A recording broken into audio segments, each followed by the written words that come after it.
Hello, VOD viewers. Okay, we're good. It's going. We are straight into it. General topics today. I just gotta trying to make this more formatted. I've got a pinned message to stick into the streams. I don't know if you can see the pinned message in the VODs, but trying to stick them in there so that things are a little cleaner. Oops. Well, there's a formatting issue on that one, but oh well, whatever. I missed this. I can't edit this message, huh? I'd have to delete and read. It stays. It stays. I got one to start us off today. A donated one, actually. Off-stream donation to do this one. So we're going to begin with this game. I guess I got to get my timestamp ready. Faceless Void 1 Turbo. Today we're just doing general topics. Not next week. Next coaching, which will be on Wednesday, the topic will be warding. All right, let me zoom back up. Let me find the questions again.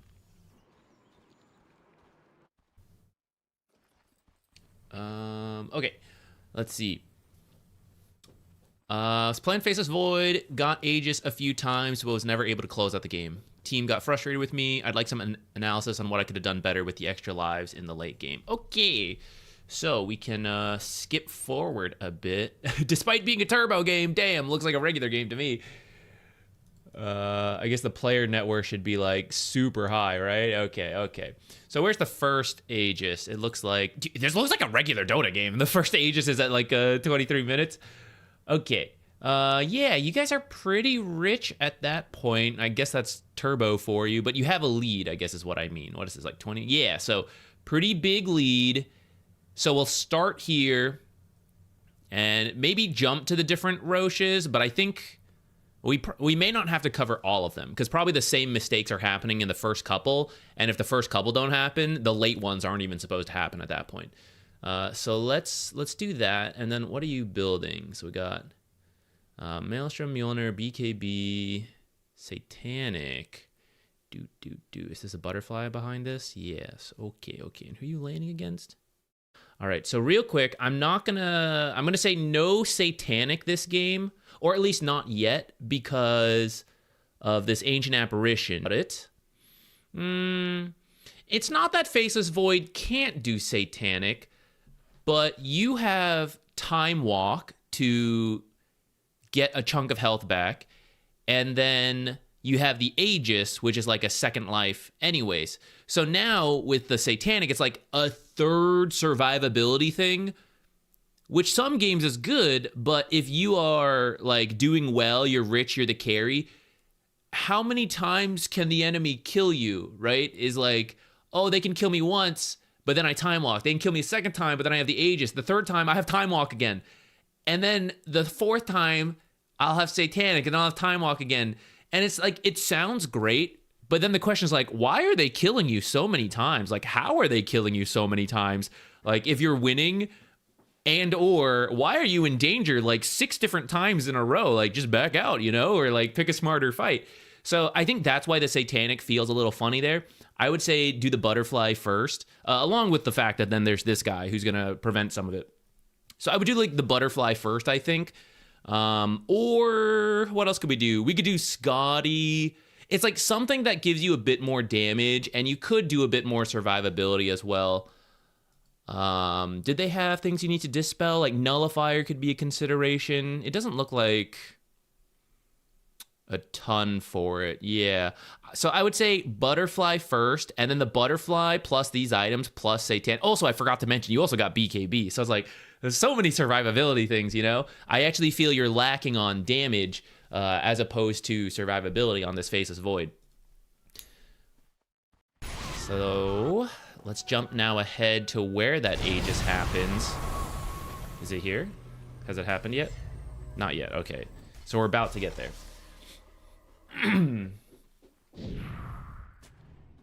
Negative 30 degrees Celsius is mental. Oh, are there places in the US that are at negative 30? I didn't even realize. I'm not too bad. I am probably negative 5 to 10 right now. Celsius. For the Fahrenheit people, I think it's about like 18 here, 15. I forget, whatever the weather's at right now. So yeah, it's cold, but fortunately, somehow, Texas power grid holding up where I live at least. So I'm doing well.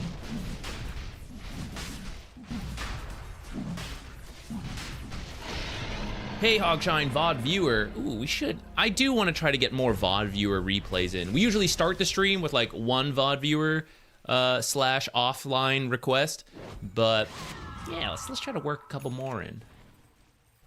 Gotta do this one first though. Okay, so even though I nitpicked, you actually do have the butterfly with this first Aegis. So we can just pretend you had a different order. We can pretend you had butterfly into Satanic, into Aegis. Why not? So now we're thinking about ending the game. Aegis is a little shorter in Turbo, but the concept is the same. You don't have to get it and then beeline straight to the high ground. You don't have to get this and then go straight to the high ground. We can take our time looking for a good fight, looking for a pickoff. Now, if you were to just force it, it is 25k gold lead for you guys, so maybe we could just do that. At the same time, we win this fight, and then what? We have to end the game because we can't get these buildings. So I see somebody pinging, like, let's get a tier 2, and I'm down for that. We are looking to open up. You want to get at least, like, 2 barracks, ideally. You don't always have to do that, but it's nice. If you can get 2 barracks off a winning fight, that feels the best. And if I can't get 3, that's okay, because honestly, even when all 3 are open and you win a fight like right here, if it's early enough, it is quite hard to get all 3 unless you have like the dream lineup in terms of tower pushing. Because it's Turbo, you guys are pretty rich, you probably could do all 3. So if we have them all open, that would be nice.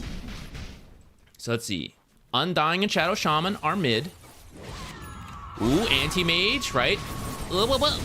Ah, damn. Okay, I'm not gonna make a big deal out of whiffed spells. It's unfortunate, but it does happen. Ooh, the mental damage.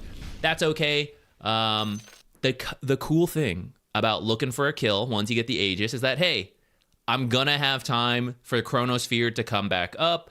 2 minutes, I'll still have about 50 seconds to push with this Aegis. So actually, this is great. Blessing in disguise, you know, 2 minutes. Let's take this tower, reset, take this tower. Hopefully, 2-ish minutes has passed around then. We'll have the last minute to push with the Aegis.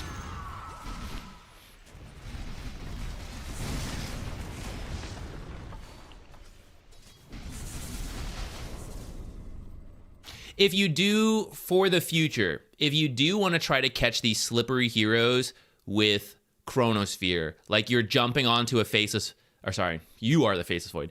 If you're jumping at a Anti-Mage, an Ember Spirit, Weaver, you know, these type of like really slippery heroes, try to bash first and then drop the Chronosphere.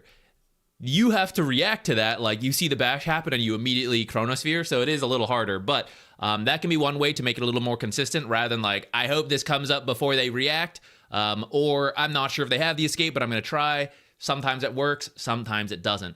But if you jump at them, whack, whack, they escape, okay, they got away. I didn't use Chronosphere though, so I can just try again, or maybe someone else will catch him, and then I can have an easier time Chronosphering after that. But if you can bash, okay, let me Chronosphere, you have a much higher chance of landing it, and then, okay, now I kill him in the Chronosphere. Okay, so we get this tower, and it does look like your team's backing out, actually. Ah, spoke too soon. Doom did not back out. Now, I'm not gonna say he tipped us, and, like, then doing what? Jumping in front of the tier 3s on his own? Anyone gonna tip this Doom in return? No, because we're nice gamers. We're just gonna be quiet and deal with it. Perhaps Doom could learn about that. All right, so you are headed bottom, but the team is not here, so I'm a little scared of pushing up, especially in Turbo. You can always die, even though you may be rich. I mean, this is enough money on the other poor heroes to still kill you on your own, so be a little careful of this. I'm actually quite scared of you hitting these creeps. If you were to get a Manta, you could push in waves on your own a little bit safer. Perhaps that's something you could do instead of Satanic. Not every game needs it, but like just as a thought. Could help you versus like, he doesn't know like the real one to grab. Yeah, I am pretty scared for you right now. Does this guy have Abyssal? He does.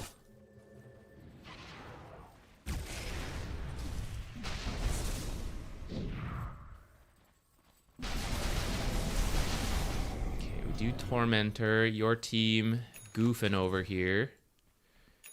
All right. So we passed that mark where Chronosphere is back up. I would have said, as a team, pushing this is pretty good. We have a couple people who seem to be stuck here because of the Observer Ward, because of the Mine. If you want to come back over and say like, okay, forget this, I'll go play with them, I would be okay with that.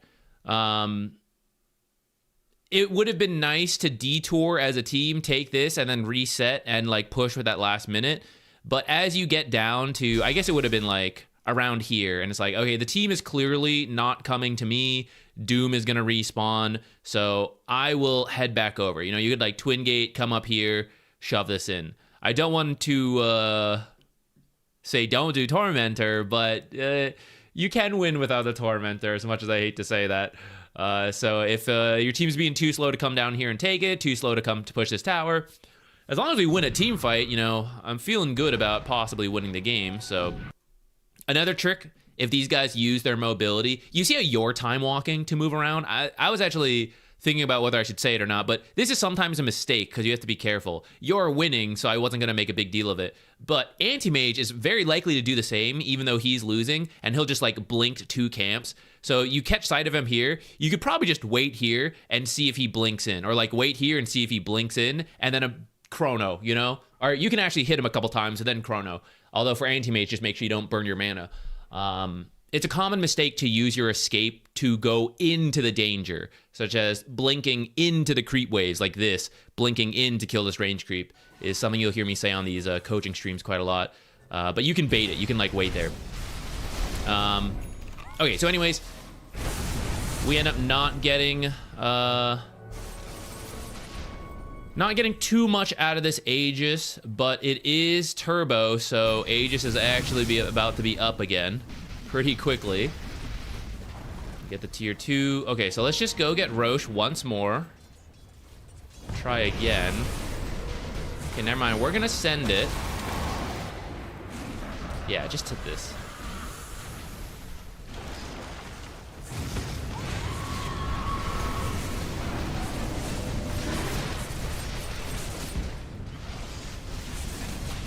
Yeah, we don't want to hit Undying. Just a quick pause in the middle of the fight. Don't bother with Undying. Look at this guy. It's gonna take me forever to kill him. But honestly, what can he do to me? On his own, nothing. With other people, he can contribute to killing you. But if it's just Undying, like, you can just ignore this guy. So definitely focus the others, and then potentially just like, yeah, I'll just hit building. Like, Undying's hitting me, like, whatever. I don't even care.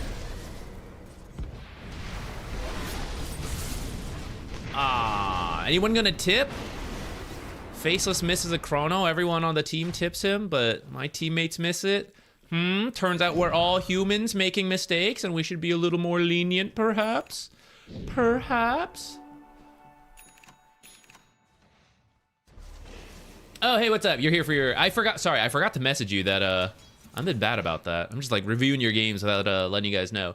Yeah, welcome. If you have any questions, feel free to drop them in as we go through. Hold on, I got distracted there. So what just happened? So we reset after that fight. Queen of Pain is like way in the back. You have the shield runes, so this is okay because their lockdown is dead.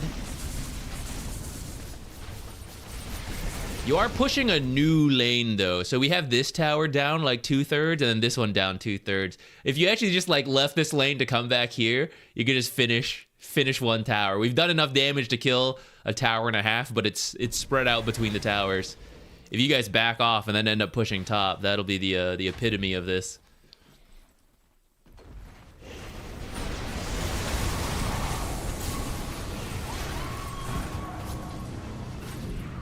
Okay, I went a little fast in that. I'm gonna go back in time here.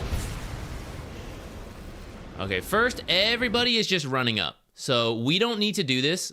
You're feeling strong because you have the shield rune, but it is late game Dota, for turbo, and that means anyone can die. So I would wait in the back because look, they're doing it, right? Like Queen of Pain is hitting it from afar. This guy's dropping meteor hammers. So even without me, I know you're usually the carry and you're like, oh, I should hit buildings. That's kind of true. But if other people can do it, especially when you are a big like AoE ult team fight hero, you don't have to be the one who, I have to take the tower, I have to bait them in, I have to chrono everybody, I have to do the damage. It's like, it's too much on your plate and it becomes very difficult. If these guys can do the tower damage, even if you are better, but they're like, okay, then that's one thing off your plate. Now they're taking the tower and they're baiting for you. So when they get jumped by the enemy, now you can just go in and chrono and then hit people. That actually makes your life a little easier. You don't have to like hit so many different things.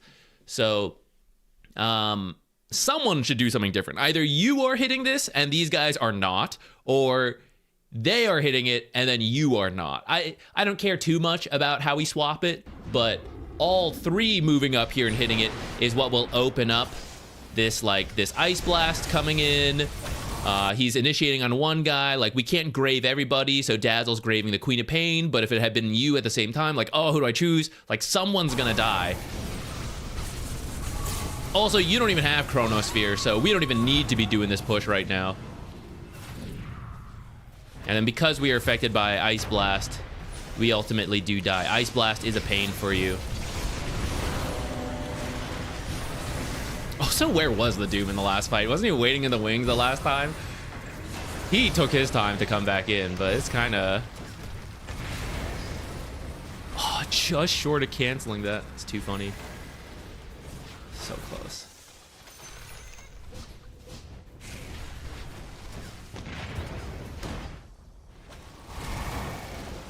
All right, the tower has officially fallen. We're doing it. We're getting there. Do I play any Shadow Demon? Every now and then. I want to add him to the hero pool. I dabble. My laning stage is bad. I'm not good with the poisons. I always forget to cast them because it's so low cooldown. My actual saving and target prioritization is, I think, fine because it's not that different from other heroes. You just know who you're supposed to press the button on. That part's easy. The laning and the shadow poison spam is where I falter because I don't play him very much. Okay. Wait for Roche. Do Roche. And then we repeat. I would consider buying the shard a lot sooner. The shard's really useful for you to like jump in, whack people, jump out. You don't have to like kill them. You just, you poke a little, you bait some spells. Oh, well, what if I get caught by Hex? That is true, that's scary. I would consider Lycan's then, instead of probably this Moon Shard. You could do like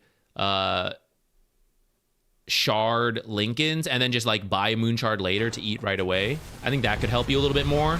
And the stats on Lycan's would keep you alive a little better, give you a bit more damage. Okay, round 2. So now this one's got the banner, so the game plan's easy. And we have all the outer towers. So we push up to a lane, we drop the banner, and because... Okay, so earlier we talked about it here, right? Because you have a Dazzle who built Meteor Hammer, and because I have a Queen of Pain ranged hero, I'm going to let them hit the buildings, and I'm going to wait. And then when my team gets jumped, let's say Queen of Pain is the one who should actually do it. Queen of Pain should hit the buildings, and everyone sits behind her. They jump Queen of Pain. Uh-oh. Well, we have Grave, so she'll never really die. Okay, cool. And then if they all jump the Queen of Pain, boom. AoE Chronosphere can easily hit people. Or we have the AoE Doom can hit people. Now, maybe you guys want different people. Like Queen of Pain's here. They get jumped. Maybe one of you wants to jump like the back line, and then the other responds to the Queen of Pain. This is a very safe way for you guys to push. And then the banner, like drop the banner as well. And then Techie's just like waits to blast in. And then he should be dropping mines. Like, so you guys are setting up here, he puts mines down. So you want them to come to you rather than you force your way to them. Now let's see how we actually go about it on this push. So we walk up. See how we're all clumped together, by the way? Be careful of that. even if you're not, like, I'm supposed to be able to just go here. He's standing next to me. You still want to step away from him. You don't want to all be together. It's good to just passively position well. This time walk, be very careful. I mentioned earlier of the, for example, someone Radiant blinks into this creep wave to farm. Now the team here just runs in and they get him. And you can't blink away to dodge like an AoE, not AoE, a ranged spell. Like Venge stuns you. You should be able to blink out of that, but you actually blinked in. You are time walking into the danger. So now I can't time walk out of the danger, especially because I don't have the shard. If you had the shard, you could time walk, especially with the Lycans. Time walk in, whack, whack, time walk out. Repeat for like 20 seconds and this tower will eventually die. It's pretty low. I will also point out, you guys are pushing mid, and then this one, the tower's already dead. So this would have been easier. But this is fine because it's kind of low already.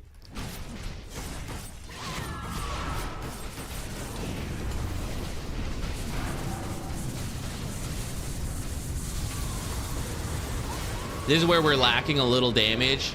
And I would say it's the Satanic mainly that, the Satanic has helped you, so I don't mean to say it's bad, but I think you could have used, like, the stats on Lycans or Scotty could have helped do a little more for you.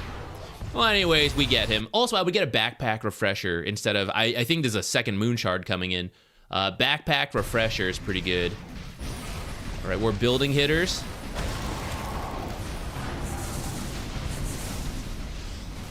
Affected by Ice Blast, can't lifesteal there. Oh no, the Serpent Ward! Alright, it's okay, it's okay. Get the Undying, get this. No, focus gamer, focus gamer. Take the buildings, take the buildings. Alright. And then you can go top. You can go top and hit this. I don't know where your team's banner is. We can try to end the game here, but megas are always easier. And also, there's a new mechanic where these things have extra armor for all the barracks that are alive. So maybe worth your time to come over here. Especially because Faceless Void isn't really the best tower taker. He doesn't have, like, negative armor, and Bash doesn't work on buildings. So your own actual building damage is lower compared to many other carries out there.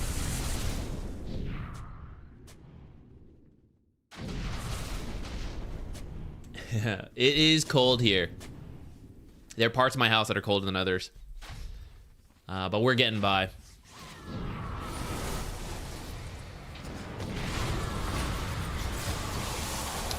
Wait. Trying to read chat. Corner of my eye. I see a big fight going on. Okay. Roche, pretty close to being up. You guys have map control. So essentially, these lanes will always push for you. All you have to concern yourself is continuously pushing in top and then wait for Roche. So you guys aren't really on the clock to do anything. This fight coming up here, they have 5 heroes.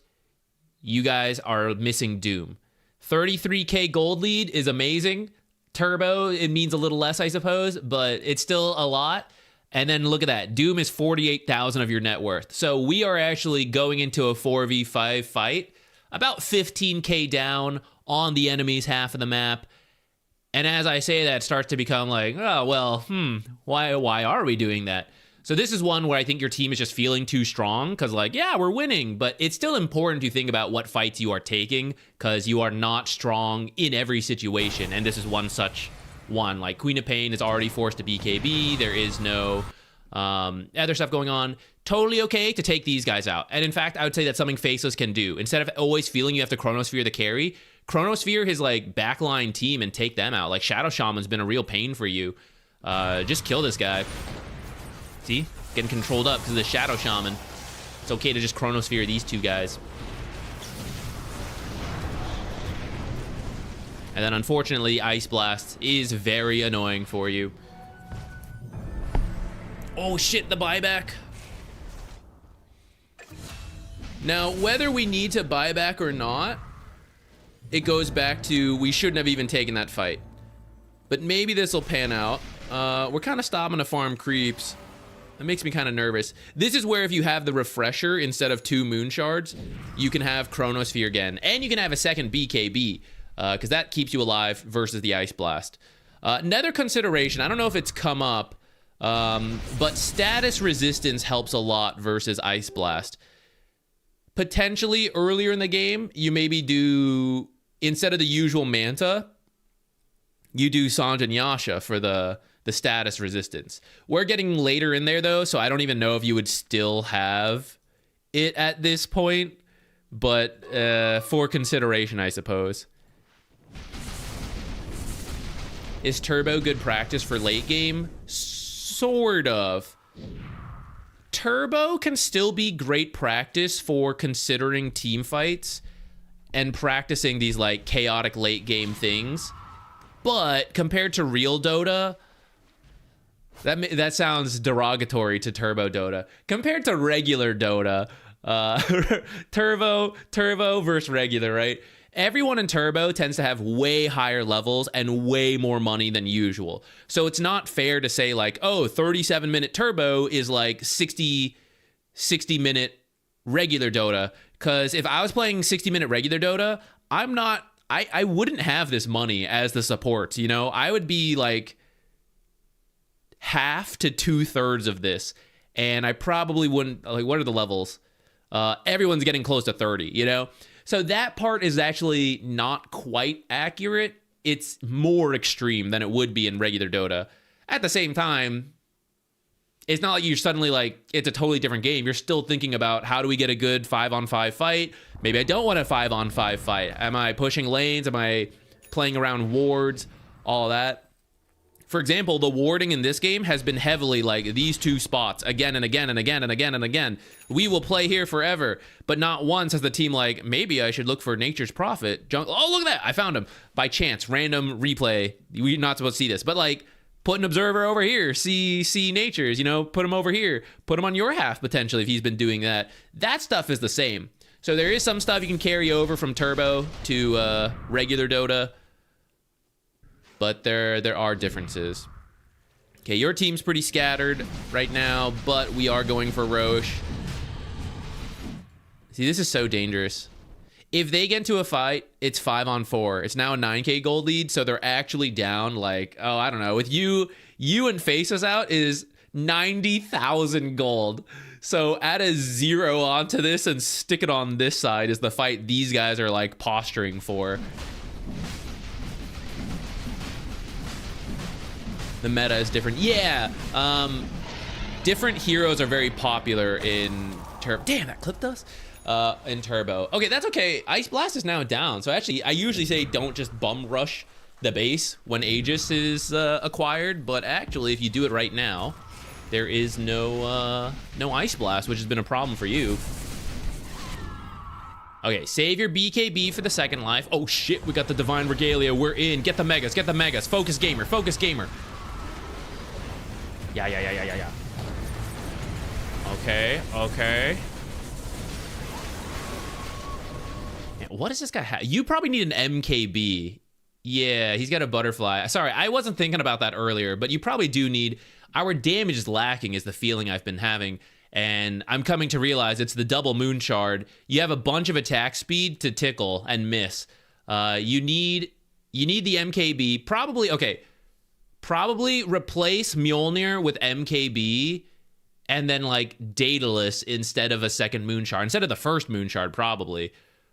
Well, you wouldn't sell this yet. You'd probably do Mjolnir, MKB, then you could eat the moon shard, and then you could sell Mjolnir for like Daedalus if you wanted to. And then probably a refresher somewhere in there. We can revisit this later because now the build's like all over the place, I realize. The buildings!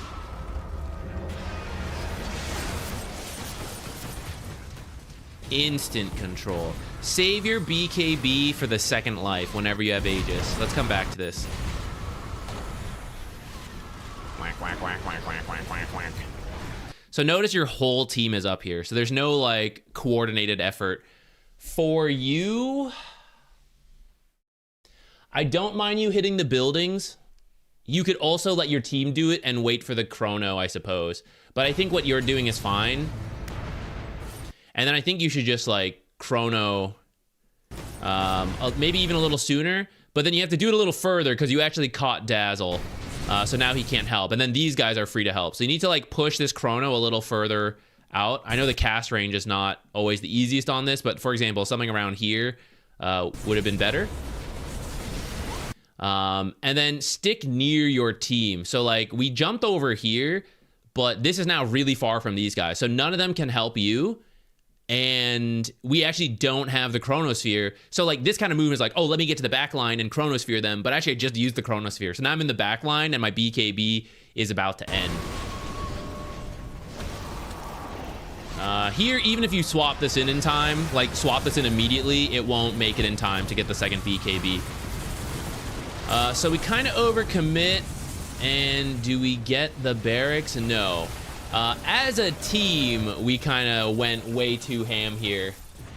We highlighted your mistakes. The rest of the team also kind of bum rushed this. There was no semblance of patience with, I think we had 3 minutes on the Aegis. So going back to like the shard, time walk in, whack, whack, time walk out. Wait, time walk in, whack, whack, time walk out. It's very hard for them to deal with. They'll have to like hex shackle you. You have 2 lives, and then your team can respond to that. Plus, they'll just grave you, and then you'll like get out, you know? But I understand the team was kind of tilted and flaming you, so trying to coordinate that kind of effort at this point is pretty tough. For yourself, I think a different item build would have let you do some of what you're doing and do it faster. Like, you would have killed anti-mage, like, with a different build. The MKB plus 1 damage item. Patience in my turbo game?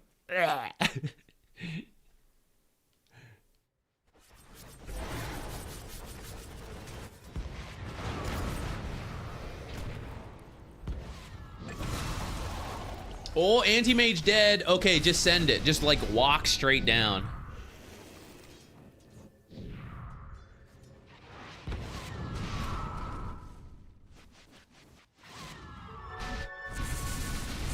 The middle creeps will actually break back door for you, so you don't even need to push top. Notice if you had gone mid, you'd actually be here right now.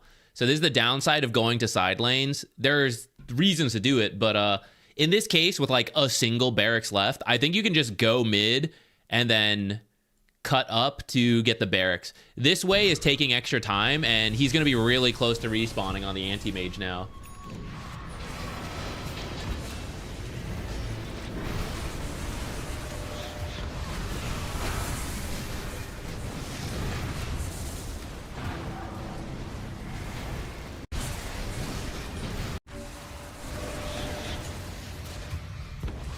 Chrono.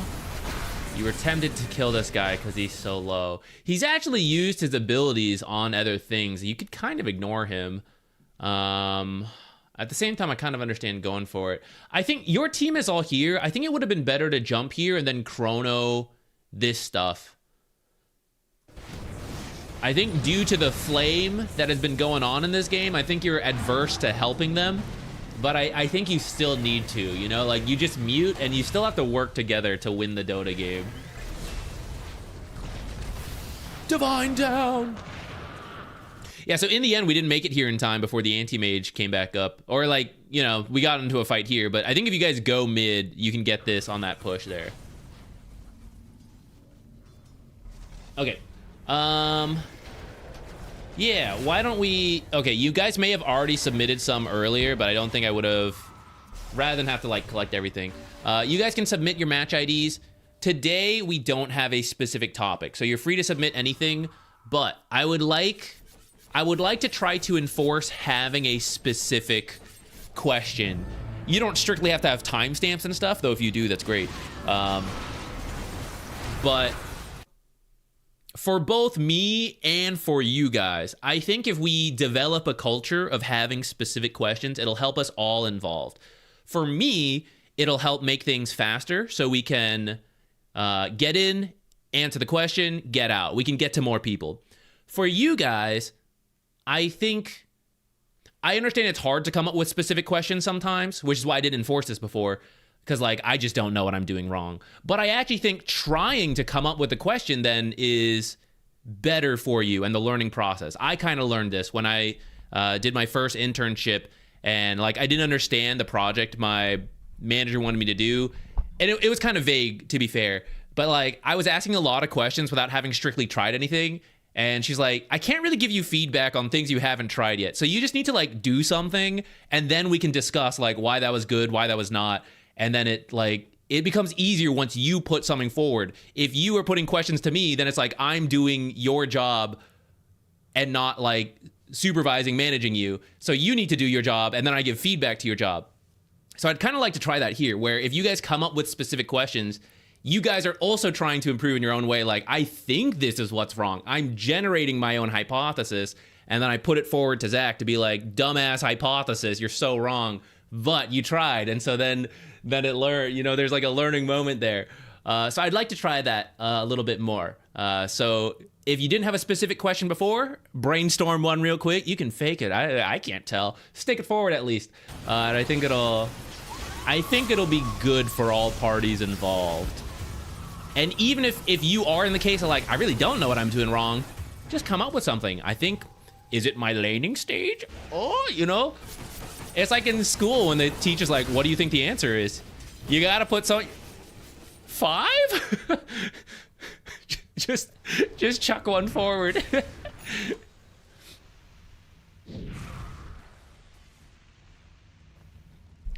Okay, I'm gonna let this one play out while I read what you guys are submitting, and we can try to pick some.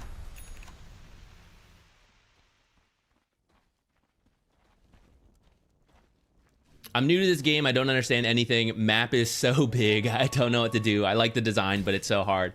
For sure. It can be really overwhelming when you like first hop into Dota. I'm guessing you came from another MOBA, so you feel like the Dota map is big. Because I assume if Dota was your first MOBA, you'd be like, I guess this is just the map size. Yeah, the map is pretty large, but Dota, compared to others, has a lot of mobility options. Not just the heroes, but there are items that help you move around the map faster. Not just in shorter movements like force staff, move speed items, blinks, right? Those are mobility items as well. But then also teleports and twin gates. There's various heroes with global elements. So playing the map is part of Dota, and it'll be a hard part to get into for the very first time.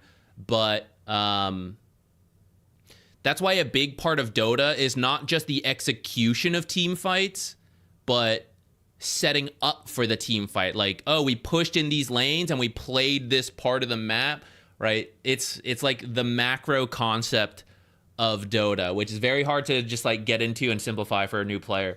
So don't sweat it too much if you're feeling lost right now.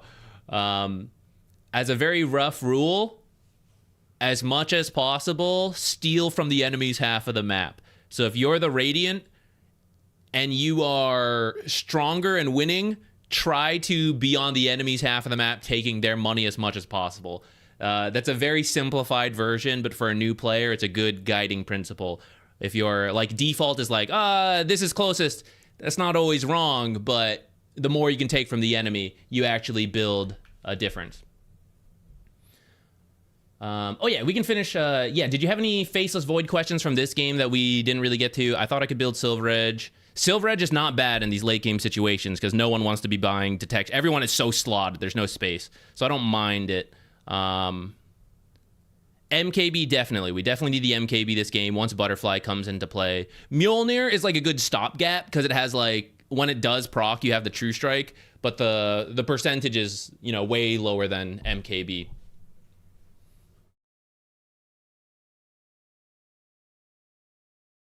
Was there a last fight where I got Aegis? I can't remember. There might be like one more.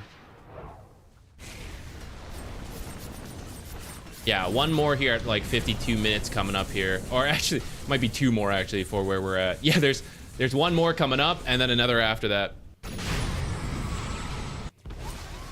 Oh, we did get it. We did get the megas. Maybe the creeps did it. Okay, let's watch one mega fight. You guys have megas, we go in. So the thing is, you just need to do the organized effort. Like, send one guy in to hit buildings, or let the creeps do it. We're currently going, and then like, we are not together. The enemy is required to be together. This is their base. They are stuck here. They are 5 heroes ready, and we have all the space in the world once we have this amount of map control. and we are scattered. So that's gonna lead you to have a rough time. He's actually solo killing this anti-mage though, so it actually worked out quite well. You could probably, okay, I'm gonna be real. If you swap this refresher in for your bots, you just chrono around you, this big ass chrono, right? Chrono around and just hit the ancient and then refresh and then chrono a second time and just hit the ancient, you'll actually, this thing's already half dead. You'll actually finish the job right here. You don't even need to kill the heroes. With Aeon Discs, you'll need a nullifier or a disperser. See, it's getting so low. If you actually just hit this with the chrono, you've got it. You're too absorbed. Undying will tank more than this ancient, like 4 times the amount of health on this Undying compared to the ancient. That's what my team was saying too. Yeah, I don't condone them flaming. Sometimes there's some accuracy to the flame though. So in this case, they are right. If you just hit the throne, you'll be good to go. Usually most Dota games don't get to that situation. Okay, I am seeing some specific questions come in. So let's do it. And hopefully with this new method, we'll actually be able to hop around to several of you and help out.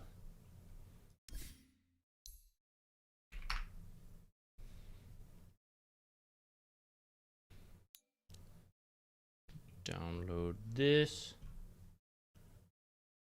Oh wait, Hogshine. Who are, I think by process of elimination I can figure out who you're playing. How do I stop the sniper hitting the bristle in lane? So I assume you're laning with the bristle, so I assume you're Hoodwink, but I just confirm that before we start talking about Hoodwink, and then you're like, I'm actually the lion. And we've been rambling about the wrong stuff the whole time.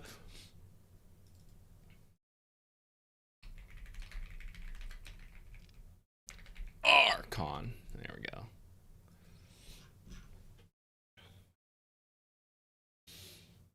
No flame in the replays, guys. It's a positive learning atmosphere. Just we give kind feedback.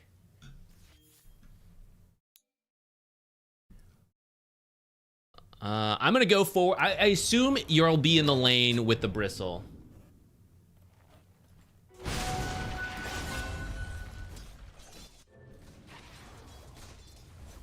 Okay, I'm gonna confirm the Hoodwink. We're gonna proceed. Hogshine, if you're here, let me know if that's incorrect, but I think this would make the most sense. But now I shall go back in time because this is part of answering your question. I would not have been 100% sure that we are laning versus sniper carry, and then that, you know, Pudge would have been with him as well. That's kind of like pub games. Sometimes it's not clear. But if we go through the possibilities, it's like, I guess it's sniper carry or it's Pudge carry and then a support. So it could be like Snapfire support, Shaman support, Pudge support. Those are the most common, or I should say the most likely pairings down there. The thing with sniper, that's his thing. You know, your question is like, how do I stop him from hitting? You kind of don't. Like, he's a super long attack ranged hero. It's very hard to stop him from attacking. You just have to deal with it and mitigate it as much as possible. So one of the ways, so for example, if you end up laning here a lot as the off lane versus sniper carries versus Lena's, Drow's, the really long ranged carries, they will hit you from the safety of their tower and you can't get to them because you can't tower dive this early, and they'll just keep poking you for free. If you play versus Pudges, they love this shit. When you're here, they're like sitting in the trees, breathing heavy. Oh, yeah, the hook's coming. Oh yeah, step over there, Hoodwink, I'm gonna get you. This is what they love. This is what they live for. As soon as you get away from here, you get hooked back here. It's just there's no tower. It's just not the same. The Pudge doesn't care anymore. He's like, I'm just gonna keep waiting here, right? Sniper doesn't feel as comfortable. He's hitting you, but you're actually under your own tower. So you get bonus armor, bonus HP regen, and if you do decide to chase the sniper, who is a slow hero, the Drows, the very long-ranged carries, right? Oh, I gotta run to the safety of my tower. You know, it's much harder for them. So The reason I talk about this is because looking at the draft and predicting who you are playing versus can influence how we're going to use this beginning game time. And one of the ways I want to use this beginning game time, if I'm looking at this and thinking, I have a melee off lane, and we're going to be versus a long-ranged carry, and worst case, maybe like a Pudge as well under the hooks. Well, I don't know if that's worst case so much as like a better support could be better, but whatever, right? I really don't want to be near this tower is what I'm getting from this lineup. Like whatever the combination is there, Sniper, Pudge, and any mix of heroes, I don't want to be near this tower. So at this starting time, I want to use this to mess with equilibrium some way. I want to be thinking about blocking camps. I want to be thinking about body blocking the first creep wave, making sure I'm over here, body blocking the back 3 creeps, and the first one runs forward. A whole variety of tricks. If you want some summarized, the 4 support can do all the same tricks I outlined in the recent How to Play Offlane for Beginners video. I know it said for beginners, but immortal offlaners could learn from it because I see a lot of the mistakes in that bracket as well, especially the creep equilibrium stuff. There's a downside of naming it for beginners. Accessible, but the higher ranked players are like, oh, I don't need that. You guys do. Oh my God. Next time I lane with an offlaner who's obliterating our creep equilibrium, I'm going to lose it. For you, Hoodwink doesn't usually need, well, I won't say you don't need the windlace, but you are also one such long-ranged hero. This is your attack range. 575 is really good. So you are usually comfortable poking as well. So like while Sniper's poking your offlaner, you're poking the equivalent support and or sniper in return. Sometimes that is hard to do, and that's where it goes back to I would prefer to be getting a quick equilibrium. So we participate in this first blood. Fantastic. TP is up. Now, if we walk to lane, let's do it from here. Let's say your team defensively grabs this as soon as it spawns, and then you run this way as fast as you can, instantly here. 0 is when it spawns, so we grab it. 11 seconds would have passed. You're like somewhere here-ish for most heroes, somewhere in this range. Because usually you can get to about the tower as the creeps get to about here. And we can start the body blocking I talked about. The first creep forward, block the back 3. If we get involved in a fight here, or here, or here, we're not going to make that timing by walking. You might make this one to body block if you're like in this area. But now we're not, so we're talking about this timing. So now one of us should teleport. If you both walk, by the time you make it to the lane, it's going to be here. And Sniper, or whoever's down here, they're going to be first in the lane, and they are going to get to set the tone for the equilibrium. In hard matchups, you want to be the first one in the lane because no one can stop you from saying, this is what I want the creep equilibrium to be. The other heroes have to be there to have the say. Like, if you want to vote in the Senate, House, whatever, like, you've got to be present, I think. That's how it's supposed to work. So someone's got to be here to vote. And no one is here to vote, so we have no control over it. And right here, Sniper's griefed himself. But if you were here and Sniper was here, let's say Sniper didn't grief himself, you aggro Sniper, and these creeps walk under tower, and you're good to go. We're going to be pushed out here. I'm not going to have to worry about this annoying Sniper. He's griefed himself. He put the creeps under his own tower. So now your only job as position 4, your number 1 job is to make sure this camp doesn't spawn. You could put a sentry there, but you could also just body block it. That is all you need to do at 1 minute. Until that, you spend a little, you do a little, you poke a little, you do whatever, but at 1 minute, this camp cannot spawn, and then you'll be good forever. The lane will finish.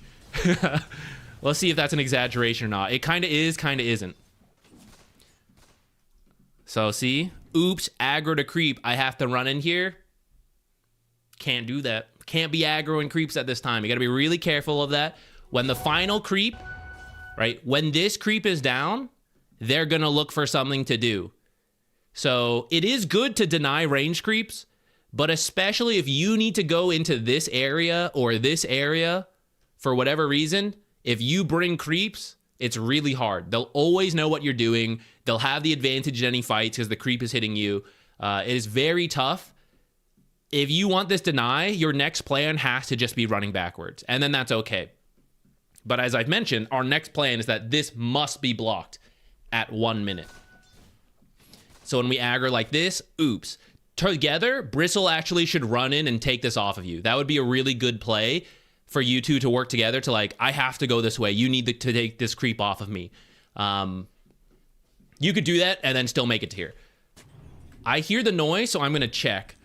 Okay, so Pudge actually blocked the camp rather than I was checking to see if he unblocked the camp. This is the reason when the creeps go under tower, you don't want to just, oh, I'm just going to go put the sentry here and then back out. Because if I'm the hard support and I'm looking at this and I'm rolling my eyes, I'm like, Sniper, you're in the lane by yourself. How did these creeps end up under the tower? Why are we pushing when you were by yourself? I know I need this camp up. So I am putting the sentry at this time to check to see if you have put the sentry. And then I'm going to get it. And now from here, you go, oh shit, Pudge got my sentry. I got to make my way over here. And Pudge should be body blocking this area. Sniper should be body blocking this area to make sure you cannot get here. So then we got to go all the way around, and I don't think we're going to have time for that. So as this creep wave is dying, go back in time one more time. This creep's getting low, and I know this is going to move up. I'm good to go as long as this camp doesn't spawn. So I'm already headed over here in this area, and I'm going to body block this stuff. If Sniper wants to contest me and I'm trying to body block here, Sniper can hit me from here, and then he can go straight back to the lane right here. If I'm like all the way over here waiting to like run in at the last second, you think Sniper's coming all the way over here to mess with me? Maybe. He might actually do that, but then Bristleback is just free in the lane, so it's fine for us. We're dragging the enemy laners really far out. So that's what you want to do as the Hoodwink right now. We want to come over here, and if you're really scared, you're really early, you can even wait like over here and then run in the last second. You're really, really scared, you wait like further up here, run into here, drop the sentry in at 59 seconds. Unless you're versus Jakiro, who gets an instant double hit and kills your sentry, the camp will be blocked. Even if Pudge already has the observer, the sentry down from earlier, and he sees you put it in front of his face. It takes him time to kill it. So the camp is blocked, and you're good to go. You have time to buy another sentry at that 1 minute mark, have it come to you, and then place it at 2 minutes for the exact same thing.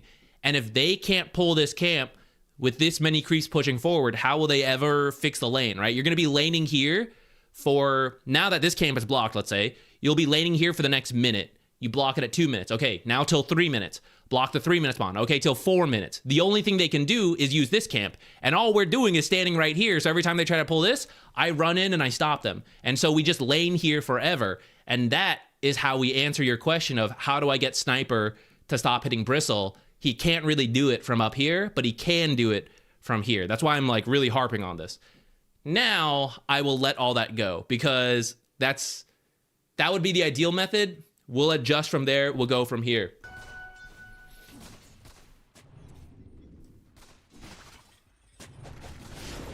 Oh, yeah, I think you did make it in time to stop it, actually. I was going too fast. Oh, nice. Okay, you did get it, the block off in time, but notice they saw you. Because you did it kind of late, they saw you coming in, so we end up taking a bunch of damage for it. But you still did it, so I'm very happy. Where did our creeps go, though? What happened here?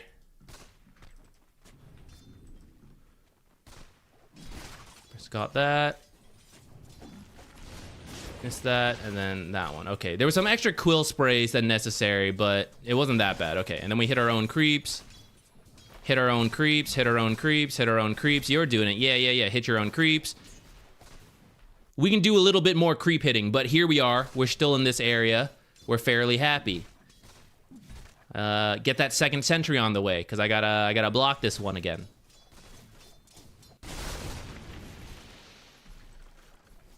See this creep? Hit it. Not the range creep, the melee creep. As long as Pudge doesn't hook you, let's talk about Pudge real quick. If Pudge hooks you, Pudge is a good support. If Pudge does not hook you, Pudge is not a good support. At that point, all Pudge can do is hit creeps in the lane, which is actually not that bad, but as you can tell, he's not in the lane. So all I worry about is Pudge hitting the hook. I know he's on the left, so you stay on the right. Bristle stands in the creep wave. Very hard to hook him. Sniper has 49 damage. Bristle has 60. And then you have 55. So between the two of you, if you hit the creeps that Sniper's trying to hit, he just can't get any CS.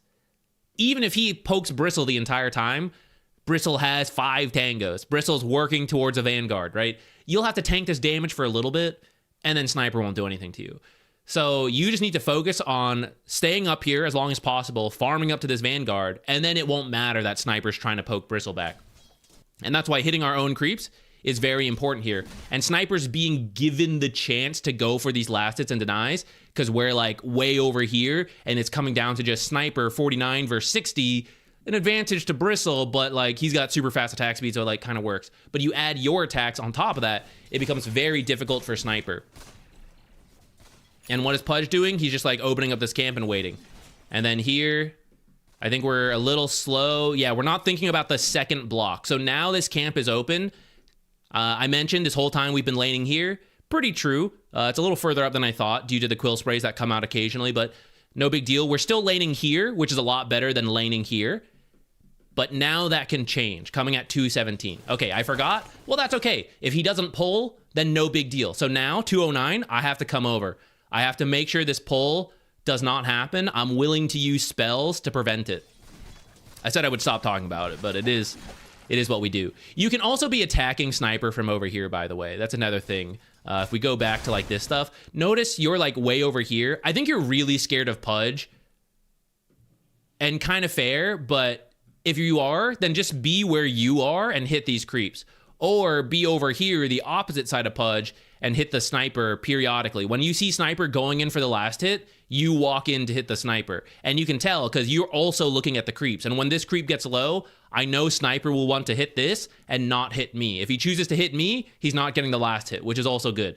So you just time it with that. You also watch the creeps for that reason as a support. And you hit from here. And again, Pudge is on the left, so he's going to have to hook from that side, and you have the best chance to dodge him from over here. Because we're so scared in the back, where we're not doing as much right now. Okay, Pudge on the right, so now I'm on the left. When Sniper walks in, I hit him, and if I'm too scared, I just hit my own creep. So see where we are? You are positioned to hit creeps, but not positioned to hit Sniper. So if you want to do both, you got to be like somewhere here. Okay, Pudge hooked down, so I'm not scared of that anymore. We could be aggressive. I don't really need to do much. The only thing I need to be worried about is what if Pudge is trying to do a pull right now. He might make it. It's kind of close. I don't think he will, but it's the only thing I need to be worried about. Because for the last 2 minutes, off of the very first creep wave walking here, I was able to say, we're going to play here forever as long as this doesn't happen. And in fact, truly, here we are, 2 minutes in. And then Pudge did not do a pull. So we continue to just sit here. Creeps to hit.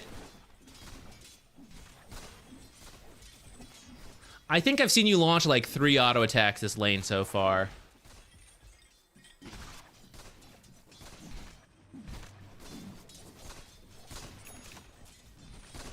Okay, now we're doing a couple more. Yeah, yeah, yeah. This is great. You just need to do that more.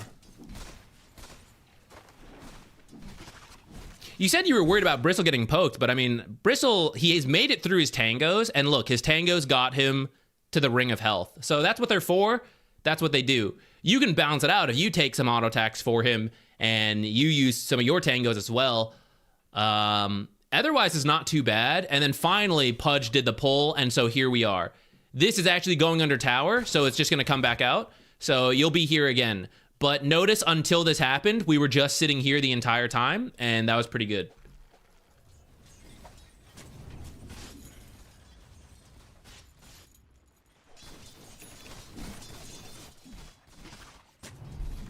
Oh, Heart Run, the rim roll died. Too bad. Well, that's life on the rim, ain't it? What? Okay, they finally killed Bristle, but let me see how that happened.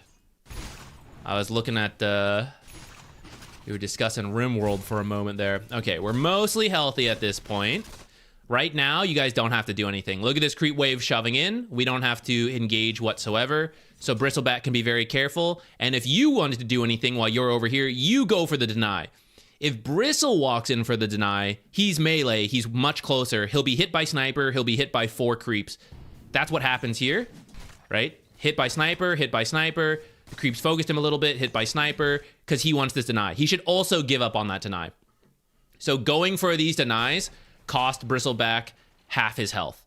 You, with your much longer attack range, you have 59 damage. Sniper, not that one. Sniper has 52. So you could contest those at a much safer distance because you have 575 attack range compared to Bristle, right? So if we go back to that a little further, up to here is fine because there's enough creeps. And then now, this is where Bristle needs to be careful, and you can be like behind this range creep, going for denies and aggroing this. By the way, Bristle can also do that. He can aggro these creeps further back to make his life easier. A bunch of different tricks both of you can do here. But really, you guys just don't engage this because this will be here in 10 seconds. So you give Sniper a couple CS, and then you lane here full health. But by refusing to like, I have to go for these denies, it means you pay a health price, which is what leads to the death. Now Bristle's lost half his health. And then, because he's still going for CS, Sniper is hitting him, getting him lower, and then eventually finally just commits. It takes him a while to realize. Like, notice the opportunity is actually here this entire time, and Sniper is just like being hesitant on it. But at any point, he could just commit the shrapnels and kill Bristle, and then eventually he realizes that, and then plays like the worst shrapnel I've ever seen in my life, but it's good enough, and he kills the Bristle. And all of that, he barely killed the Bristle. This is his final shrapnel. After that, he has no damage for 2 minutes. So because Bristle lost half his health going for 2 denies, that's what led to this attempt here. And that's why you just give some up. Like, you don't have to contest every last hit and deny. You want to think long term. And if the lane's going to come up here, which is where it was earlier, then this is where Bristle's been mostly fine for the whole time. It also goes back to the only reason we pushed up. The one time it pushed up and then Bristle died as a result is because Pudge finally did a pull to bring it back temporarily. That was a temporary thing. It was only going to be here for 30 seconds. And in that 30 seconds, we didn't realize that, and we gave the safe lane a kill. But really, you let Sniper have 30 seconds of safety, and then he's right back to this. For 4.5 minutes, you guys have been laning up here, and in that 30 seconds, that's what this one pull was, and this, that's where as the off lane, you just have to say, like, that's theirs. They did the pull, we didn't contest. Don't die on this, and then we're straight back to being good.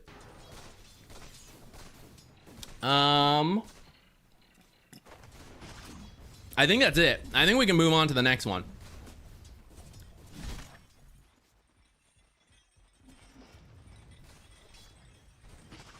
Which, I did see there was a donation with another laning stage question. Let me grab that.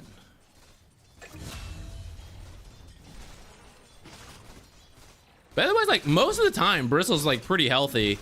And then here's where things get dangerous again, right? This is a very similar situation to earlier, and look where we're laning. We're laning near the tower as opposed to up here. Now, I wasn't looking this time, so I don't know why we pushed out. See the hook from the Pudge. He's been waiting. The trees, I'm gonna get him with the hook. There hasn't been a single successful hook up here. It's only down here.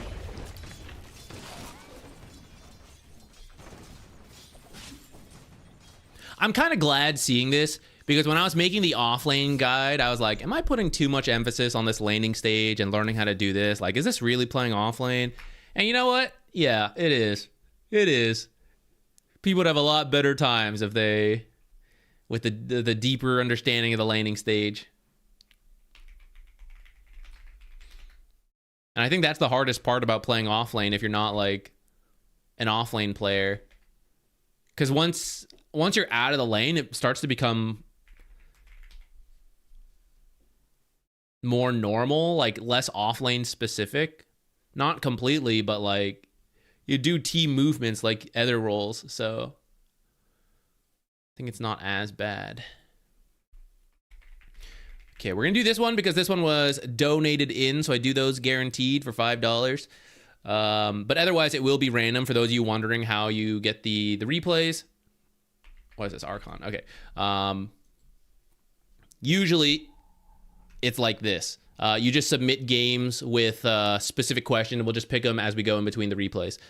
But for $5 USD, I will do it guaranteed. this one, timestamp. Struggling with the laning stage. Any tips on interesting builds? For Venge? I don't know if there's a particularly interesting Venge support build right now.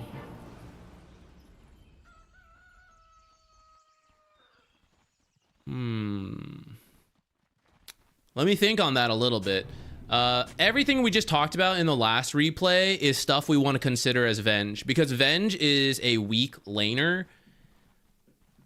So you mostly want to play for equilibrium control to keep it near your tower. And then if you can harass, sure. But you are known for being a short-ranged hero who has a hard time doing that. So you can also focus on creeps because you actually have a good amount of damage. And then I would actually recommend Soul Strike even as support. I don't think the scaling on Avenging Missile is all that impressive to me. I do see it has like an okay win rate, just like Soul Strike on support. So if you want to do it, I think it's fine. But personally, I prefer the other one because you have a better base attack time, and then you can hit your own creeps faster to like stay near your lane better. Looking for advanced quick cast on new config. Maybe I can help, but let me do it after this replay, which will be like 10 to 20 minutes. I don't know. We'll see. Let's see how long it takes. But then we can do a little digging on setting stuff that you might need help with. All right. So if we are concerned with the equilibrium, again, we want to be here ASAP. You are partied... No, not partied with a Slark. So sometimes you're partied with your carry or your lane partner, whatever lane you're in. And then it's kind of okay if you're later because you just tell them like, hey, can you do this to get us off on the right foot? But the reason I usually push you guys to be in the lane right away before the creeps meet, especially if we care a lot about how the equilibrium is because I don't trust this guy. This guy's a Slark picker. Do we trust that? I don't know about that. So I gotta be there to do it myself. And I would definitely teleport. If you see this, you can try to rush for the deny, and then after it doesn't happen, just TP in. So right now, we TP, and let's say you don't know where the support you're laning against has been. I've seen the Jakiro, but maybe I'm versus this Techies, and I haven't seen him yet. I think he may have blocked this camp, and I care a lot about it. You could come over and preemptively unblock this camp. Put your sentry down, take a look, and then back out. The downside is if he does what the Hoodwink we just talked about should do in that last game, which is like, you come here at the last second, you body block, or you put the sentry at the last second. In those cases, they might actually kill your preemptively placed sentry. But what I would usually then recommend is you have another sentry. You probably have start with 2 and then buy a 3rd. And that way you can churn through these to come out ahead on the pull camps. Okay, so see Slark. Oh, this guy's watched the ZQuixotix beginner offlane guide. So, 1 creep forward. How could we have dealt with this as a support? You have a couple options. Because, let's say I was going to teleport. Let's go back. A little further back. Okay. I care a lot about equilibrium. Teleport's available. I teleport right now. I tried this. I was late. Okay, now I teleport. I back out. I teleport now. I teleport probably around here. 1, 2, 3. Okay, I'm here. Couple options. First creep forward, block the back 3. You can also do this trick on the safe lane. The worst case is that they also block 1 creep forward. It's just a one-on-one right here. And then the rest of the creeps show up. No big deal. It's fine. Equilibrium. They block all the creeps. Okay, the one, we end up landing here for a little bit. But because the 1 creep went forward, it dies, and then it's 4v3, and then it pushes back this way very quickly. Also fine. There's no real downside to blocking the 1 creep forward as the safe lane. Okay, so Slark does it for you, because he too is a ZQuixotix watcher. He's here right now, let's say. He does this from now on. So you TP to lane. You check your small camp. That's one option you have. You drop the sentry, you look. I want to do it later. Okay, that's fine. So you stand here. This is in some of the very first support content I ever made, guys. Before as many blocking tricks were common in Dota. The hard support would just stand here and look to see what the enemy is doing. And you would see this, right? Here is when you would see this. And now Slark is doing that body block. You're good to go. He isn't body blocking yet. You actually see Brewmaster's blocking every single creep. Okay, Slark, you block every single creep. Uh-oh, one creep forward. What do? Slark isn't here. I'm by myself.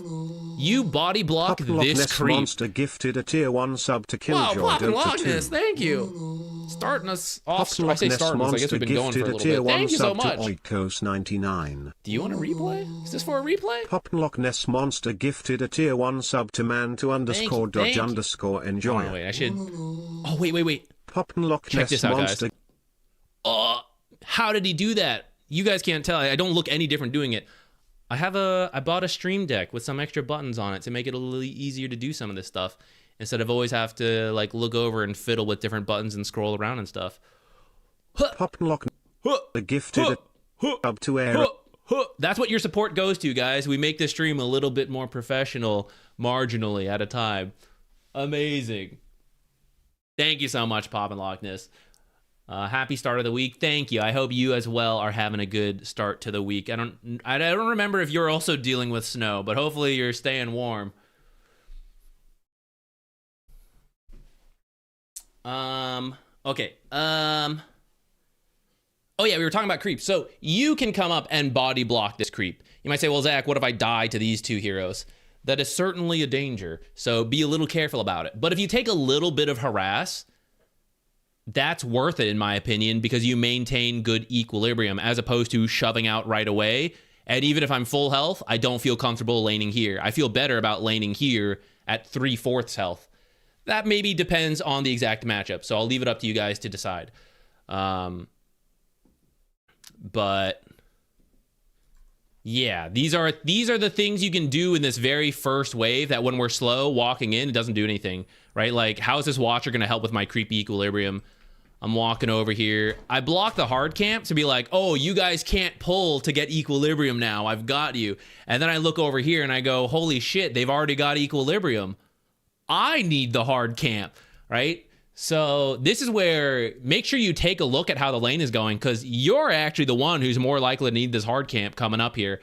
And these guys probably, right, they're more likely to block this. So now no camps are going to spawn, and then the lane's going to be here. So who does that benefit? It actually benefits them more than it benefits us. If we're staying here, then having all the camps blocked is good for us, most likely. But that's why being in the lane quickly and then double checking this stuff before you put any late sentries, very important. So by the time we start contributing to the lane, now, here we are, ready to contribute. I am in a bad situation right off the bat. As a weak laner, too, I want to mention. Now, you are attacking your own creep, so actually you're dealing with this fantastically. And they did not do further tricks to make this better. So actually, it kind of looks like you might still fix this in time. Yes, your attack, excellent. Feel free to use your spell, by the way, to secure that range creep. That is worth it. Use it on the range creep or stun Brewmaster, then auto-attack the range creep. Kind of up to you. Yeah. Okay, somehow we came out of that with good equilibrium. Amazing. I appreciate the attempt. Ooh, careful about drawing aggro. Okay, you're doing great in terms of hitting your own creeps. I can't help but feel you would really benefit off the other facet. Consider it. Uh-oh. Okay, he does have a couple auto attacks, but I will say Slark, the way Slark wants to take fights is not 100 to 0. He wants to do a lot of little poking before a final big commitment. This is currently a 100 to 0 fight because we started attacking. You know who likes 100 to 0 fights? Techies with his insane amount of burst. And then Brewmaster's actually also pretty good at it, though the fact that he took, well, whatever. Let's not worry about that. The point is, that's why this fight is like so close and then they end up winning, because they have better burst damage than we do. So you guys want to fight through small pokes repeatedly before eventually committing, not this like massive fight all at once. Damn, barely lived. Actually, how does this work? How did he have brewed up? I'm confused by that. Drop below 50, is that it again? Oh, yeah. Okay. I was like, how does he have this many abilities? I think he actually should have benefited off of Cinder Brew and Thunderclap. But, anyways.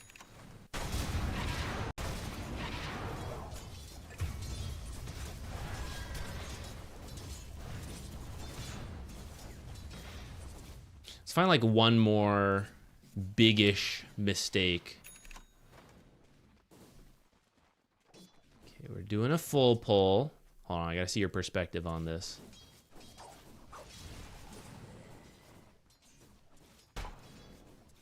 You gotta... Well, maybe you can see it from the corner of your screen, but... Alright, this will be our... Potentially our third... Not potentially, this is our third mistake. Potentially we'll continue or not. Alright, when you do a pull, you gotta practice this, okay? I'm gonna camera movement as if I was you. Let me switch to free cam so we're not jumping all over the place off that timer. Alright, here I am. I'm attacking the creep, and then I'm gonna click down. Attack, click down. What's going on? I have 3 creeps. Snap back to my hero, complete the pull. If I didn't want to complete the pull, I would press S to stop moving. Okay, I'm back. Hold on, wait. Do this, check. Okay, I'm good. Do this pull. Okay, turn back around, click, move in here, check. Okay, these creeps are starting to die. I need these to die. So I start attacking this creep. When these creeps are all dead, my lane creeps are dead, this camp needs to be dead.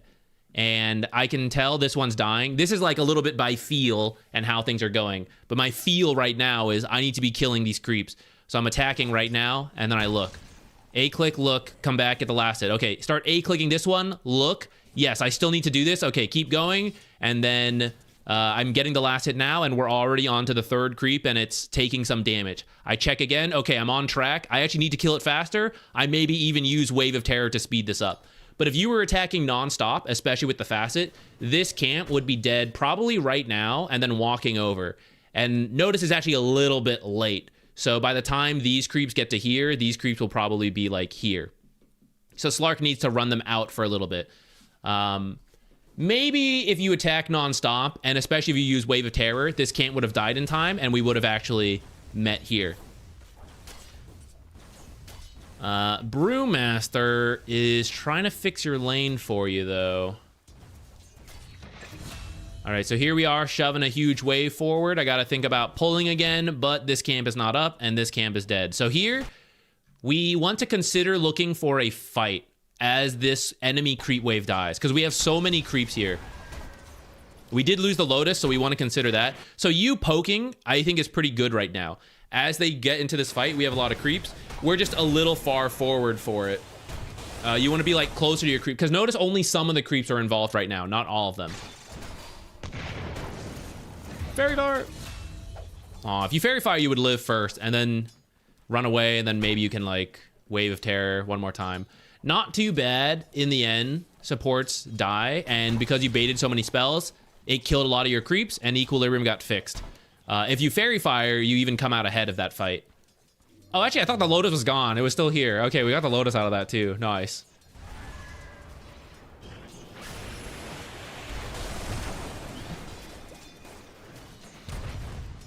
Slark players. This guy is stunned and can't move, and he's already next to Slark. So you just attack once, attack twice, and now, because he's not leashed, he's probably here, and Slark is like back here. Now you pounce to get back close. Slark would have gotten like 1, maybe 2 more auto attacks if he didn't pounce point blank and pounced further. Now, some of the value of pouncing earlier is with that other facet where you get stacks. Now that's just kind of like in here, but I still think the gap closing, like, to get the extra attack is worth it, rather than like use it as your opener.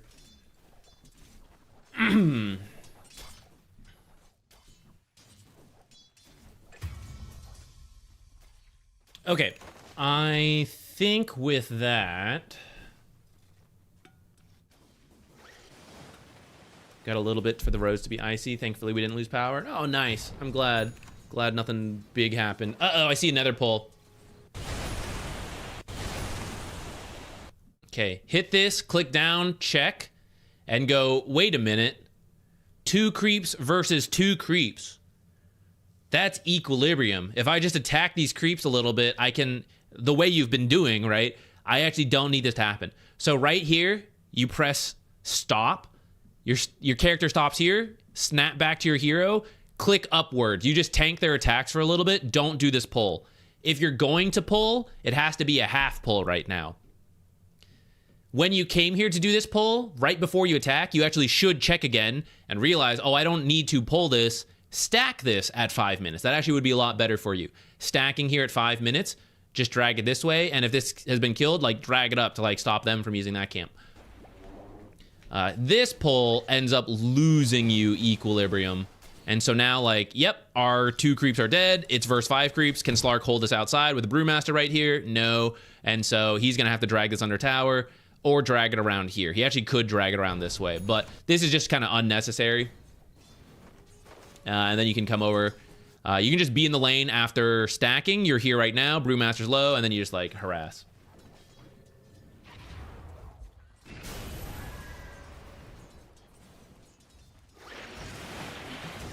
This is actually a bad time to fight. I guess Rubik came in, but...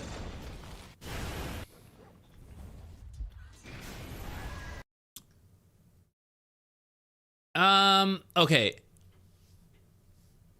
If you are not strictly calling Slark to come over, this is fine, because, like, you ran into him, so you would fight him. Slark running over is baiting himself a little bit, because this is, like, this is 200 gold. Then he's going to chase the Brewmaster for maybe 300 gold if we kill the Brewmaster. If we kill him. So 0 gold. The enemy actually got gold. And then Slark, fortunately, this creep wave did not go under tower too much. Slark lost 100 gold, and then you got killed. So overall, this is a bad play for your team. And the reason I know it is because a large creep wave is pushing in. And creep waves are guaranteed money. Kills are risk and reward. Sometimes less risk, sometimes more risk, sometimes more reward, sometimes less reward. So I'm not going to say it's wrong to always go for kills, or like to never go for kills and always stick in the lane, but you have to do that cost analysis. And Brewmaster is a very hard hero to kill, even like this close to your tower, and this was a lot of money coming in, so I'd rather just get that. I'd say it's more Slark than you, since he's the one who's got to do it, but you can say like, don't do this, don't do this. I'm just like, just trading, you know? Especially like as he starts going this way, just be like, just let him go, you know, like fight this, or farm this.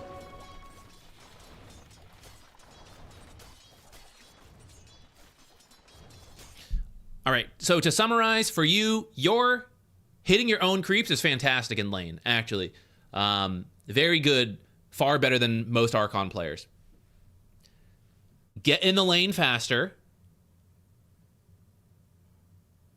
Keep an eye. Think a little bit more about which pulls you're doing, and whether you should be doing a half pull, or whether you should be doing no pull at all, or how to trim your pull camp down based on this. Like what you're seeing in the lane. And the trick is, when the lane is up here, when your creeps all die, the small camp needs to be dead, so that the time these creeps walk like this is the same for these creeps to walk to here, and then you're in equilibrium.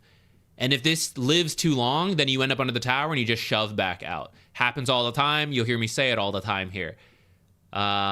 You would have sat here at much better equilibrium if not for that. So those are generic. Those are unrelated to Venge.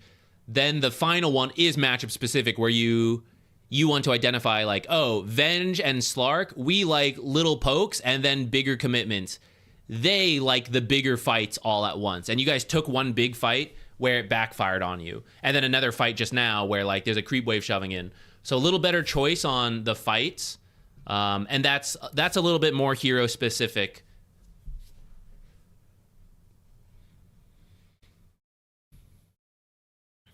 Okay, I am going to grab another one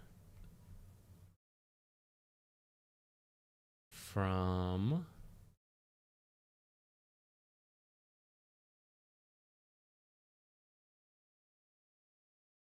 I know there's another one I wanted to take a look at.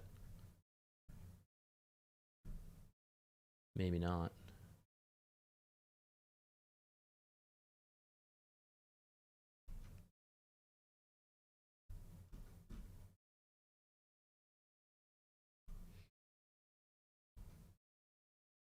In my mind, there was another one I wanted to look at, but I don't see it again, so whatever. We'll just pick a new one. I think Venge support is fine. She does have a weaker lane than other supports, but it often goes unpunished in a lot of pubs, and then swap is, like, amazing. So I think it's fine. 4 or 5.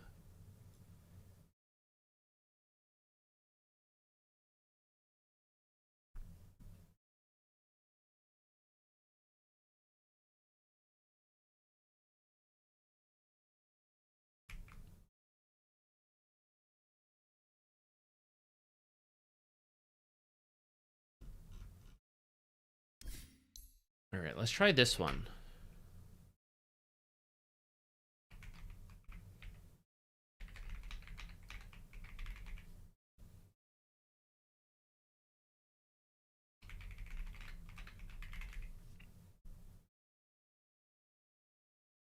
I should have started the download first. I always do this. I type everything, I start the timestamp, and then I go,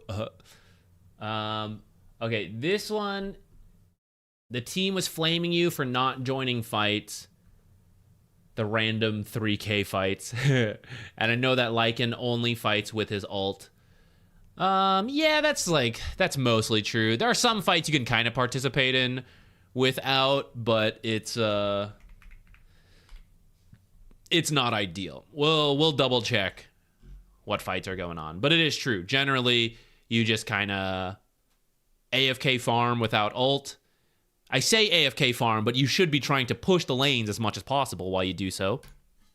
And then when you do have your ult, you participate in the fight. It sounds like a good general game plan to me, but let's just confirm. And we'll just skip to when you have your ult and the Helm of the Dominator, which actually, I'm amazing. I picked the exact right time. Because you really don't do much until then. You don't do much without Shapeshift, and you also want that Helm of the Dominator, really. The Morphling is not going to be an easy carry to kill. You can also buy yourself a Clarity right now, because actually you don't have enough mana. So this is like, okay, go time, we're ready to fight. Oh, I'm not actually ready to fight. I don't have mana to fight. So if you know a fight's happening soon, you can even buy a Mango. Previously, if you go back a minute or two, perhaps there are some spells you could reduce the usage of, or buy a Clarity earlier. I don't know, but we're just starting from here. We do now have everything, though. And then this Lycan's here, this Lich is here messing with us. Okay. Yeah, so actually, as part of running away, this is where you could ult and then probably have killed him with, either you kill him with the ultimate or, like, your creeps run him down with, like, the bonus they get. Actually, you still got it. Okay, okay. I thought you would need it. Ah, that's fine. Okay, we will regen naturally from the Helm of the Dominator and your high HP regen anyways. We need mana. Need mana. Maybe if we had the ult, but probably not. Morphling is hard to kill. However, you've had this ult for a little bit now. It's a 110-second cooldown. If you had used this at like 8 minutes, which I think is around when you got it, it would be back up to use again. But we haven't had the mana to use it, and let's see when we do end up using it.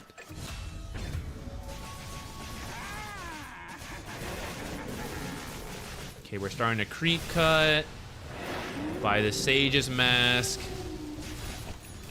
Most other carries, this is a kill. Like, as soon as you ult and you just run into the carry, I know Morphling is a hard one, so it kind of doesn't matter, but, like, against normal carries, we may not have the mana to do it. We are now kind of, I think you used the wand there.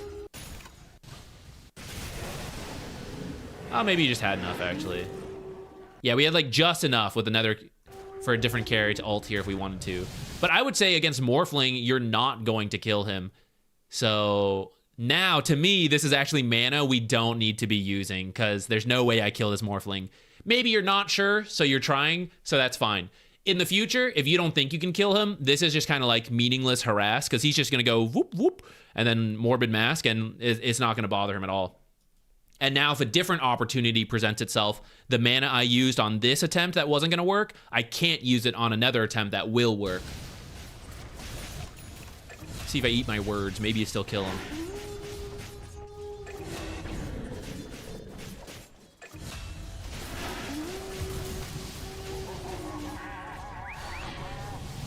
Oh. Almost, actually. All right, that's the first ult. I think you've been sitting on it for like 4 minutes. With the clarity, with the Helm of the Dominator, there's been a lot of heroes down here. You can show up, ult, kill people, and then just run back up here. You do want to use this sooner rather than later, and for whatever. Like, it doesn't have to be a carry kill. You can use it on a support.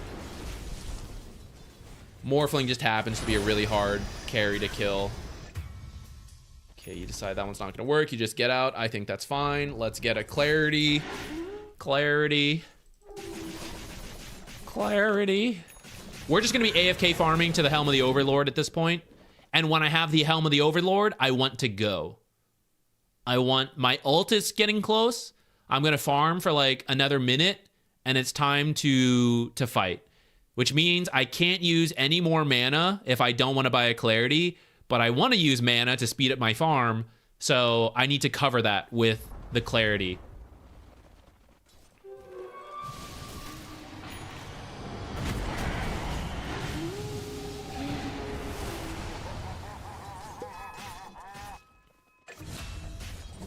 Yeah, until you pick up an Orchid, you will not kill... You are not going to kill Morphling. If you want to pick up an Orchid. If this guy has it, with Vessel, you might also kill Morphling. But that means we need him involved. If he's not involved, then we're wasting abilities on Morphling.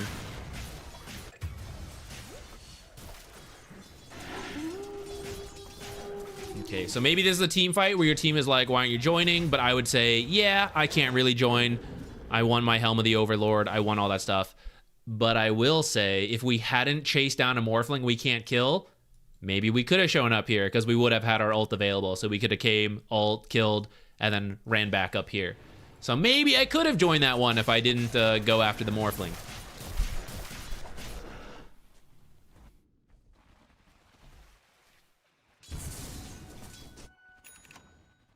Thought I heard some beeping. Keep an eye on that. Okay, we do have enough mana for everything. So right now we're good. Team, let's get together. Let's go. Now let's think about this Assault Cuirass purchase.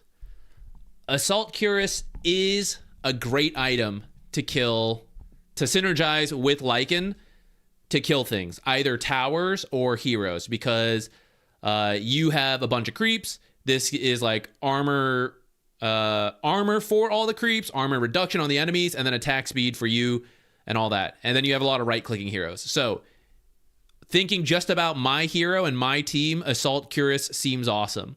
And now with it, I will run down a Necrophos who has Ghost Shroud and Radiance. I will run down Frost Shielded targets and try to right-click through 60% damage reduction. I will maybe get lassoed. This guy's not as big of a problem, actually, but there's a lot of slows and stuff coming in from annoying. I will be linked and lose a lot of damage from this Razor, and a lot of my summons will take plasma field damage. Or this Morphling, who is just going to keep waveforming away from me and switching on to strength and be very hard to kill.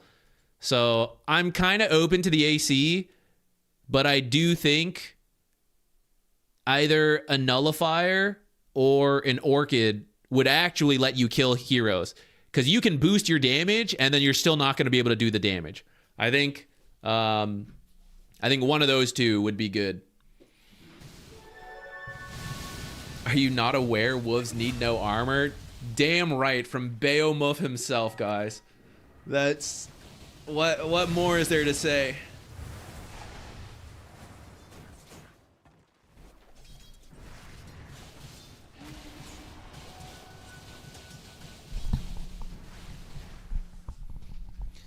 There's probably some people doing it, but I don't know. Yeah, there's not the qualifiers for PGL aren't usually covered. Bayo says he's gonna do them later tonight. for now. Rob and Roll, I feel, usually covers it. I didn't check for him, but I feel like he usually covers these kind of qualifiers. He may not be covering America. To be honest, I would, you know, understand why. There's probably more exciting games from the other regions.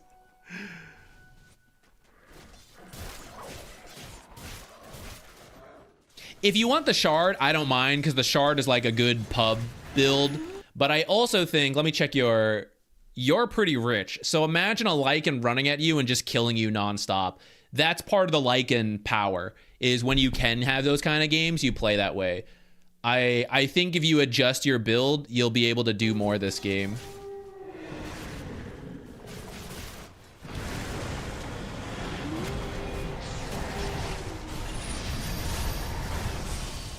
Like, maybe we kill this guy fast. Okay, you probably wouldn't have had it at this point, but this is kind of what I mean. Like, look how long it takes to kill this guy because of Ghost Shroud. And part of the reason it works is because we have 3 heroes here. So if I'm ever by myself, he's off the list, you know? And I want to be able to kill him if possible.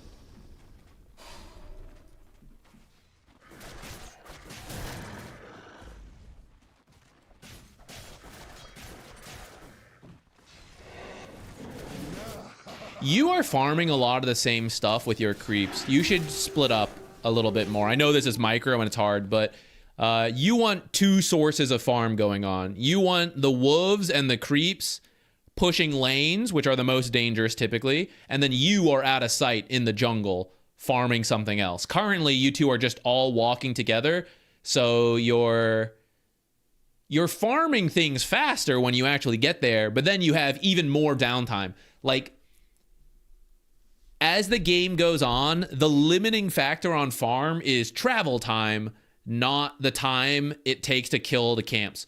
So you are, by all working together, you are minimizing the fastest part of farming and then extending how many times you need to travel, actually.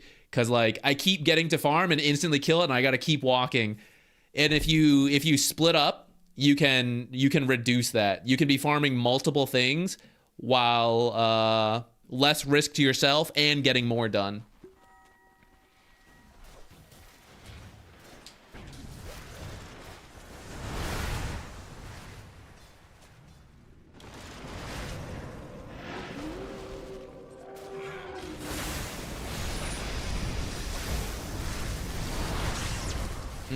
This is one I agree we wouldn't fight. If this was like nature's pressured you to be like, hey, help me kill this necro, I would not join this. I would AFK farm through this. We're so close to the ult. This is really greedy to try for because it's really close to their tower. And none of the heroes are showing. And actually, one of our critiques in most games is the lack of deep vision. You guys have this one, you guys have this one, and you guys have this one. And this lane is here. This lane is about here. So, like, where could they possibly be? They're all in this area is what the map is telling me. They're smoked or all in this area. So this is not the guy I want to go for. Oh my god, they're here. How could we have known this? How could I have known this?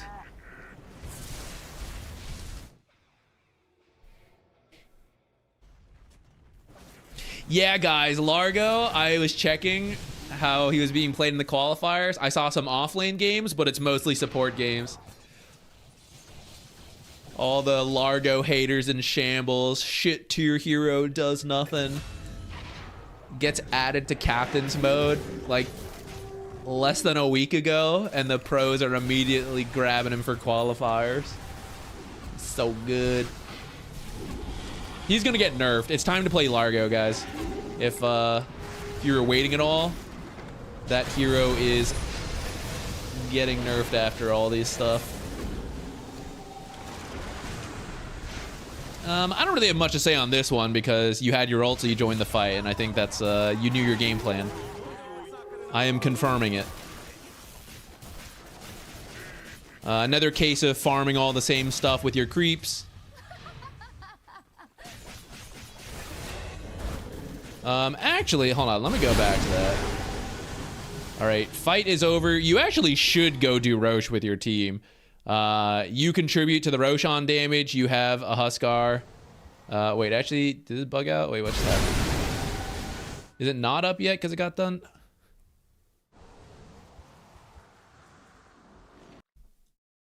Did you just do like a 10-minute Roche? Oh, he did. Okay, this is actually... People actually don't do this anymore, but whatever.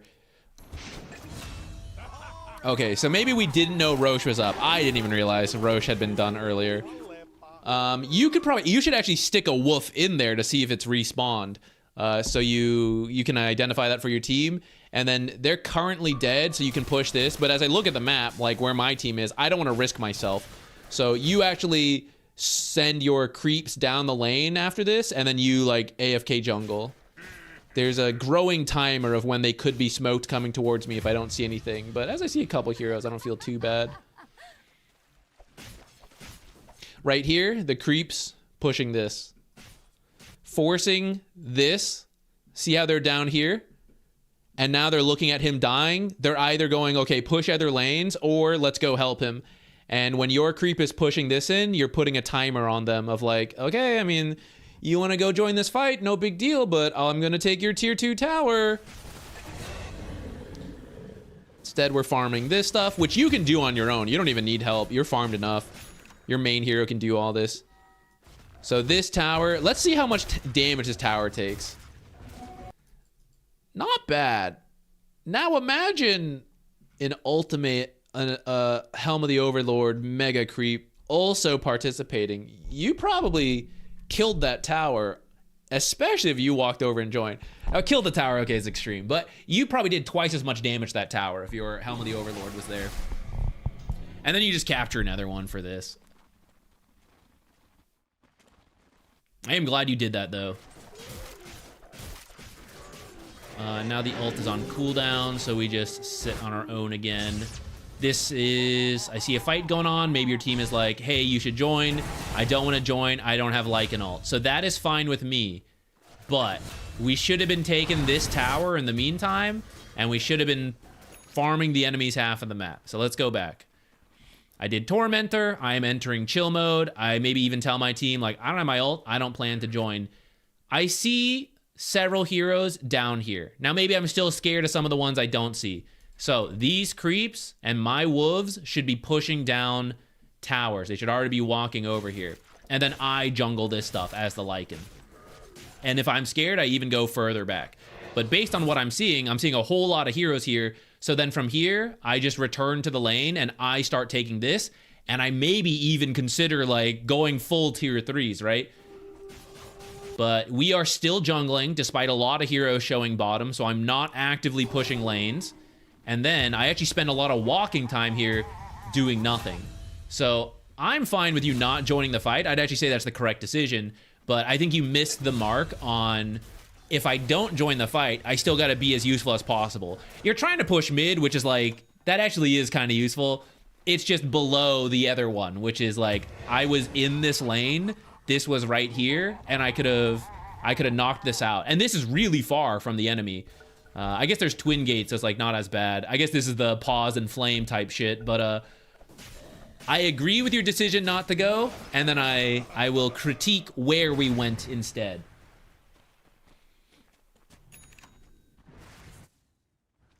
Is being stuck in Herald for a year normal?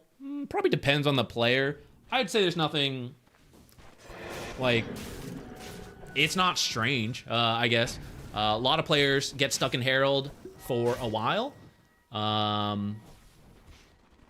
Some people zoom through it because they're, I don't know, they got the gamer chair for it. Some people just like pick things up really quickly, even if Dota's like their first MOBA.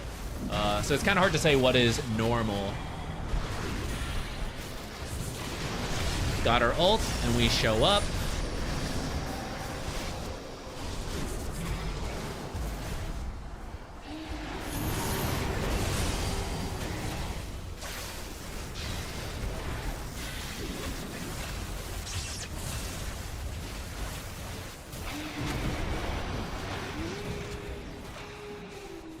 Get a new creep, get a new creep.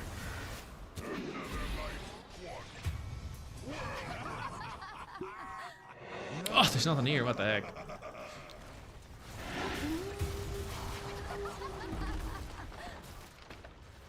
Okay, a little more critique.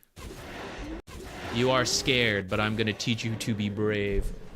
All right, this fight's breaking down. You've run out of the ult. Razor's over here. I'm done with this, right? Okay, let me come over here and push. You send the wolves in, you're like, well, what if he just TPs in and kills me, right? So like, I'm kind of scared. I think that's fine. But I do know he's here. And I do know if he's gonna teleport, it's going to be here. So if your own hero does not want to hit the tower, because if he teleported, you're so slow, he'll actually run you down, right? And especially as these guys are respawning, that does scare me.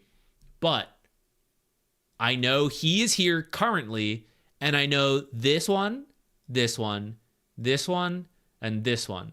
These are all of the teleports possible in the game. Unless you have, like, Nature's Prophet, and then, like, you know, go wherever. So even though I am slow, if I am running this way and they are chasing after me, I will still probably get away because of, like, I have the double advantage. I am ahead of them, so they have to cover ground to catch up to me, and they don't even know where I am. They don't know where I'm going unless they do because they have an observer, so then I got to be a little careful. Right now, a lot of people get scared. Oh, they're going to respawn. Let me run home. There is nothing here. There's no enemies in this area, and this is the enemy's half of the map. I would like to steal this from them. So I want you to actually come over here and start farming this. And you can be careful depending on death timers, depending on heroes. Like, oh, they have blink catch. You know, if I'm here, it's too close. Okay, let's head over a little deeper then. How about this one? How about this one? How about this one? How about up here, right? Depending on where the fight's going on. I will switch to free cam mode. I know you can't do this in real Dota, but they have wards here, actually, as it turns out. I see you farming here. I farm. What can they do? They're dead. They're respawning. And as you finish, you start walking this way, right? I know exactly where you are as the Dire. I know you're running this way, but what can I do about it? I have to TP to this tower and chase you, and there's a whole bunch of creeps hitting my tower, so I'm probably going to show on this first and then chase you. Especially because if I TP and chase you and you just keep running, I'll never catch you. Okay, I'm Bat Rider. Oh, I'm going to get him. I TP here, and I start running this way. You're here at this time. You're going this way. I will never catch you, right? So you have time to farm a little bit more here and then see what you see. So for example, coming back to just your perspective, okay, I'm a little scared. I'm farming this and I'm running here right now. Oh, Bat Rider respawned and he's top. So that's giving me some information now. I'm still scared of the other heroes who might be coming, so I'm just gonna keep going this way. And I'd say that's fine. But sometimes they actually show down here. Like let's say Razor didn't live, maybe he left sooner, your team pushes in. You see Bat Rider TP here and the others are still dead. Oh, I was running this way, but now, I just come back, one more camp. And then as they respawn, I do the same thing. I start running left and I look at the map and go, oh, the next guy came, Necro came here. So now I know, okay, Razor probably went home because he's low, Bat Rider went bottom, and now I see Necro TPing here. So I was gonna run home after this camp, but now, well, maybe I'll go to this camp, right? So I'm in position to steal stuff based on what I see. And then if you had to run home, like in this case, I don't think, you would have only gotten like one extra camp if you had stuck around. So the fact you ran home is not too bad in this case. But other games, depending what you see, you might have been able to continue punishing them. And the reason I'm kind of harping on this is because what if they all ended up going bottom? That'd be kind of weird, but it does happen in pub games. And then you don't go and your ult's down and your team's flaming you because they're like, you're not being useful, whatever. And if you're farming here without your ult, you're not being useful. But even without your ult, when you stay as aggressive as possible, as soon as you see too many heroes bottom and you're like, oh, the last hero's Lich and I can solo kill a Lich, right? You're immediately into the lane threatening buildings and ratting, and they lose the fight and they go, man, where's Lycan? And they see you got megas and they're like, well, I guess it's fine. I guess we'll give that Lycan a pass. He got megas while we weren't while we were in a bad fight. I guess it's okay. But if they look and they see you here, they go, what the hell is this Lycan doing? He's AFK. He's griefing me. I hate him. I'm so angry, you know? So the more you can learn to push it and be in aggressive spots, as soon as you have the opportunity to rat, you can do it. If I get the opportunity to rat and I'm here, I gotta walk all the way around. And in that time, the fight's done and they TP back and then they get me too.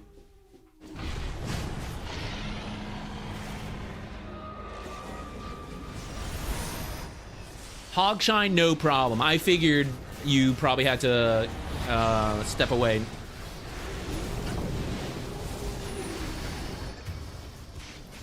Oops. I was reading chat. What happened here? This will be the last thing we look at, and then we'll move on to another one. So how about you guys start submitting match IDs and specific questions, and also who you're playing. Okay, so we're doing Roche. This is a couple heroes bottom. It's fine with me. Rather than have the wolves help you in the pit, by the way, they should be outside scouting for you. Okay, get scared, ult. I think that's fine. Classic Huskar. Classic. Okay. Hold on. Huskar's being classic Huskar, but you're kind of doing some classic AFK Lycan stuff right here. You've mostly been good, but I'll critique the points that need to be critiqued. Okay. What did he just burned the Aegis instantly. But it does give me some information. I do know that the enemy is here. They're all here, which means they're not everywhere. So I can no longer, I'm not interested in fighting. One, this guy just burned his Aegis. And two, I panic ulted earlier. Reasonably so. Panic ult is a little unfair. I reasonably ulted here, and I've lost most of the duration, so I don't really want to get into a fight here. Now, pub mentality. Even as I say, let's not fight here. Will my team listen and disengage? Maybe yes, maybe no. But either way, if I don't want to participate in the fight, I need to do the most useful thing. I need to make use of the fact that there is a fight going on here, and that means heroes are here, and heroes are nowhere else. I critiqued the build, but this build is really good for this kind of play. AC and the Shard means the lanes are always pushed in, and you're really good at taking buildings, which means we need to capitalize on that. So rather than run to AFK farm here, this will do nothing for your team. Whether they win or lose this fight, farming your own jungle will not make the situation better. But if you run to the lane, if you steal the enemy's jungle, it helps your team. Because as they win the fight, if they try to farm their own half, there's nothing. And as you feel you have to retreat, you can still farm this stuff.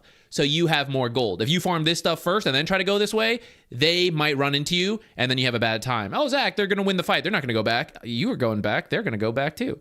So you want to steal their farm, and you'll get more, and they'll get less. So that's good. Well, because I'm here, and I see this fight continuing, I can also go straight into the lane. And that means the lane is pushed. Even if I don't take the tower, the lane is pushed. So they win this fight. They want to go mid, and someone goes, oh, creeps here. They TP home. It's the Morphling. Morphling, you were supposed to... Well, now what? We were supposed to take this tower. We won that fight, and my carry just left. I guess we're done too, you know? And then they scatter. And because they scatter, you might have a shot of picking somebody off. Or at least, okay, we didn't lose the building because I baited someone to go home. So that's useful to you. They stay focused. They're objective gamers. They're taking the tower. Okay, I see all of them there. I will also take this tower. And they're going to keep going? Well, I'll also keep going. I'm liking, like, well, I'll do it too. So now that's really useful to your team. You lost the fight, but you're trading towers. You're maybe trading barracks too, considering it's 5 of them pushing, 1 of you pushing. Now they may bring some heroes home, and then you can't take this, but now they're split up. So maybe you can TP home, and your team is respawning, and maybe you can take this fight, right? We're creating these opportunities that might work out. There's no guarantee it'll work out, but it might work out. But only if I do it. I have to do the prerequisite steps of, like, I have to be on their half of the map, I have to push in the lanes, and then those opportunities come up. But if I'm over here, those opportunities will never come up. So with the remainder of your haste movement, you should actually be running somewhere else immediately. Off of this losing fight, you should run over here. A smaller example of this, Lycan is like, you know, haste and AC and everything. He's really good at it. A smaller example in the early game for any role, and especially support players, fight breaks out somewhere. It's like over here. You can tell the fight's losing. Zach, what do I do? Do I join a losing fight? Sometimes. But if you don't want to, you immediately go to the closest lane and shove it out. Because after they win this fight here, like, what can we do? Let's go push mid. But as you see this fight losing, the support goes and he shoves this lane in. And now by the time they come and get their wave and push it back out, your heroes have respawned, so you can do this. So as soon as you are not going to be in a fight, you need to look at the map and say, where's the safest place I can push away from the enemy so they can't do what they want to do? And like, we'll get an opportunity as well off of a losing situation. It's a really good habit to build, and that's what we're missing on this Lycan right now. We like stepped away, step back in. You're feeling the pressure, your team being like, let's fight, let's go. Maybe it'll work out. Let's see. Pub games. No, it did not work out. But see how Nature's okay, you didn't do this one. Nature's did this one. He pushed this lane. So what happens? They win the fight. And are they pushing? One guy's like, I got to go home and deal with this. I'm going to lose this tower. So now they don't have 4 heroes pushing. One guy felt he had to go home. And on the other side, another guy feels he has to go home. And now there's only 2-3 heroes left to push this lane. And you have 4 heroes. So even though you lost that fight and it's 5 versus 4, 2 people had to break away. And actually the remaining heroes could take the other 3 heroes or pick off this guy and bait more heroes to TP back. So this is a good example. I'm actually going to write that one down. Let's keep this somewhere. I need to be better about getting videos out of these replay streams.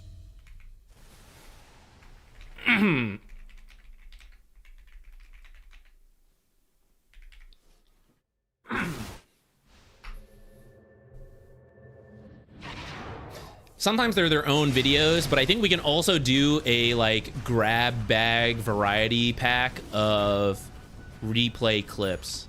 I'm trying to save them on the sides.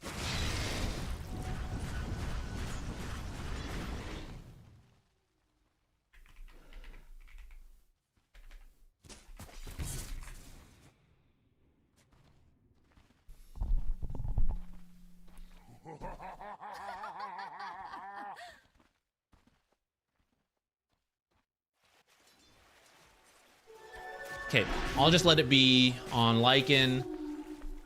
You guys submitted a bunch of games. Let me see.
Okay. We're gonna do this one.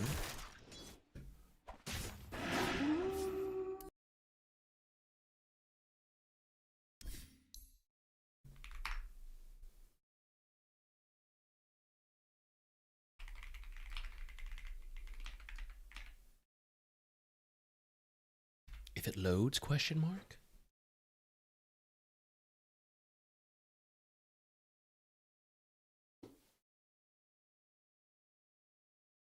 Where is it?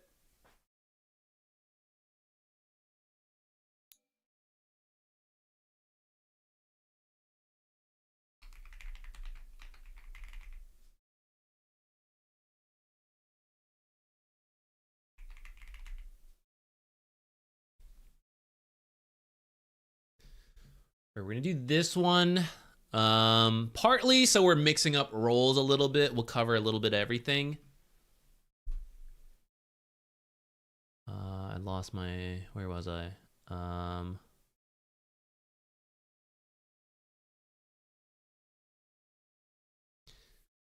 How to win this game. I feel like I need to improve how I integrate Desolator and Blink into my team. This does look like a good Deso Blink game. We have a good synergy with the mid. You said the mid was kind of feeding. His kill score does not look great.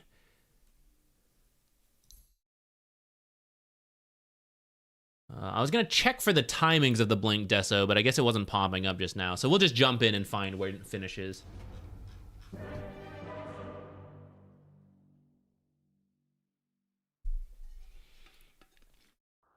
I do want to try some Largo offlane before it gets nerfed, but I don't know when we'll get to it. Because Friday is the next time I plan to play games, and if we're going to do it before then, I got to like power through videos, and things have been slow lately on the video production front.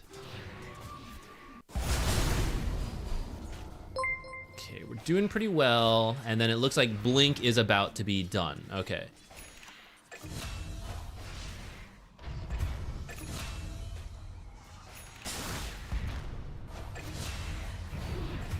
Nice, free kill. I was gonna say, if you think if you're crushing this guy, you can maybe just carry dust yourself, and you might still want to. Okay, so we have the Blink and the Deso on the way. Does look like our teammates are struggling, so we... Robin, we were just talking about you, actually. We were saying you were covering, I think you were covering streams, because, or qualifiers, because you usually do. Thank you so much for the raid.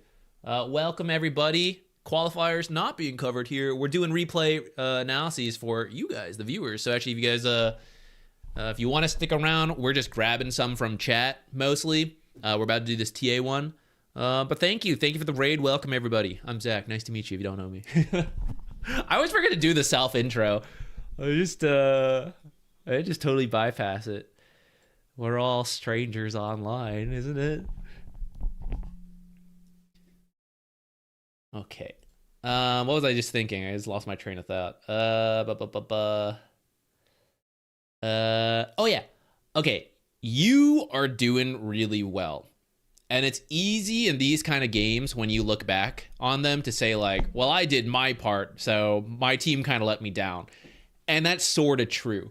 But in terms of winning more games and gaining MMR, I think it's better to look at these games and actually say like, okay, I have more responsibility to win this game than any others because I have been given power. Maybe I've earned it, who knows? But like, I have power and I must responsibly use it. So I do a lot of damage. Who can I help the most that will help me? People who provide lockdown so that I can do damage. So when it comes to like, if I had the chance to help SF or help Axe, I'm actually more interested in helping Axe because I need him to be my Blink initiator. And if he's not at that point, it looks like he's rushed the Blink, has nothing else. If he can do that for me consistently, then I can do my damage. So I'm interested in helping Axe, and Shadow Shaman can do that for me, so I'm also interested in helping him. I do want to help SF recover if possible, but it's lower priority based on what I feel I need as someone who is doing really well. The person I need to help me carry the team is Axe and Shadow Shaman. So with this Blink, I'm curious how soon we go and help the team. Everyone's like kind of dead right now. So, okay, a little bit, everyone respawn. This is where you actually tell the team now, like, hey, I want to make a play when we're all up. Can we have a smoke ready and go? And be willing to buy it yourself because sometimes the team like just won't do it. So let's see. Farm safely right now. Wait for everyone to respawn. And if they don't come to you, let's go to them. This is my own philosophy. There is probably people who disagree and be like, no, just keep AFK farming, get like super strong. And I think like there's merit to that. But personally, it's a team game. I think it's nicer to do like team stuff. Okay, so Axe seems to be coming my way. I don't think we have a Blink though. We can still try to make something happen without the Blink. We're about to reveal every single core right here, so it's going to be harder to do this. And then you kill Crystal Maiden. Okay, so 1 for 1 right now, and the team is together. You know, if we can keep that going, great. But let's make sure it's actually happening and I'm not just on my own. They do seem to be behind me, though. This one's a bit hard, though. And I see, okay, here, here, here. Forcing mid can be quite tough. You are a TA with Deso, though, so it can kind of work if you, like, do this quickly enough. If someone had a smoke, now is like, let's do it. Let's go chase one of these guys out and try to get a kill. Is it always the best play? Not necessarily, but it's kind of what needs to happen in pubs.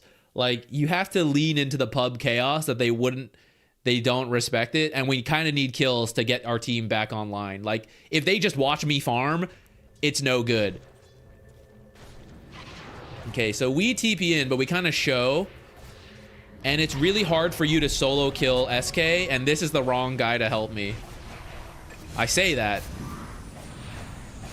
Okay, he's the right guy to help me. I'm so wrong. I'll take it. Let's push one more lane and then see if we can organize the play. Now, if you're trying to say it, like you're saying, like, let's do stuff, like, work with me, and no one's doing it, you're doing your part. But if you're not saying it, if you're not making it clear, like, hey, guys, I'm really strong. Like, play around me and we can easily win fights. You have to say it when you're the one in the lead. If you're doing really well, people need to know to work with you.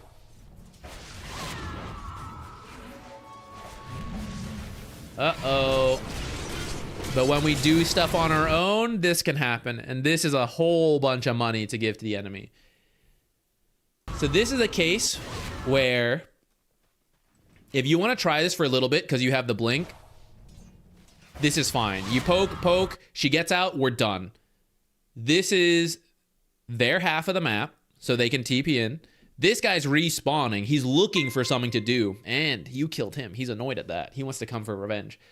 So blinking in is really greedy. Maybe you kill this Queen of Pain, but then they show up. And then who benefits? I die, Queen of Pain dies. They benefit because I'm the strongest hero in the game. So this is one of those moments where we have a lot of responsibility to not do this kind of stuff. When we're having this kind of game, we need to be very careful about what we choose to go in for. So this, we just, you poke her, you got half, blink out. Maybe she pushes up too far, you get the other half. You kill her at that point. But if you back out now, she's probably going to go home because she lost so much health, or she's going to be a little, like, passive while she regens. You still got something, even though you didn't kill her. You didn't get money, you didn't get XP, but you got space. And that's hard to quantify. But I'm trying to put it forward so that you don't feel like I have to kill her. I have to try, right? No, it's okay. Like, we did our part. The important thing is playing safe and being as active as possible, but not feeding, which is a fine line. And in this case, so, like, we would just back out and we would just farm backwards and tell the team again, like, hey, I'd like to play together. And actually, because we got Queen of Pain low, maybe you wouldn't see the Pudge and the Crystal Maiden because we didn't commit forward. They wouldn't have showed up. But I know Queen of Pain is here. So now as I retreat, I farm some of this stuff. I come through the Twin Gate. I'm with Axe. I wait. I just wait here. Hey, if you see anybody, just blink call, Axe, and I'll jump in and I'll kill them. Maybe you step out and you farm. That could also be okay. You would at least have Axe nearby, so if something does happen, he can come in and blink call for you. But maybe you're just jungling on the side right now. You know, you came through the Twin Gate, you're jungling, you're out of sight, and if something happens, you jump in. Look, two active heroes. Shadow Shaman with the Hex Shackle, that's what I want.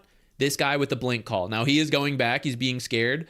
Part of the reason he's being scared, though, is because you guys just died, and so they should be looking for this kind of stuff. This is why it's very important to not die as the power hero. Because let's pretend you're all alive. How comfortable do they feel jumping Axe if they don't know where you are? You are the permanent threat as TA. If they don't know where you are, they have to be careful of what they do. If you're dead, they can go wherever, whichever way, because they know they're very strong. this goes back to the extra responsibility we have if we're doing well.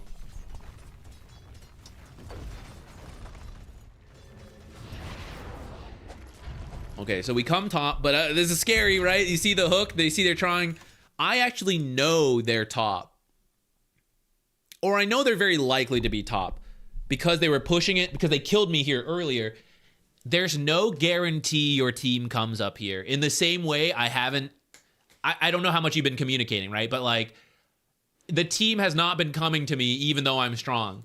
So there's no guarantee they come to defend a tier 1 where you TP in first. And even if they want to, it's going to take them a while because you showed up right away. So now their TPs all have a delay. So this is really kind of dangerous.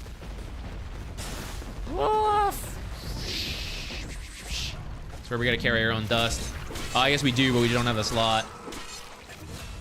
All right, these back-to-back deaths are the main things you should take away from the game. The extra danger here. The easy... I know it's really easy to just be like, look at this and be like, man, what is my team doing? But these mistakes where you like, your top net worth and then you die twice back-to-back are extremely painful because this is a winnable game. When we jumped in, it's super winnable despite how it looks. But a lot of it hinges on you. And that's actually where you want to be for a lot of people who are like, I want to climb games. I want to do it on my own. This is that situation where it's like, I have a lot of power in this game and we have to avoid this kind of stuff. So if your team doesn't show up earlier, that's okay. You just lose a tier 1 tower. It's not that big of a deal. Move towards your team. Try again. You only need like one fight to happen. You know, you need to push it like 5 to 10 times and then for one fight to actually happen on your terms. I know it's frustrating and it's not ideal, but that's just how it goes. It's gonna happen to both teams a lot over the course of a lot of games. That's just how it is. It's like everyone's making calls and nobody's doing it except a couple times. And so we also have to do it.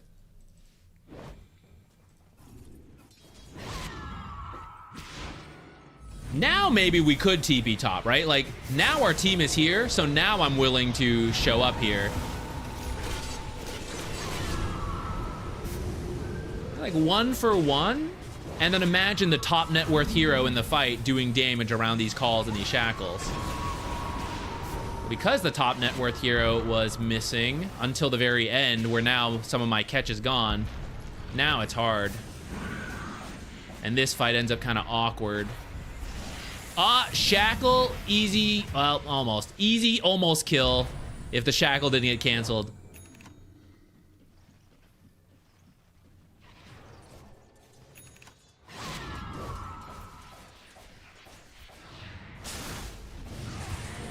Easy with the call, easy.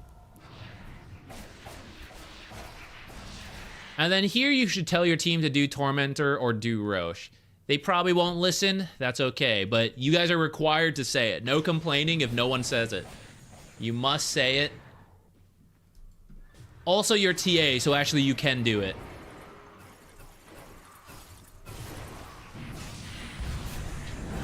Easy. Axe baits and we come in. Totally the plan. But it's not a coincidence that suddenly the kills we're getting all involve the teammates. Whether we went to them or they went to us. This is a little dangerous, being like so far forward, because if you get hooked, right, from where you are, they could maybe blink reach you. But if you get hooked back, now they have to like travel twice as far. So you gotta be a little careful, especially when you're not actually like hitting this tower yet. Like the creeps are still coming in. So you're gonna be a bit more careful there.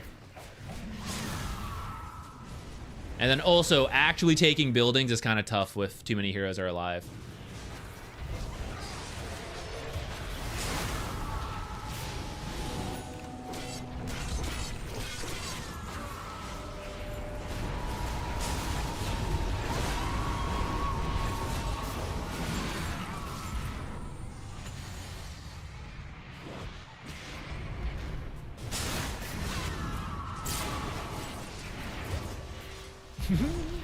Ah, damn, almost got him too.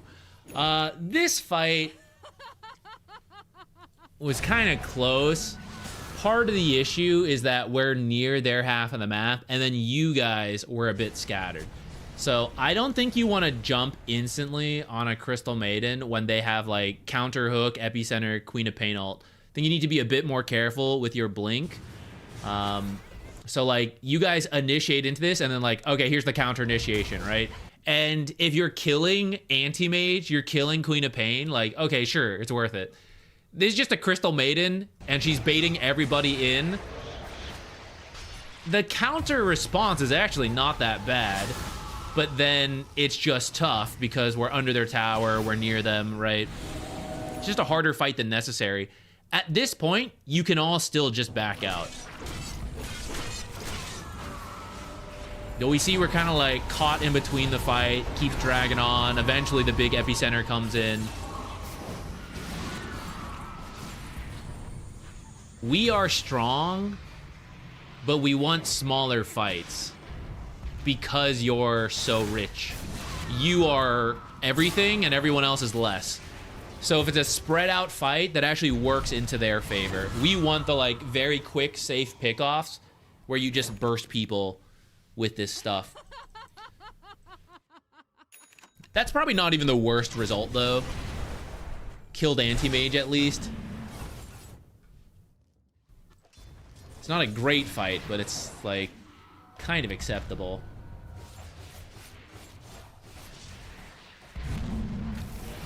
This is dangerous. Chasing for a kill when we don't know where the heroes are. So this is another case where we have to have a little bit more responsibility on being the really rich hero and being more selective with what we go for. If you're losing and you're desperate and you're the one struggling, you can do that kind of stuff a little bit more. But as the strongest hero, you need to pick like the smartest plays, the safest stuff. Because anytime you're wrong, it's way more punishing than usual. So, I think we have seen a good couple examples of that already. If you're consistently having that start, that's pretty good. So now you just need to refine which plays you go for. And I guess the takeaway lesson is like, how do I help them more? It goes back to what we're saying is like, you need to be with them. And if you're going to be on your own, that's like, I understand for pubs, but then we just can't be as aggressive. Like we have to be very careful with the aggression. And at some point it will line up. Like even if you feel like your team has not played with you this game, I've seen at least 3 to 4 situations where they did. So we just have to wait for those situations and not engage on these like other, like the 3 mistakes we made on our own, and then like 3 fights where the team went together. Some were really bad, some were really good. And we just need to like avoid the mistakes, and eventually the team does things together. Like it's rare that it is truly AFK. I'm glad it helps. I'm glad it helps. I think okay, admittedly, it's hard. This is one of the harder parts about choosing which fights you take. But if you're already having a good start on the lanes, like pretty consistently, then you're in a good place. And as soon as you restrain yourself a little bit more on the dangers, you'll be like easy with the team and the lockdown. I just pew pew. Okay, actually, the real TA animation is like easy. I finally just sit there and I toss the side blades, easy peasy. Hey, kill my supports. Whatever.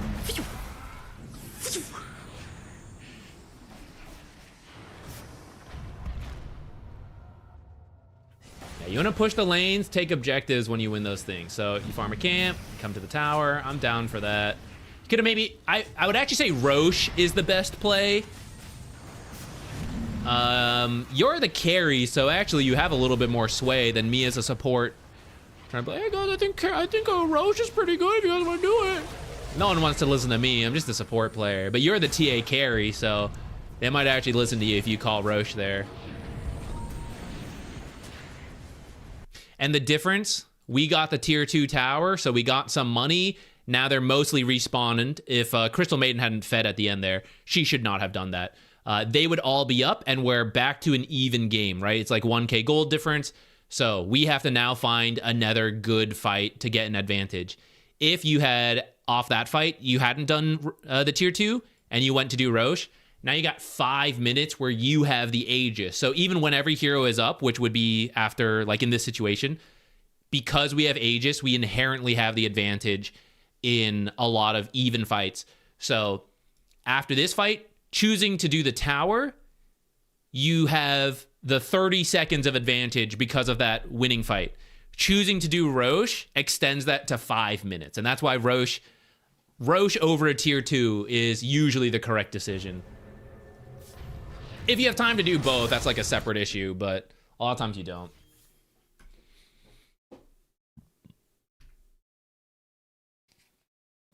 Okay.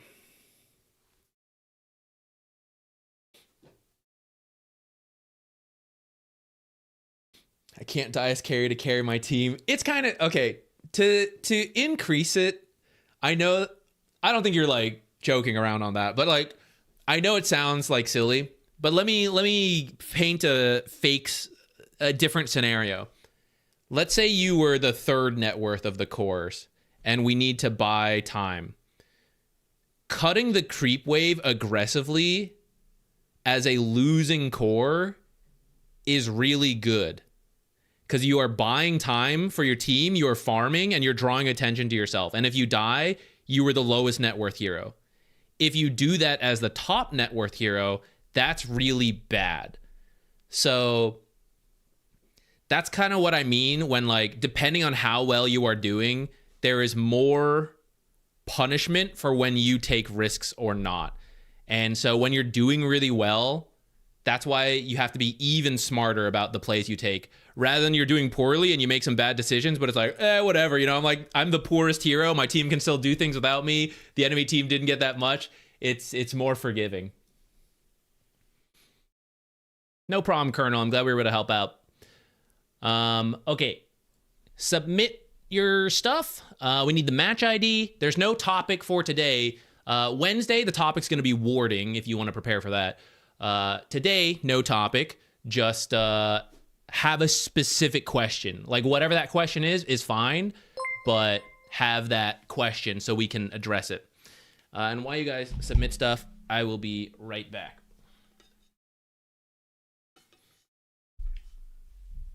I'm gonna refill my tea. It is still cold here.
Okay.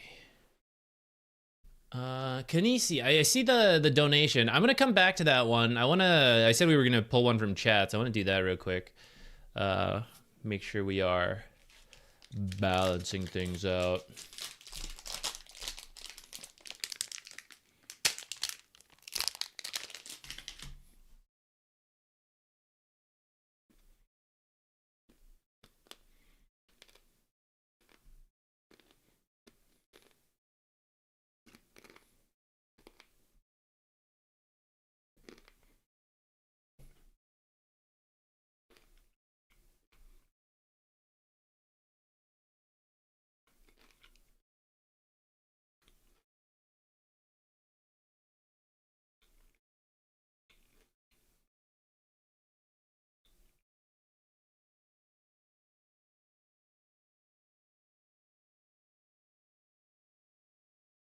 What am I snacking on?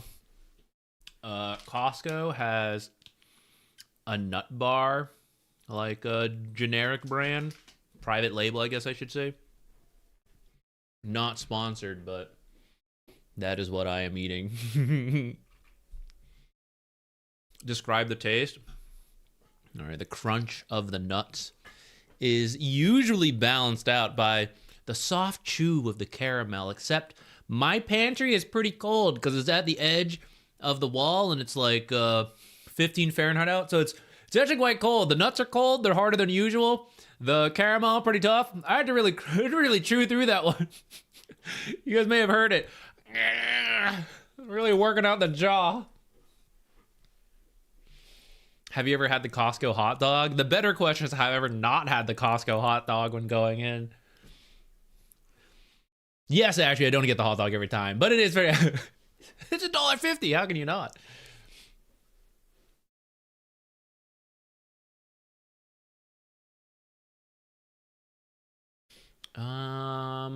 Okay, let's do. Let's do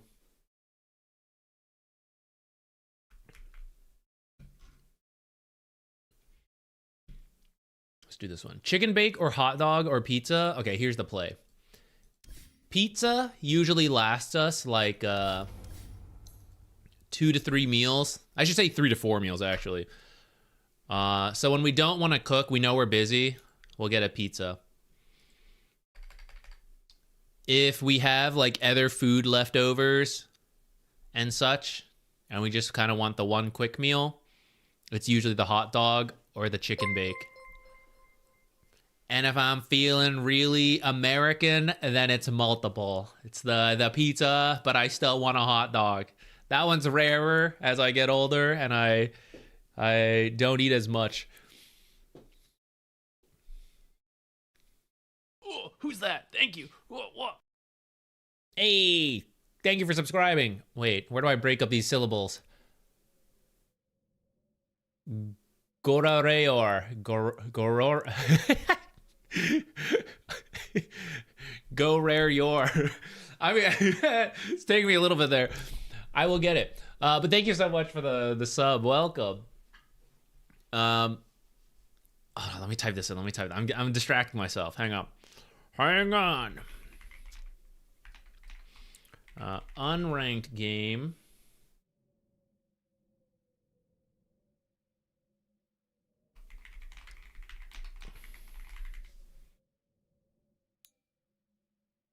Okay, let's do this one.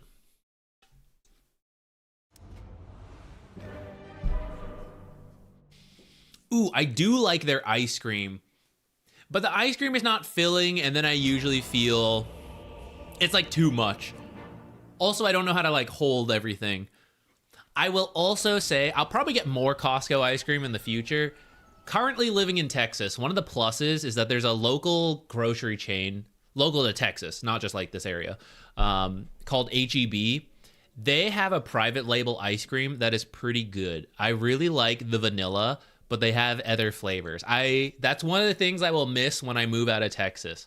I will miss HEB and their ice cream. And so currently, I have like some of their ice cream in the freezer, and then Costco ice cream, and this ice cream is like, it's too much ice cream.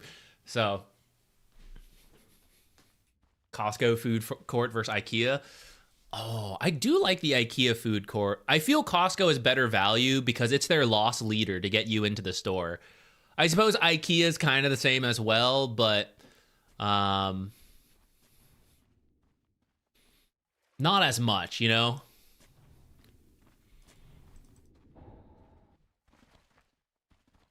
Can I donate extra for a full game review? So you can, we do have donations for guaranteed reviews. Lately I haven't been doing as many full game reviews because we don't get to as many people that way.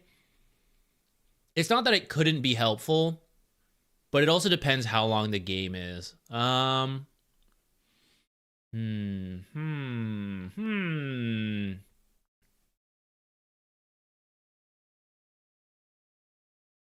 The full game reviews are usually more like a full coaching kind of thing, I guess.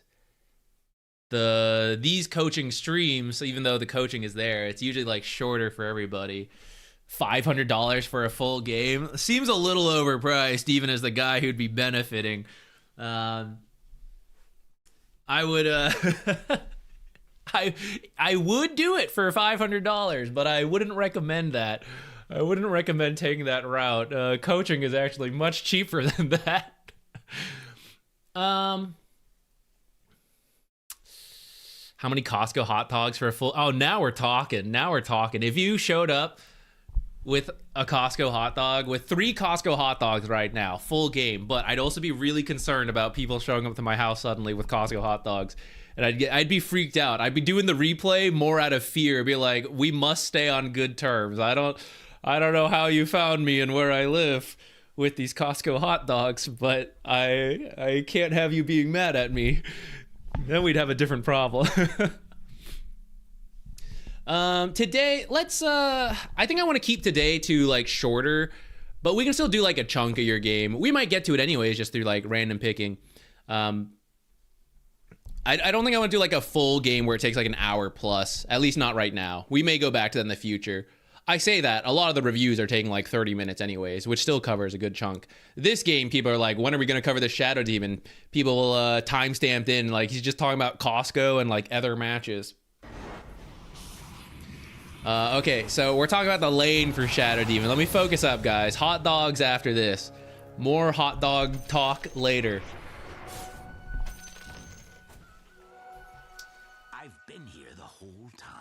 This will never work. This will never work. Never do this again in your life. There's no way they're there. They're not there. Unless you're looking to fight, actually. This is a little better. What I'm talking about is after the bounties like this. All right, let's go back even a little further. Everyone...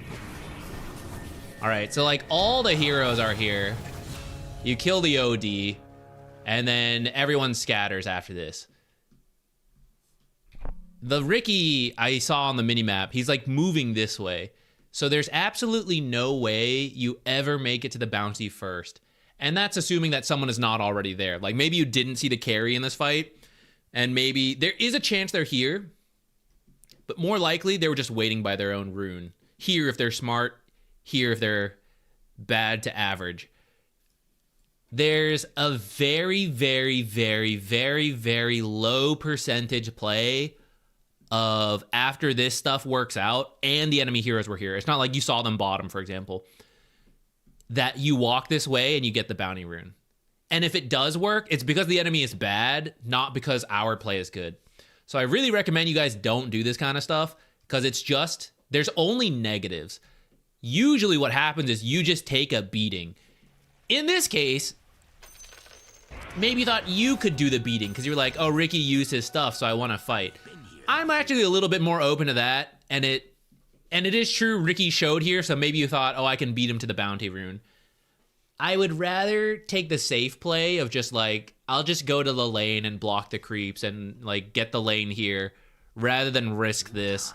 The potential like 2v1, like if the other support was here and we're fighting like Io Ricky right now or Crystal Maiden Ricky, it's just like, it's too scary. The risk reward is just like not very good in my opinion. And then he just TP's to lane, and now he 2v1's my offlaner, and I'm not here yet.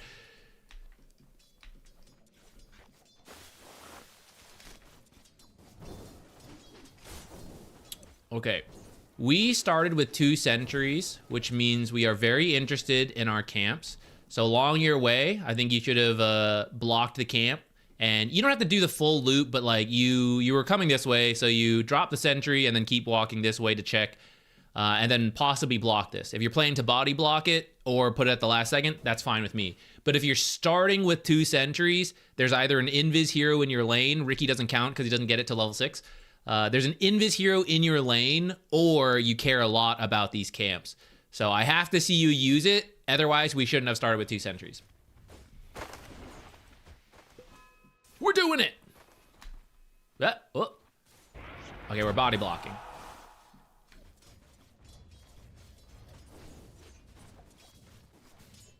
I don't mind the body block, but again, I don't need 2 sentries. If I was gonna body block, I should at least check this camp, because what if she had blocked it and now my camp's not up? I blocked theirs, but I didn't unblock mine. So a 1/6 of our starting gold is currently not doing anything. If you're starting with 2, it means you're using 1 or 2 of them before the first minute, typically.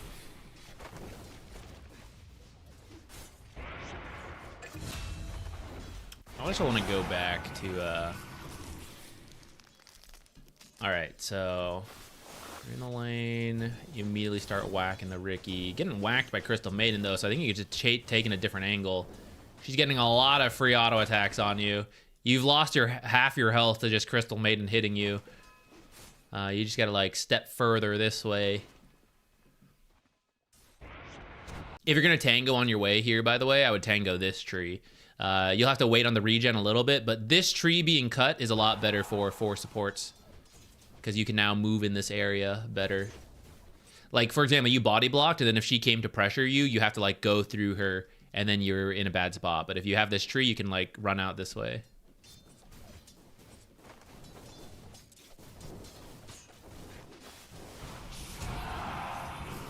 Here, you should just hit your own creeps rather than the Ricky. So this creep is still low, and you're kind of moving up. You're drawing aggro, and there's 2 heroes here who could fight you. Legion is like behind you, so you're on point, and you've taken some damage. So I want to heal. So I don't think you should be like running in to hit the Ricky, especially because you have to run past the Crystal Maiden, and then you're hitting Crystal Maiden. Okay, she actually had a clarity going, so maybe that was fine. But now this is kind of what I mean, where there's 2 heroes on you, and then she's hitting the Legion for whatever reason. They should just 2v1 you right now, and then you lose all your health. She's focusing like a different hero, so it kind of works out for you. But if they had focused you, you would have lost so much health for no real reason.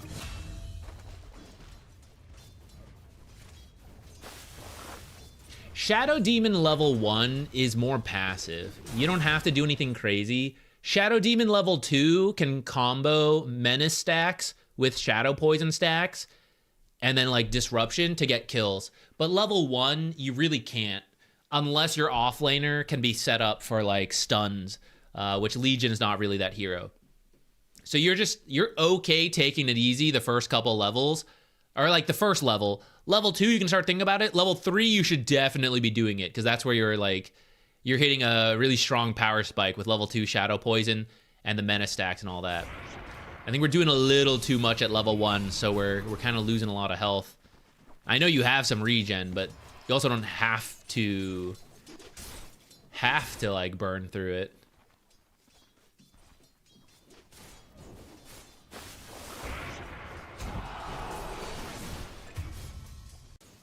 So when we walk in this way, she's here, Ricky's here. Ricky has a gap closer.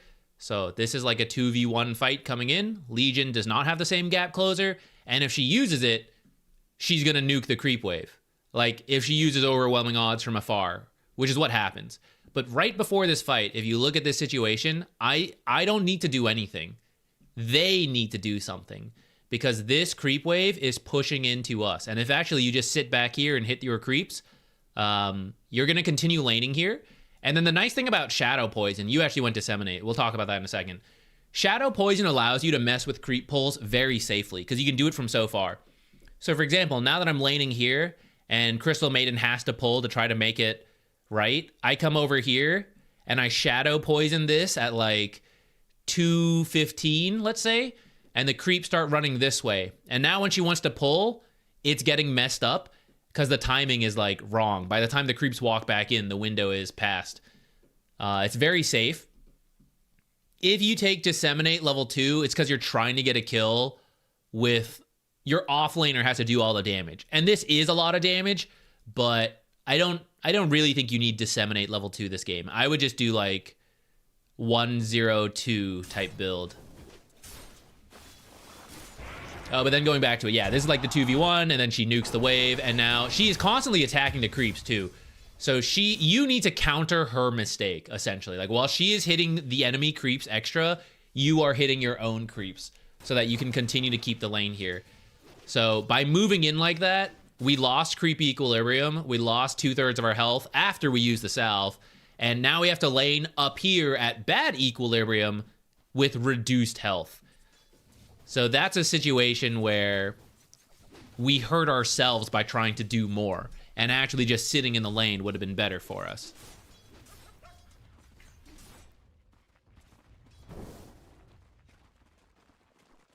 Okay, pulling is one of the things we can do. And we get the Lotus. Bring this creep wave in.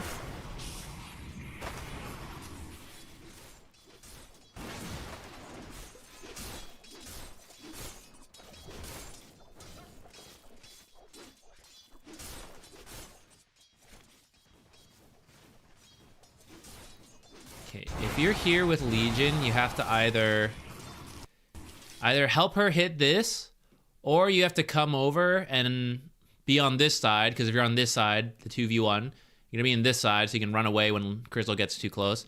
And you got to hit your own creeps like right now. Ricky, left to his own devices, will not move from here if he's any good. He can bounce the wave on his own. So while she is doing this, you want to be messing with him a little bit. Not so much that you die when Crystal Maiden comes over, but just a little bit to make him sweat for it. Kind of lose that banner creep.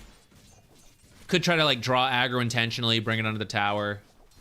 There's like a couple things you can do there.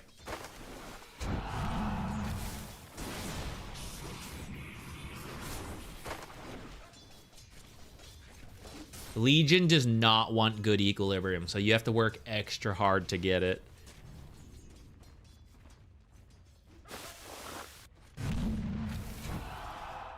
Also, we still have the sentries.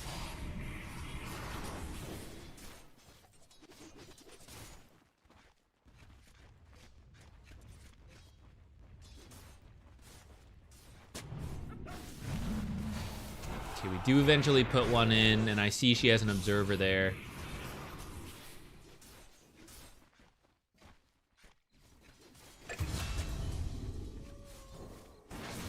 Okay, so I'd just take out the observer.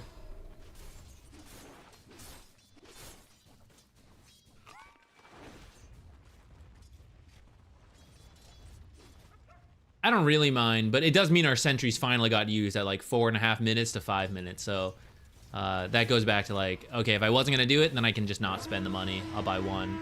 We are coming for the rune in the stack, though. Never mind, just the rune. Let's stack while we're here.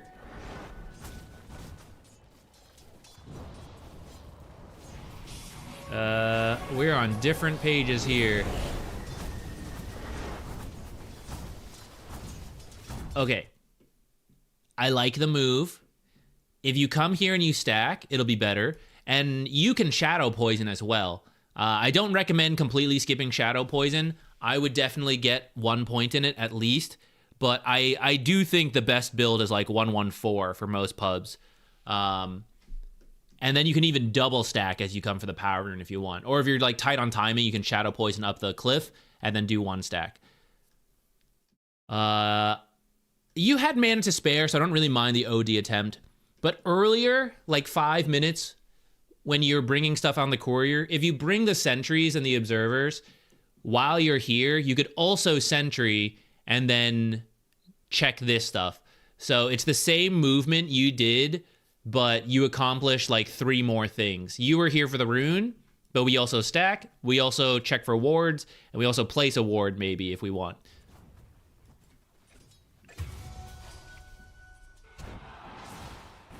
And then you can try to be in lane for a little bit, and then we're going to have to come over here and then stack into the shrine.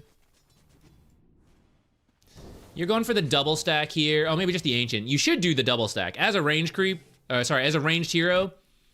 As a ranged hero, you can do this double stack. With Shadow Poison, it's even easier. This is why you don't do the double stack at 7 minutes. Because the time it takes to walk from here to here, you lose the Wisdom Shrine to someone who's already sitting in here.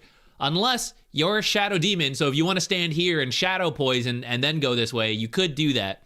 But everybody else, just stand here, stack this camp.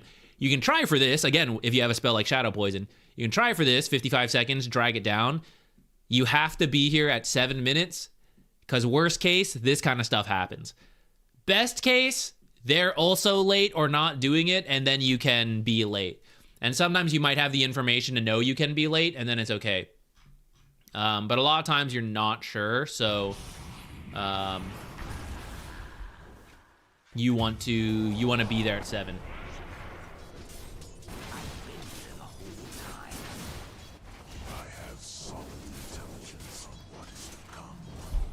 Okay, I think we've kind of covered a lot of laning questions. I think your other question was about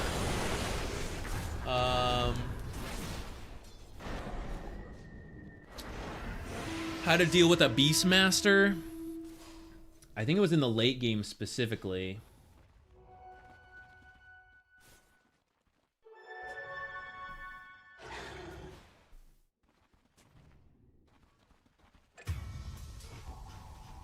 Yeah. Your main job is to disrupt anyone he roars. That's most of what you do. And then potentially you ult him and disseminate him to like help your team kill him. This is it. There we go. Hey, we did it. Those are some useful things you can do. You really only need 1 point in disrupt though to start. So I would recommend like a 1-1-4 build into 1-4-4 and then max disruption last. But if disruption is all you need to do, you can do like a 4-1-4 build. And then very rarely do you do like this 4-4-1 type build. You just get like too much utility from having this. You can check high grounds, you can stack things, it does damage. I usually as well, like this is shared damage and percentage based damage. So in the early game, it's just not as much because everyone has like OD you're chasing has 1,000 health. So every point you're putting in disseminate, like let's start with just the facet. We're going from 9% to 12%. So it's pretty much nothing. The scaling you're getting from promulgate. And then the shared damage is going up by 5%.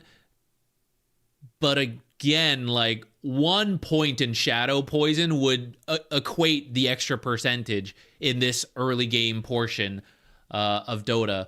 So that's why usually it's like a 1 point wonder and then you max it later. The best thing is this going on lower cooldown. But you shouldn't need it that often in these smaller skirmishes. Beastmaster was huge around 20 minutes and kind of crumbled. Okay, let's take a look at that. And then we can go back to talking about hot dogs. All right, he is pretty strong. It looks like Clinkz isn't actually that far behind. You have 2 abilities on your team to save. 3, actually, if you count Slark saving himself with Dark Pact. And then if you were to get Depth Shroud, he could save teammates as well. You are saving Disruption, and then she is kind of saving Press the Attack. And because she might be dueling people, you especially need to save Disruption for Roar. So that's your number 1 job. I like the Blink Dagger. You will also need a Force Staff this game because of the Ricky. And because we need both, I might have done... I think I would recommend Force first. I don't hate Blink first. But your first 2 items need to be Force Staff Blink, pretty much. And the Force Staff is to get out of Ricky Cloud.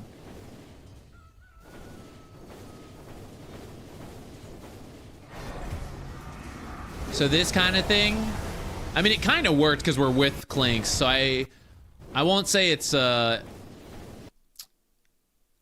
don't want to say it's totally wrong, but it does mean we cannot disrupt to save because we are initiating. And also, if you look at the map right now, it's kind of scary because a lot of heroes are missing, and also Beastmaster is hitting our buildings. I guess Io's here too, but with Io here, they can just relocate on this if they wanted to.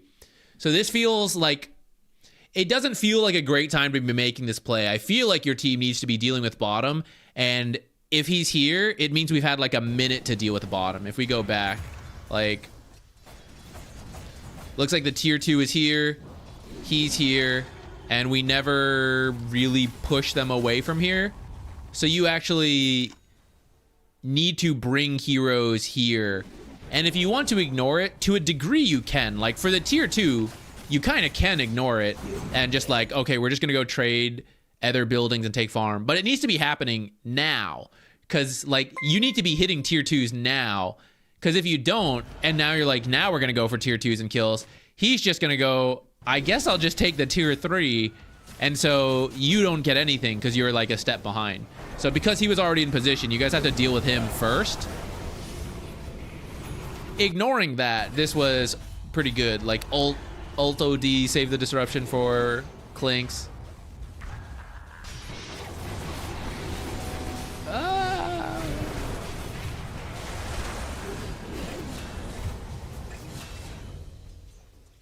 This is pretty... Okay, ignoring the fact that our base got ratted a little bit, the situation your team is in is not too bad.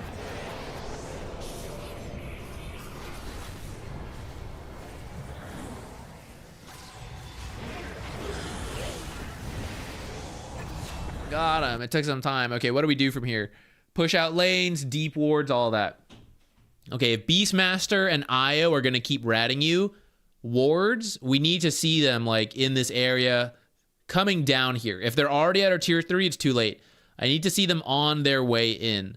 So I need some observers somewhere around here-ish that live to see them coming in, and we can get them. I also need deep ward so my invis Clinkz can kill people and Slark can kill people. Legion can duel people. I need that mix. So bottom is going to be our defensive ward because we've already lost this tier 2. So it's the most risk. In the others, I can sacrifice the tier 2 for time, but I can't do that here. I will lose. I already did that, and I've lost half of it, so I can't do it again.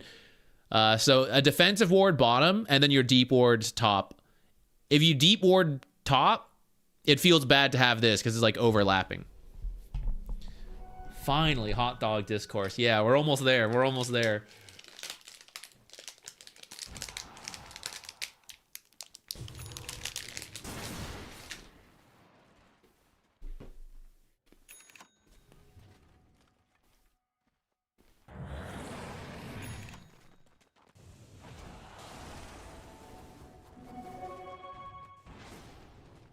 You will need a gem eventually, but you can't save yourself right now. So this is really risky. It benefits both teams to have a gem, because you have the Clinkz, they have Ricky. You need the 4-staff before you can buy this, because if Ricky finds you, you will see him coming and then he will kill you. So for most pubs where there isn't great coordination, I would recommend you buy the gem after you can guarantee your own survival, which is usually like 1 to 2 defensive items. Blink is kind of a defensive item, so I'm glad you at least have that. But at the same time, it's not the greatest, because if I have to use it to disrupt, I can't use it to save myself, which is why a second one would help.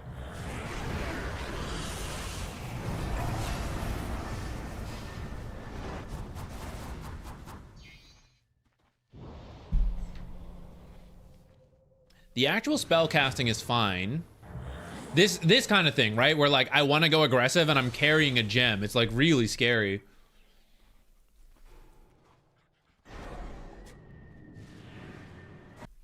For comparison, you know that TA game we were watching earlier and we were like, you have been given power, you must be responsible.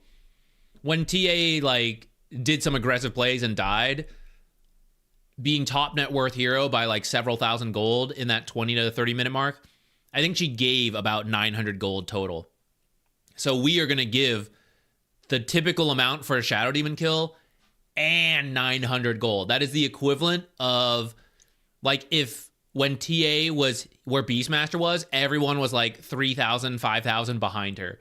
That's what carrying the gem represents in terms of a loss, net worth wise. And then that's not even accounting for like actual vision.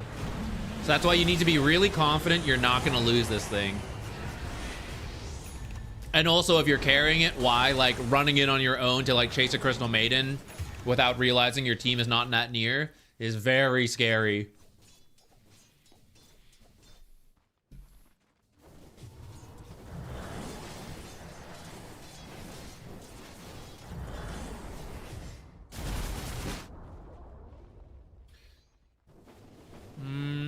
Your team can kill the Beastmaster and the IO, but you kind of need to like split them up and then kill the IO first.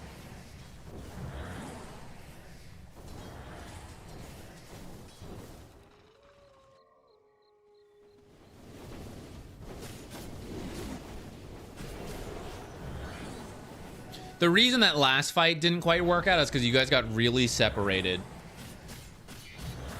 And if you separate them, that can work, but if you guys are also separated, it's not great. So right now, I see a lot of them in this bottom area. So yeah, pushing top, pushing mid. You guys are going to try to engage this, which is kind of scary, but I'm open to it as a better than being like scattered.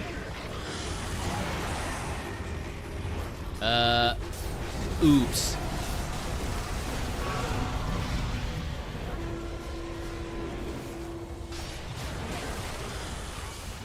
To avoid that, you just have to remember what your purpose is in this. And it is, I disrupt when Roar comes out.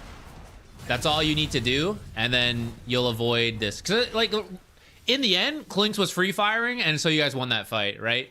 So you guys actually are dealing with the Beastmaster. For you, you just need to, like, as part of this smoke, they will go in and you will just wait. You're, like, behind this tree right now.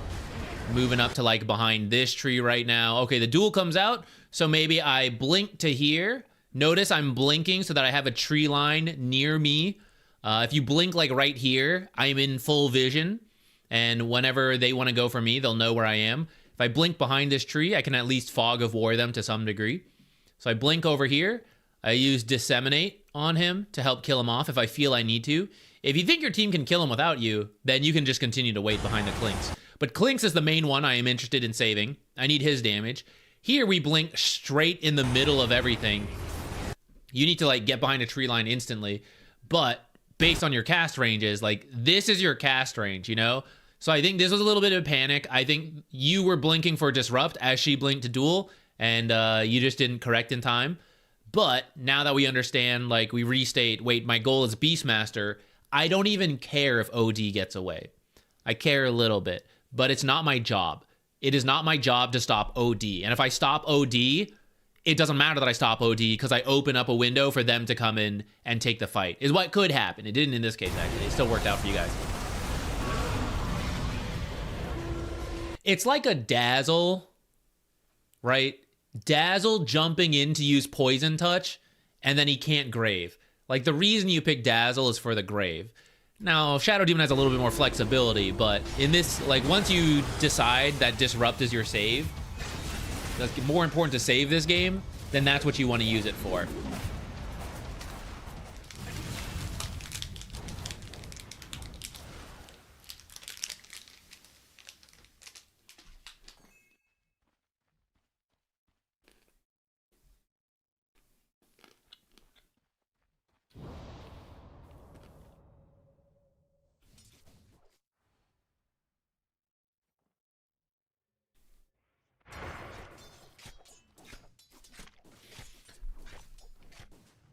Monch, yeah, we can do yours. I remember we ran out of time last time. I don't remember which one it was. Before we do yours, there's another one we have to do. But if you submit a match ID, we can do yours after.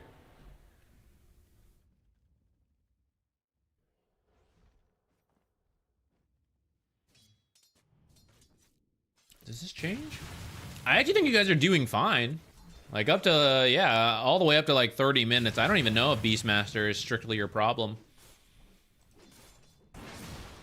Well, he's certainly rich, but...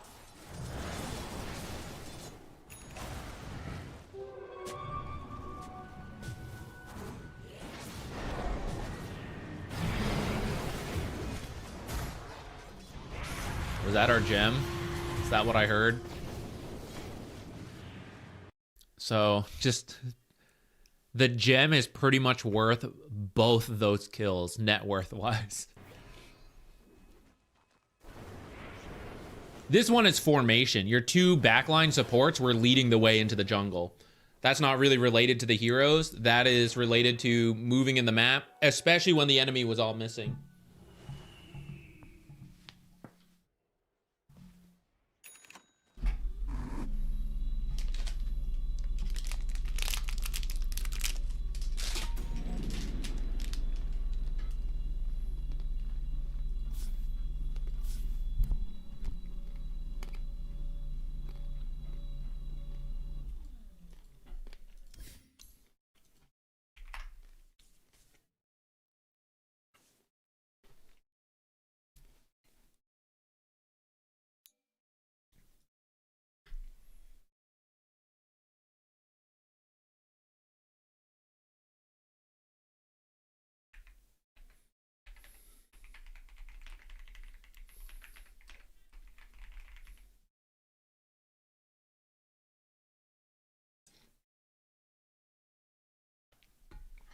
Okay, we're gonna do this one, but I think it'll be kind of fast, Kanisi.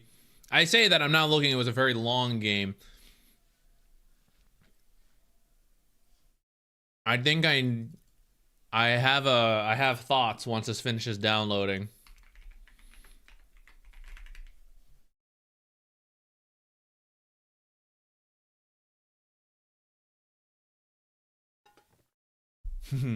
This, yeah, the standing table was an investment, but much needed for spending my life at the desk and having back problems. It was definitely worth it. It would have been cheaper too, but I got like a giant table because I knew I would have so much junk, like all these monitors, and I wanted the lights to like move up and down. It could have been cheaper if I just got like a smaller desk, but I think I needed all this space to account for all the crap I needed. Zuki_Big Daddy gifted a tier 1 sub to Pretend. Thank you so much. I was thinking it felt a little weird today. That's what it was. We were missing you. Thank you. It's not the same. Okay. This game. So you mentioned your Phantom Assassin playing with a friend. Felt tougher than some of your ranked games. Your PA, he's Lone Druid. Just want to know if we could win this. Step 1. Pick different heroes. This, you have like two opposite end heroes. I'm not saying you can't work together, but it's also a lot harder. Like, part of the value of party games is that you can pick things that go well together, and you two are like, let's pick opposite game plans with no synergy. Lone Druid has gone through a change, but it's mostly still a momentum-based hero who wants to win his lane and play fast. PA is like a very mediocre laner who needs to farm up a whole bunch of items, and then both of you only right-click. Like, even though this guy's more momentum-based, you're more late game, you're both right-click heroes. So you're very weak to the same stuff, and you don't even line in like, oh, let's go for a really fast negative armor strat. But then you can't go early together. You can't go late together, because when you're strong, the Lone Druid will be weak. And only once you get to the ultra late game, which this game actually does, goes to 70 minutes, then it's like, okay, I got the super slotted Lone Druid and the super slotted PA, which is very, like, it's very strange, I guess. So I'd really recommend different heroes to make your life easier. And you could do this, but if you struggle, I'm not surprised, because I feel bringing these heroes together is very awkward. And I don't recommend it.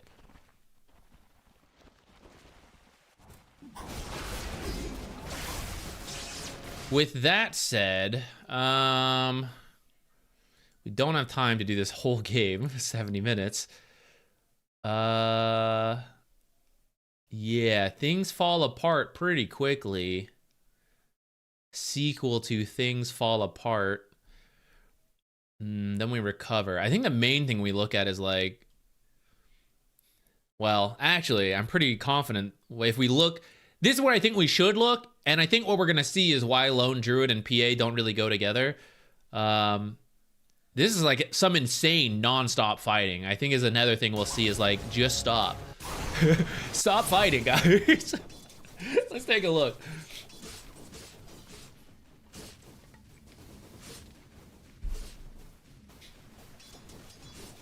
Okay, so in theory, PA needs space, so Lone Druid will do well and then make space behind her. Okay, let's go for it.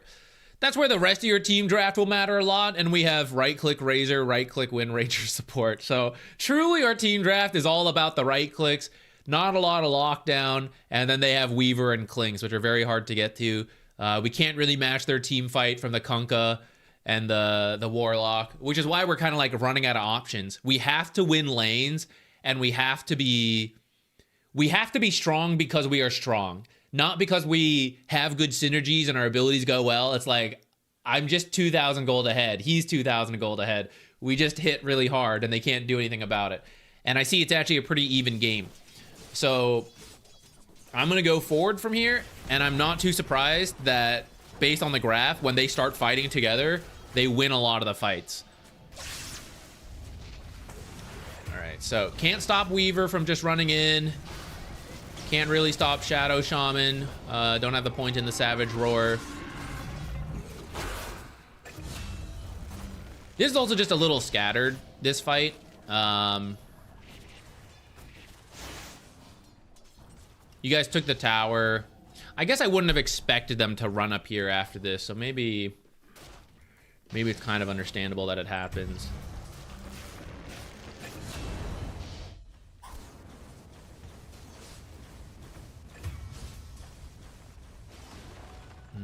Yeah, some last hit practice there. I'm not gonna... Lasting into the tier 2 at 11 minutes is quite hard. You are not killing anybody. You are in full recovery mode. I wouldn't even spend the money on dust. I like that you are, because you're, you know, I'm like, oh yes, a carry player building detection. This is wonderful. At the same team, you are in full recovery mode, and you can kind of see that here. This Kunkka does not care. That was 2 of you hitting that hero. We have nothing on him.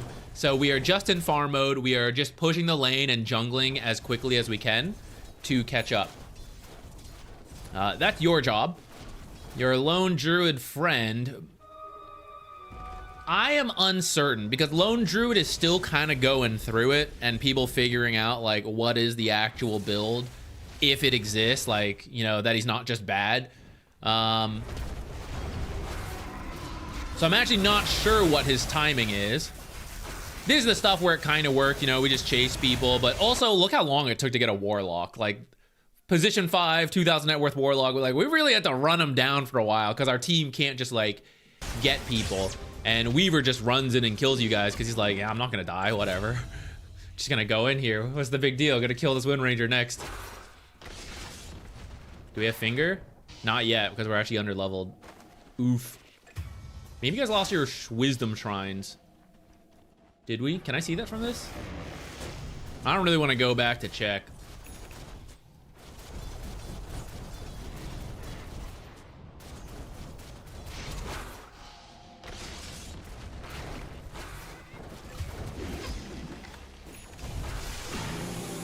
Speaking of the heroes that need to be carrying detection.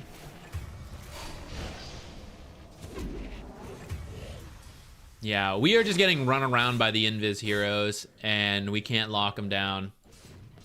If your team is fighting all top like this, by the way, I too am scared for you. But while you're farming, you should just be like watching the map. And I see Kunkka and was it Clinkz who was just there? Hold on, back one more second. Warlock, Kunkka on the way. Your team sees Clinkz, sees Weaver, Shadow Shaman. So that's all the heroes. So you need to shove this lane as hard as possible. There's no time to jungle. You just farm the creeps. Plus, it's much faster for you because you're pretty poor, so jungling is quite slow for you. So you need to be shoving this right now. I don't think you're watching the map enough right here.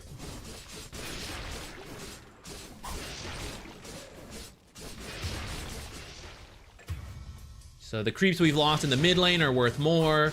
And then the tower damage we can maybe get in And the forced rotations of like making them come deal with this, that's what we want to contribute right now as the carry. This kind of stuff doesn't really contribute any of that. And in fact, we'll now compete with Razor as he gets here. Whereas you could have been over here farming this stuff, and then Razor would also have farm.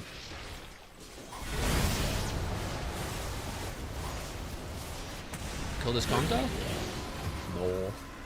So now, once we're like pretty behind, now maybe you don't realize because it's like 13 to 17. It sounds closer than it is, but the last couple of fights have been a disaster. And I think their draft is stronger than you guys. So now your team just does not want to engage, and you want to farm and drag this out as long as possible, and then find quick pickoffs. This is where you have a draft issue because like the only guy who can kind of do that is an underleveled Lion every like 2 minutes. And then with some heroes. So there's a lot on Lion, and you don't usually want that to be the case when there's a support. Like for a support to have to be the playmaker and nobody else can, especially after losing, it's usually quite rough. Okay, so see, like there's a bunch of heroes here. You guys have to go down the side lanes further so that you can push things into the tower. Farming this stuff first means like all this is empty if we actually switch to there's all the empty map. You need to get them to like keep leaving the front of your base. You need to keep going home to deal with whoever's been split pushing and buy time that way. If you die, you die, but hopefully you live. Going back to that TA game again, like having to be really smart and you can't risk dying because you're so rich. This PA absolutely can risk dying, right? PA is struggling. PA needs to do the most possible to increase their farm, but also delay the game, not only for themselves, but for the team. So when PA just like blindly jumps and shoves things as quickly as she can, that's a necessary risk because of the struggle going on right now. TA would not, because if TA dies, it's complete free reign for the enemy team. They're like, TA is the only one we're worried about. We just killed her. We got a bunch of money. Now we can go anywhere because no one else scares us. So TA dying represented complete loss of the map. PA dying is a PA kill, but maybe you're still scared of the other heroes because this game is closer than that other one. Still some issues like we talked about, but like in theory, you know, we care a little bit about the other heroes more than like the PA who's really struggling. Plus, it's like way back here where PA would hopefully be dying. Not on their own half of the map, like way over here.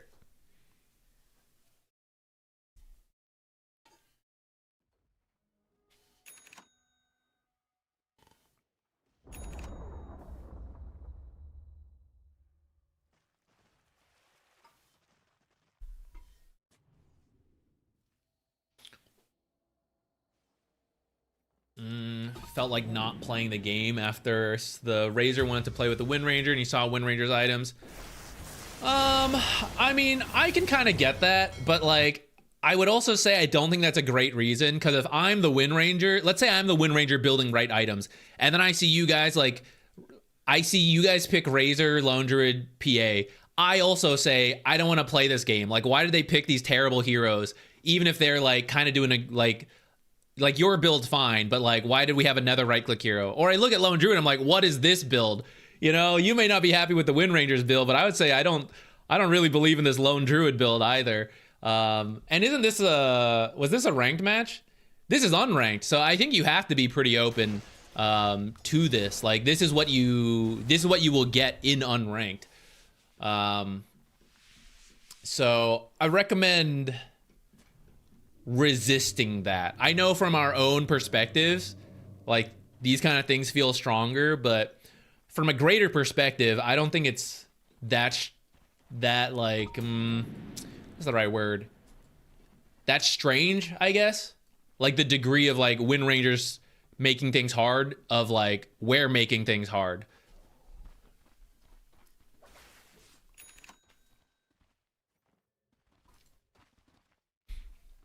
Yeah, like the bear doing this stuff is good, and now can creep cut. They're all here. You guys don't fight this area. You guys go bottom because they're all in this area. There's like no winning formula. We're losing hard. We don't want to fight. Look at him. He's in my base. I do not want to engage. This sentry, let's say you saw 15 observers right here. Would you go and get that? No, because if I go and get that, I will die. And there won't be 15 observers. There will be 1 at most. And 1 is certainly not worth risking my life for. 15, I would do it. I would totally do it, guys. I would try for 15 observers. But for 1, it is not going to be worth my time. So there's only a downside, which is that I will lose the sentry if they have a sentry, which is exactly what happens. And we're losing. I don't have money to afford for sentries. And I also don't have the supply. Because when you're losing, winning the vision game is very important. And so you can't be throwing away sentries because you'll run out of them to check for observers and then play versus 2 invis heroes. Do we have glimmers? Not quite. But yeah, you have to be very careful with where you end up putting things.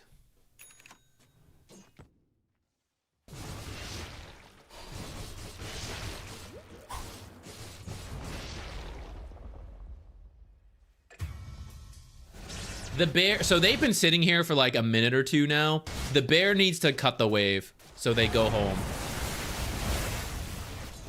Otherwise, let's go back. Now that we've seen us lose for like 2 minutes in this area, we'll speed up a little bit. They take both towers. So every time this creep wave dies, the next creep wave is coming in. So even as they lose a creep wave, all they do is back up a little bit, wait, and then push again. This is why creep cutting is really important, no matter what hero you're playing. Like when you're in these losing scenarios, when you cut this creep wave, it's not just this creep. It's not just getting them to maybe come home to get you. The next wave spawns at 2030, and then it's got to go all the way like this. So when this dies to this tower and this is dead, you have so much time before top is an issue. And there's 5 heroes here. So they're wasting a bunch of time if they stay here. And if they leave, then that's okay, because I want them to stop sieging me in this area. I'm slowly losing and dying. Like all my towers are being destroyed and I can't stop them, but I can kill creeps. So this is why your team should not engage. Like now that we're looking at the minimap, everywhere the enemy team is in large quantities is exactly where we should not be playing. We should be going everywhere else and cutting behind them. This is why when carry players, it's most often with carriers, like I'm done with this game, they break their items, then they run to the enemy's half of the map to AFK farm, kind of like this lone druid bear is doing, and suddenly their farm goes up. Because previously, they kept running into enemy heroes thinking that's what they needed to do, and kept getting killed by enemy heroes. But what they're supposed to do is to go around and avoid the enemy as much as possible. Go through this twin gate, pop out here, and then occasionally cut waves, then TP home. And that's how you play these losing scenarios. So there's a whole bunch of space for your team right now to like push out bottom, push out this. But because your team is playing like in the dark, it's not as obvious. But that's the being good at Dota, is like seeing through the darkness even without observers and just like interpreting that because there's a lot of heroes here, I know they're not here, right? And I may not be able to see it, but I have to believe it. I have to feel it in my heart that that is empty space. And that's where we go to farm. Because if we keep sitting here, we'll just keep losing. This is actually a great example for a I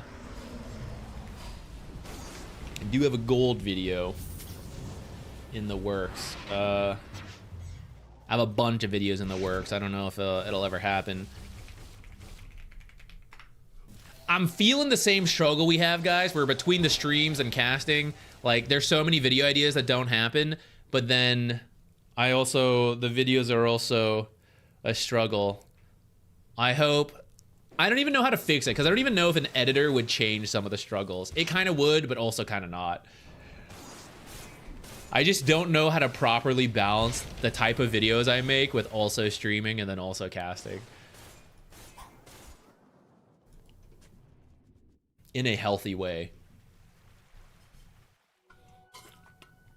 I do try to read YouTube comments, but I get caught up in like when we play and when we review, so I sometimes miss them.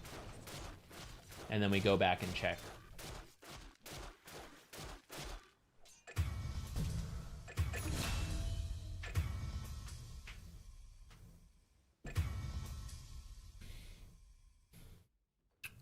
We can jump ahead. I would The lessons you learn from here onwards are not as important as the lessons that we just covered, though. We can look at like a couple late game fights, maybe like just like 1 or 2, but really, I would emphasize this beginning stuff, like the heroes you guys picked into the way you guys played, because you're supposed to lose this game. I was just checking the draft order. So like these 2 cores picked at the same time. You should pick like an earlier carry, someone who has like more flexibility, because Lone Druid is actually your carry, and then Razor is your semi carry. So then you're like another carry. Let's see. Let's just like jump ahead. So the enemy didn't quite close the game out. They threw. It does happen in pubs. So we'll go from here.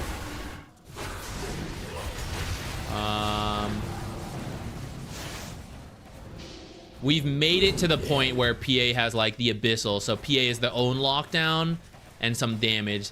This is...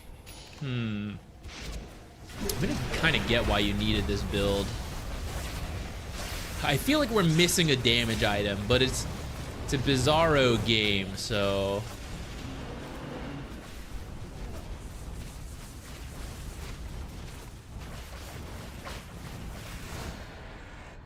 Looking at hit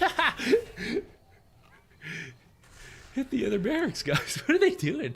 No wonder why they can't win. I mean, at this point it's an even game, so we play around the lion, we try to get kills. Still don't want a team fight because their team fight's better than ours. We need to get wards down that live. Currently playing in the dark.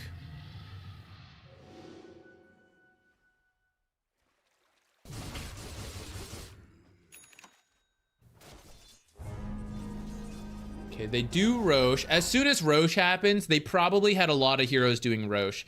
So you should move bottom and push this out, because Roche is top, so this is farther away from them. Roche happens here, you guys should push out top. Like, whichever, the opposite side of Roche, typically doing Roche requires multiple heroes, so there's less risk in the other areas. And a lot of times teams bring all heroes, whether it's necessary or not. Sometimes it is just a few heroes, so you do have to be careful, but I'll leave that up to you.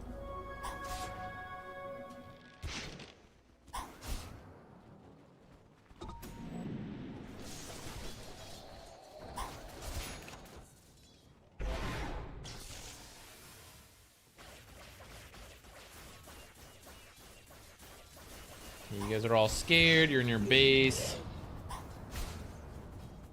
With all of them missing, I think that's understandable. You guys are actually repeatedly asking to lose when you do stuff like this. Just stay in your base. This constant, like, stepping out of the base. Like, first off, this is really dangerous. Everyone should be, like, back here.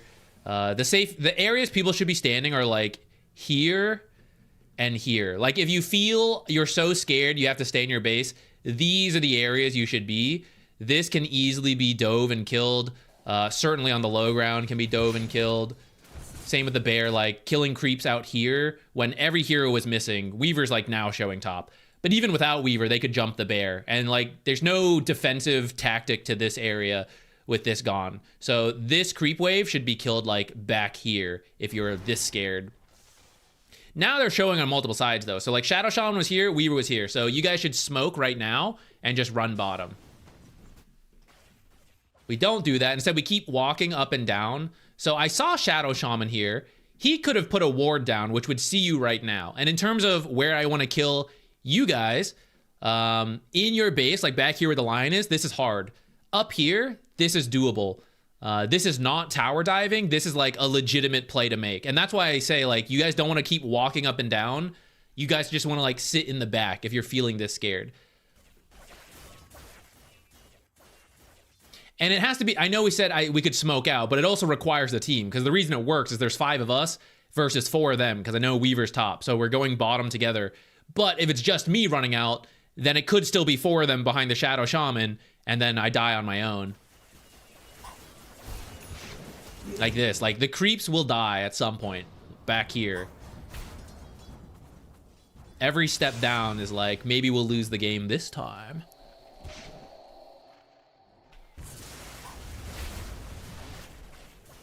Okay, they're showing in multiple places.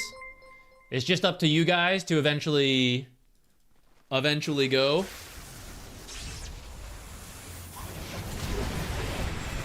I didn't, so they push high ground. About what I expected. They drop the wards, drop the boys. It is eventually getting through here. So you guys just have to, like, go for it.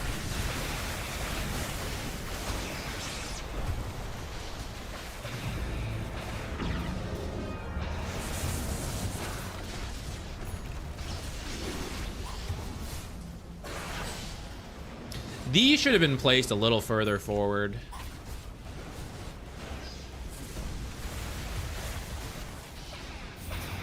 All right.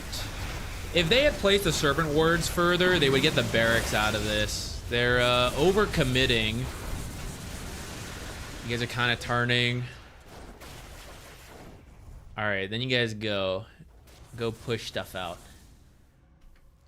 Especially taking, so I'm like not that scared of Warlock, Shadow, Shaman as a duo, since a lot of the cores got killed. So now your team has to move out, pick an area. You can't cover like everything usually, but move in an area, de-ward, and play some wards that live. And they can't be in your base. They gotta be further out.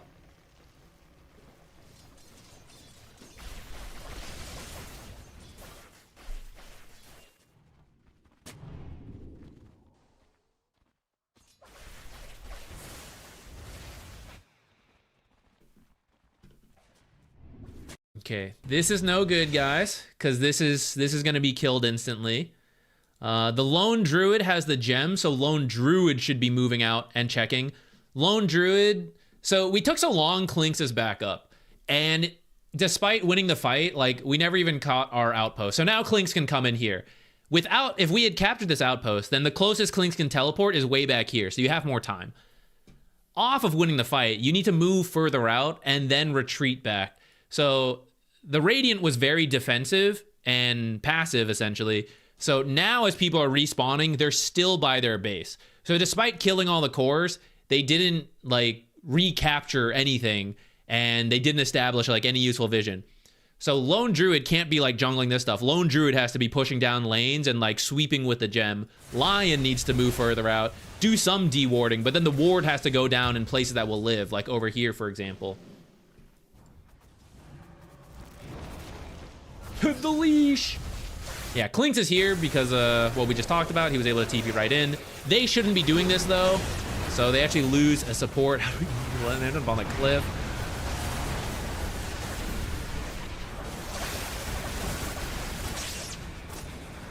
Okay, and if we don't join this fight, we have to push bottom. But you're actually coming to join this fight. Maybe. I still don't feel great about joining fights though, but it might be okay. Okay, we killed Kunkka. Pub Chaos. Maybe it'll work. You kind of need Lion for lockdown, though. Oh, shit. Maybe not. Roots and bashes. Okay, okay. Kind of working better than I thought. Great. Same deal. The last one is Clinkz. He was low. He is scary, though. He's scarier than the supports being alive. So you two don't want to scatter completely, like, oh, you go bottom, I'll go top. That's scary because Clinkz could assassinate one of you. But we still need to push aggressively. So for example, two of you run down mid together, sweep for wards, bring out observers if you need to, like your supports are dead. If no wards go down, I guess, but like, yeah, you really want them down. It's unfortunate the supports are all dead here. You will not kill this Clinkz if he's any good, so just push.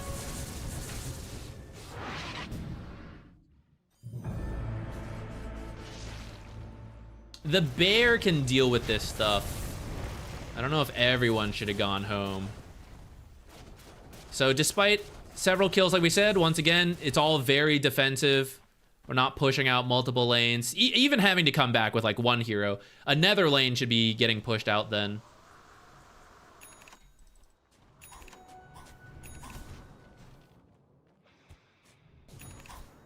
Scattering. You don't, none of this like matters at this point. Just stay near your team because you're pretty close to the item, so I kind of get it. If you die, you will lose though, right? Like The death timers are so important. So like stay near the team. If you guys scatter like this versus 2 invis heroes, really asking for trouble. It's like very random. It looks like Clinkz is gonna feed first. Let's look at Clinkz's perspective. This is very common for invis heroes. Look at where his team is, guys. His team is still respawning. His teammates are over here, and he's just gonna like blindly run in on his own and hope it's okay. But this is why it's not okay. Maybe if he had a nullifier, it could have been okay.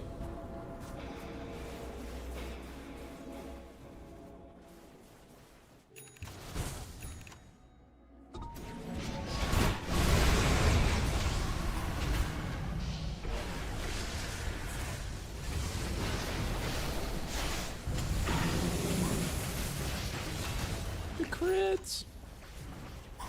Okay.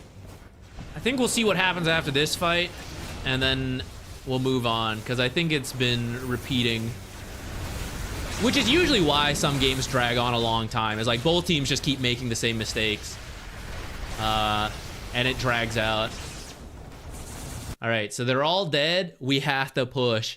Stay a little together, because Clinkz is the one alive, but we cannot be on our own half of the map after like a third team fight.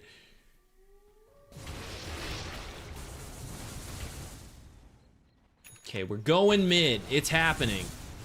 Lessons have been learned. Not from Razor. Razor would just be here with you guys. And then I think you should just back out here. I don't think you should even come to the tier 3. After this tier 2, you should actually just go to Roche. And Razor should be with you guys also going to Roche.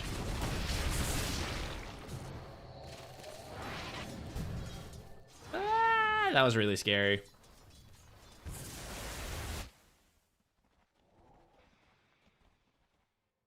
We can kind of see how... Okay, so we get the tier 3, but we don't actually get the barracks. But getting Roche would have given you 5 minutes of advantageous time. Oh, gem.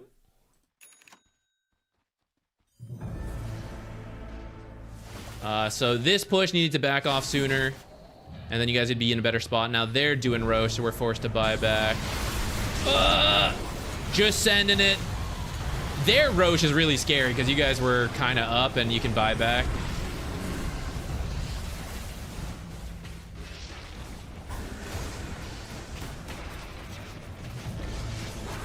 This is a classic late game fight. Everyone just sending it.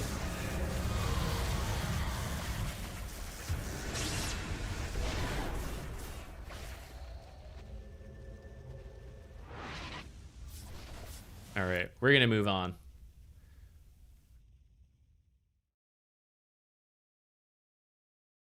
Matthew, thank you so much for the donation. I appreciate it.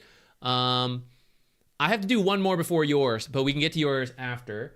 I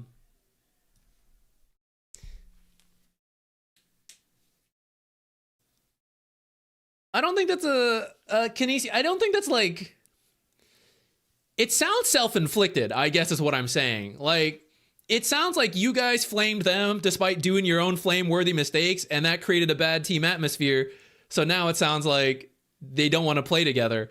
Which, I mean, goes back to why it's important to keep it in. Like, even if you don't like what someone's doing, I would keep quiet about it so that, like, bad things can work. And the more important thing is doing the things together. So even if you find them frustrating, it doesn't really help you to like flame, because then a moment comes where it's like, hey, we have to do things together. And they're like, I don't want to listen to you. So I think that's the... You get it. Your friend's just like that. Yeah, then, well, I guess there's not much we can say then. Like, at some point it becomes your friend's gotta keep his mouth shut to make the games more doable. But otherwise, you can try to talk through... You can try to do some of the stuff we talked about. Okay, I need to do Monches. Monch, are you here? Did you submit it earlier? We're doing Monches from a previous stream where we had...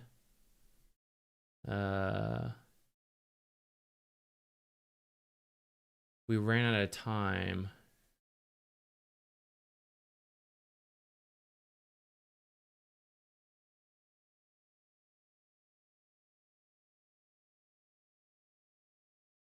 I don't think I see it.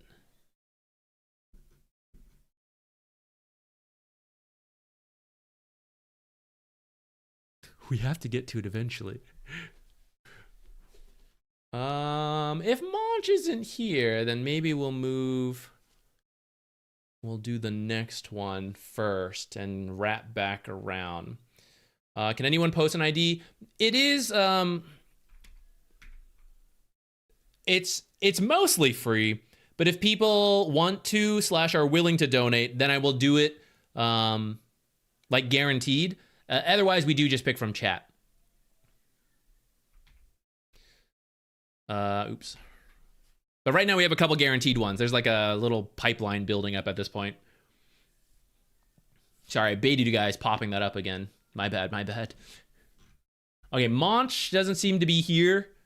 We do need to do Monches. But for now, we'll look at...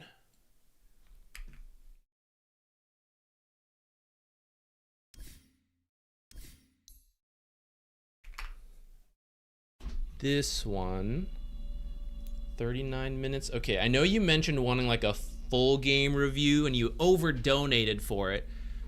We'll see how long we ramble, because sometimes depending how I ramble, we can spend a lot of time on given chunks, but we'll try to go through the game, like actually go through the game to fit the request.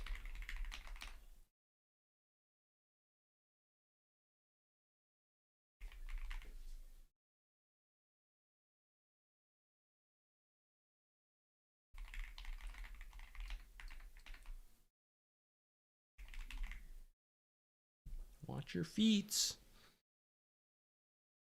Hef is here by the chair. Don't want to roll him over. Careful.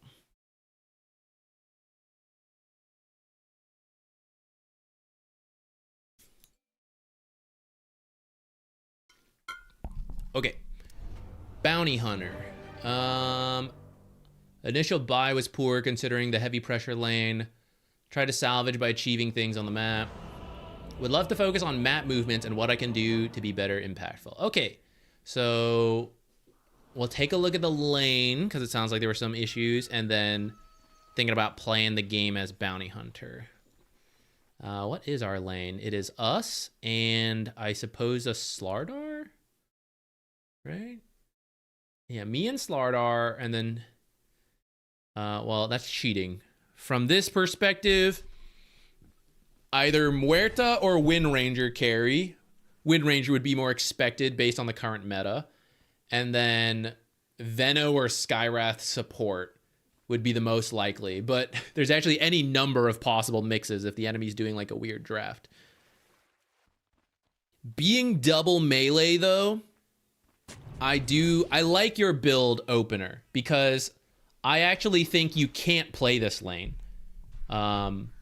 What you're doing is actually good, item-wise.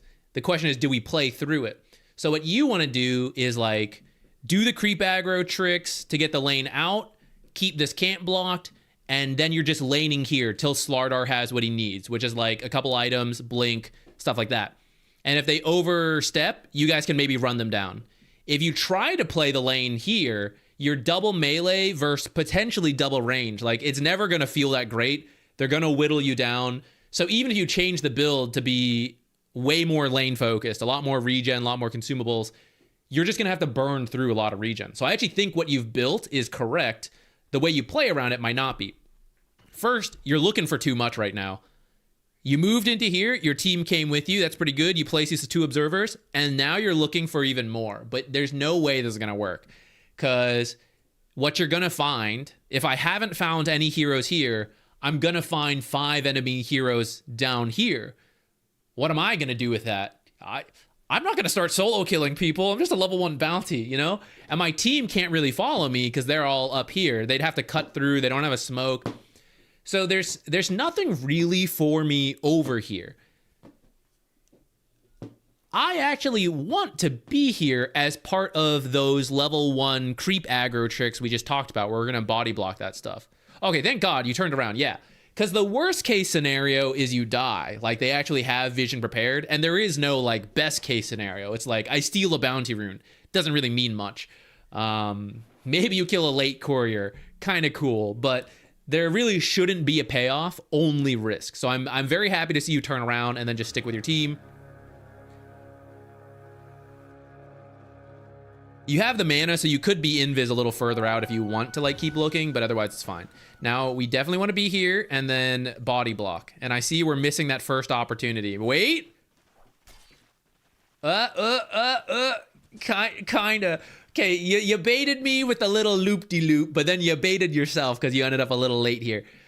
So, yeah, you didn't even need to go invis. You could just, like, sit here and then body block. And you don't even want to hit the creep at all because it'll cause problems. So just a smoother body block, and then it'll go in under tower. Whoa, what are you doing here? Taking the long walk. Let's see if, you know, I always told you guys. All right. You see these guys not doing anything to help themselves? You see Faceless griefing himself, guys. This is why, look, guys, you gotta do it. You gotta just TP to lane, man, right? Neither of these guys is just drawing creep aggro to bring the creeps under tower and win the lane by default. And this guy would be too scared without Shadow Shaman to try to match it, to try to, like, aggro out without it going under. And then what does he do? He actually just brings it under his own tower. This is why you gotta be in the lane at the start. Why you gotta be in the lane at the start. Wind Ranger, feeling good about this. Look what she did. I don't want it under the tower. She drew aggro and brought it out. She's saving her own game. She has to use Wind Run for it because Skywrath is also walking over. So she is scared, but this is a very good move from Wind Ranger. This is why if you do this a little better, a little smoother, you can then be in the lane, and when she tries to do this, you're already here, 2v1, hitting her. Not to distract you, have you played Rataton since the most recent big update? I didn't know there was a big update. I'll go back, I'll check it out. Okay, even though she dragged it out, it was pretty good. Slardar now trying to grief you. So here as Bounty Hunter, it went under the tower a little bit. It wasn't great, but it was enough. So just hit your own creeps. Don't worry about trading with the ranged heroes. You'll never beat them in the long-term trade. You have to kill them. And I don't feel I can kill them at level 1. So then my option is just bring the lane back. So you kind of went for that one, and then you're running away. But there's this one. We could do that, or just wait for these creeps to get low. You see Slardar hitting the enemy creeps, trying to hurt himself here, making his life harder than it needs to be. You did come over to body block. This is great. 10 seconds, a little bit too soon. Here, a little too early. I actually wasn't looking. Maybe there's a courier on the way. If there is, then this is fine. But you just need to body block this, and we're kind of wasting 10 seconds from being here too soon. So you have the right idea. You just have to be a little bit more efficient on when you head over. And poking a little bit is fine, but also see what's happening to the creeps. They're all pushing in, so I really don't have to do too much. So if you feel you can, like, run in and poke a little, it's okay. I would buy... Usually when you do the boot start, you still buy one set of tangos, and then possibly another sentry to fight over stuff. I wouldn't greed out too much, like literally no regen, even though we're playing for equilibrium and all that. These are the phases where it's like, yeah, I kind of want to tango a little. And if I was greeting, I'd probably do Windlace more than the Ring of Regen. Okay, we do stop the pull though, and this is where, like, the tango helps out. See a courier on the way. But right now, I'm pretty happy. Big wave shoving in. We just need to be careful that they don't hit level 2 and kill us. But he's already level 2 because you've been out of the lane so much. And then soon this will come under the tower. So we are good here. This is where you could just absorb a little bit of XP yourself if you were playing a different position 4. And then make sure you, like, loop around to block this. Slower position 4s would need to do it now. Boot buyers can wait like another 5 seconds before running over this way. And that's the difference of, like, 1 or 2 more creeps dying to get XP. Vicadion, thank you for the Prime sub. You could get a stick for Skywrath if you were going to play the lane. I think it's fine to skip because we're not going to play the lane. I am not going to be here to gather stick charges. I'm going to be doing this kind of stuff. And if I'm walking a lot, that's why the Windlace matters more than the Ring of Regen. I'm not taking any damage over here. And the one set of tangos I bought will help me, like, besides my base HP regen, like, this is what that'll be for when I'm moving around here. You don't really need to go invis because nothing sees you. There's, like, not a hero here. You're looking for the courier. But if it's not an easy courier kill, this is wasting your time. For example, we missed the body block now. If you can get the courier kills easily, do it. If they do any level of hiding the courier, unless you know exactly where it is because you saw it, don't waste your time chasing the courier, because you can win a Dota game killing absolutely no couriers. It is a completely optional side task. It has bonuses, but you don't want to let the bonuses distract you from, like, the actual core things that will win the Dota game, which is blocking this camp so that the lane stays up here. And now, fortunately, they have a Cobalt. That's like the worst one they could get. But you see, while you were gone doing nothing, Slardar is stepping up too much, so he's taking a beating. But look at this. 3 healthy creeps, 3 weakened creeps, right? It is just pushing back. It's just going to do this forever as long as you keep this camp blocked and you stop this from being pulled. Like, that is your 2 main jobs. And then Slardar does his best to farm in this area until he gets more levels. And then we go from there.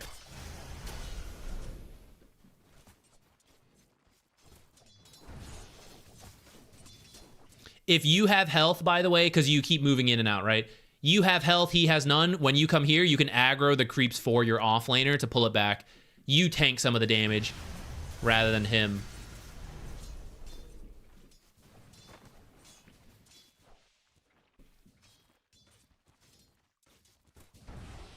He's taken a little bit of a beating, but what's happening?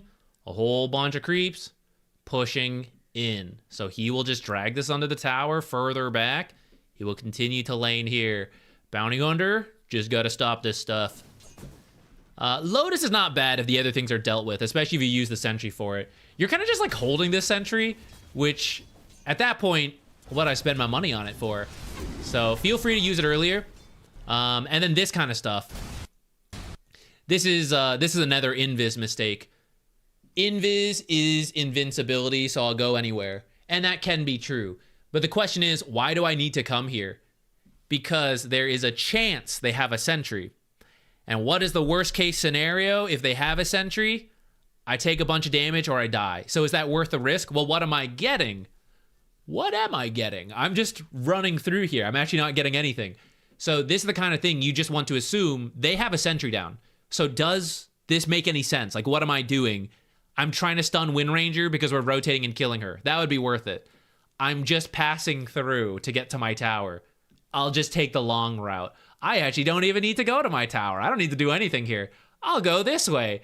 And then I'll come over here and I'll, maybe I'll see a courier coming. Maybe I want to creep drag. Maybe I do want to make my way over here, but I just don't want to cut through here. So I'm just going to go around like this. You know, I don't need to do anything here. I'm going to go through the Twin Gate. I am doing nothing up here. You can look at over here. Maybe not the best time to come through the Twin Gate. It's a little pushed up. But coming straight through the lane is just the risk of this. Like, oh, oops.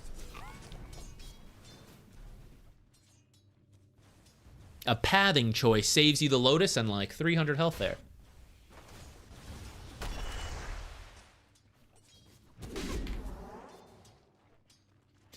With a little better last hitting, right? This is not that bad. 11-1 to 8-2. Some of that's on him for like, be better at CS. There's a little bit more you can do to help like deny creeps earlier on, especially when I was still here. I'm saying like, okay, we don't have anything to do. Just hit our own creeps and you deny from her.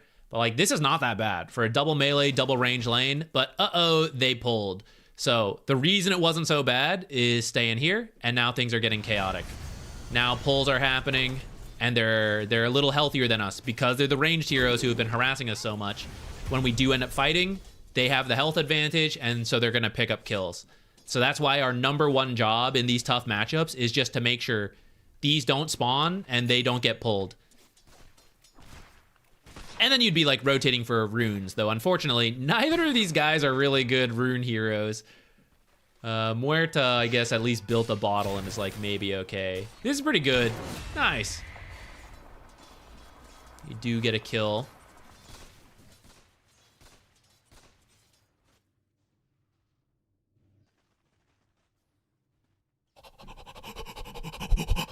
that's a rich courier. Oh, yeah. Get it.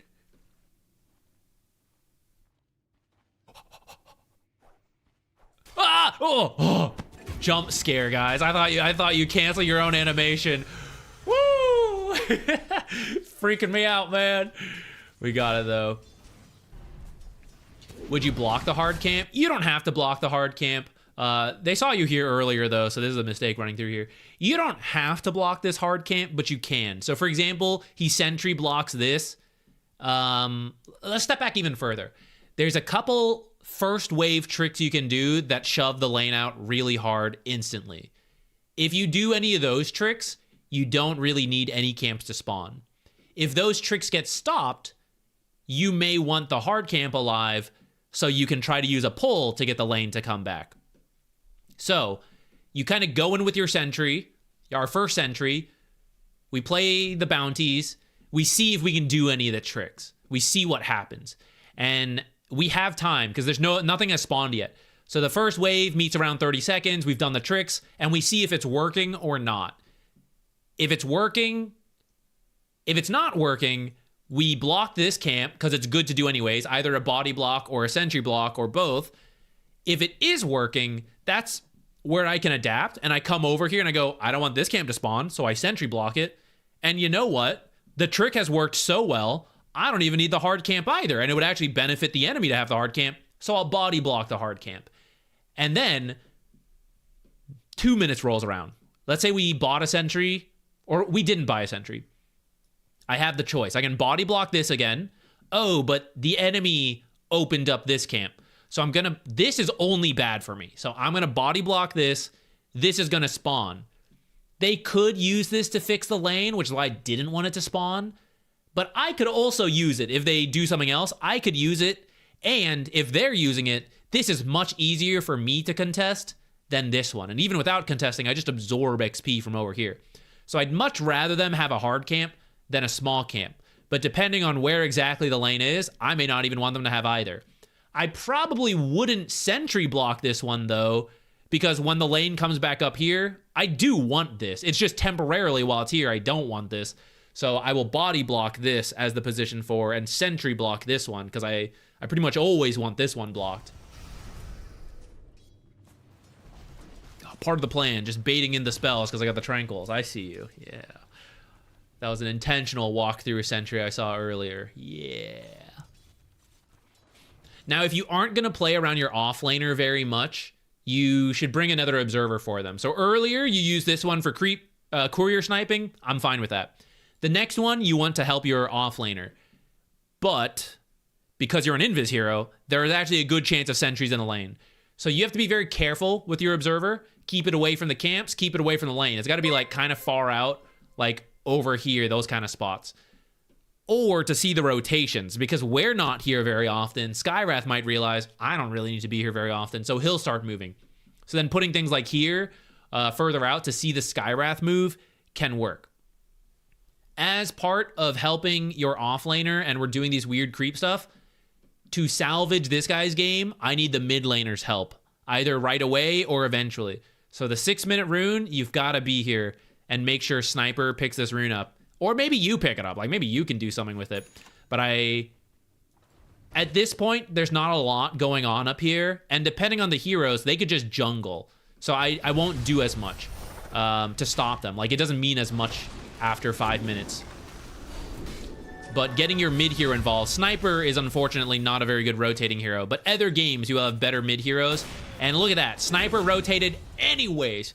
So if I could have brought a smoke and an observer and a sentry, and I check for wards and sentries while I'm here, I get Sniper, the haste rune, the power rune, whatever, and we smoke up here, that's the kind of thing that would help you get Slardar back into this.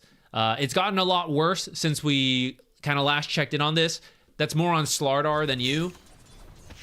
He should be doing better, and then Sniper could help him with this kind of rotation. Even with where he's at, that kind of rotation does slow down the Wind Ranger, and then Slardar just missing a lot of CS, so a lot lower than he should be.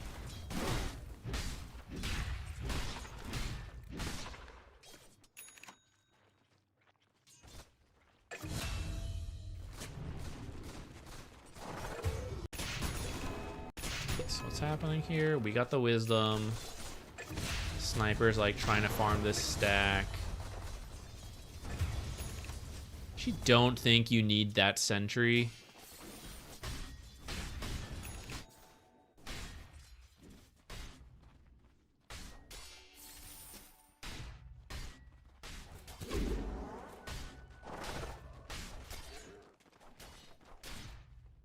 I don't mind that too much, but you're kind of like poking and prodding at a Wind Ranger and letting everyone else on the map know that they're fine. This was much better though. This should be a kill if you just chase her. Okay, real quick, some pathing stuff here.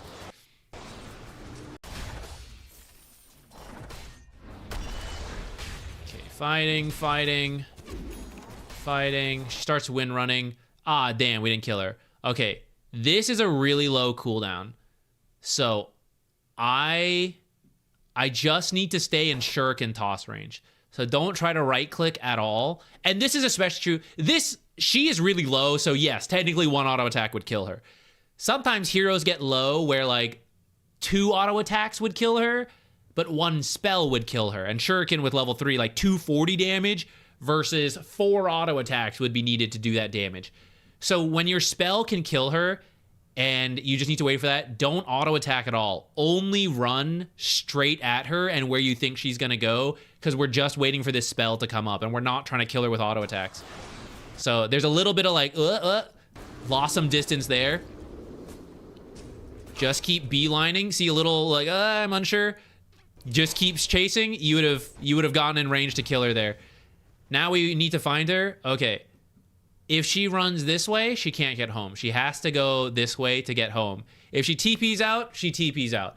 But your best bet is to like do a straight path this way.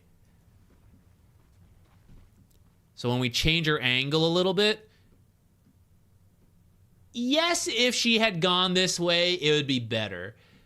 But your default in most games should be like, what would the easiest path home be? Most heroes are just going straight home. They're not thinking about like looping around and stuff.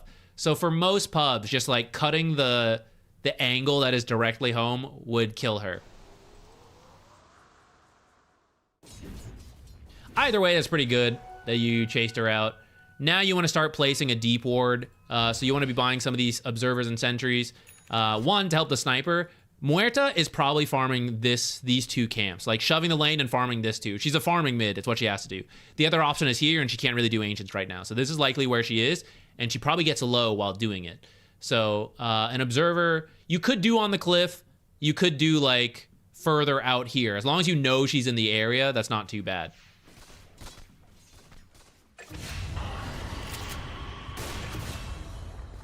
Okay, got the kill. That worked out. You could just stay with sniper mid. Okay, so we kill her. 930. Who can I play with? Slardar is dead. we can't really do much with him. I can't do things on my own. I need teammates to do it. Sniper is doing well in the mid lane. What is Muerta gonna do when she respawns? There's a very high chance she's just gonna teleport back mid. Taking this tower would also be good. So right now, just help Sniper push in this lane. And the benefit to you will be that you need XP. So we'll get some XP from these creeps dying. And then we'll just hit this tower with Sniper for a little bit. And then we'll hide. And if Muerta just TPs back in, we might be able to fight her with the Sniper. We can at least get her low enough where she has to go home. We come up here. Am I really going to get Wind Ranger? Or am I going to bait this guy to die? Because he has 322 health. So I can't actually do that much to stop her. All right. She's literally ignoring you. She's like, I'll just hit things and I'm going to kill Slardar. You actually kill her because she was greedy there. She should have just left and she would have been fine. She also ignored you for a few seconds. She might have been doing some other stuff. So it actually did work out in this case. But you see it does come at the cost of your offlaner, and I also think she messed up. So I think in most cases, you wouldn't have gotten anything out of this, and you would have gotten more out of mid, and then you would have stayed here for the rune. Or you see the Muerta somewhere else, so you like stack into it. That also would have been like guaranteed value. Oh, we actually got her to TP top. I guess that kind of worked out.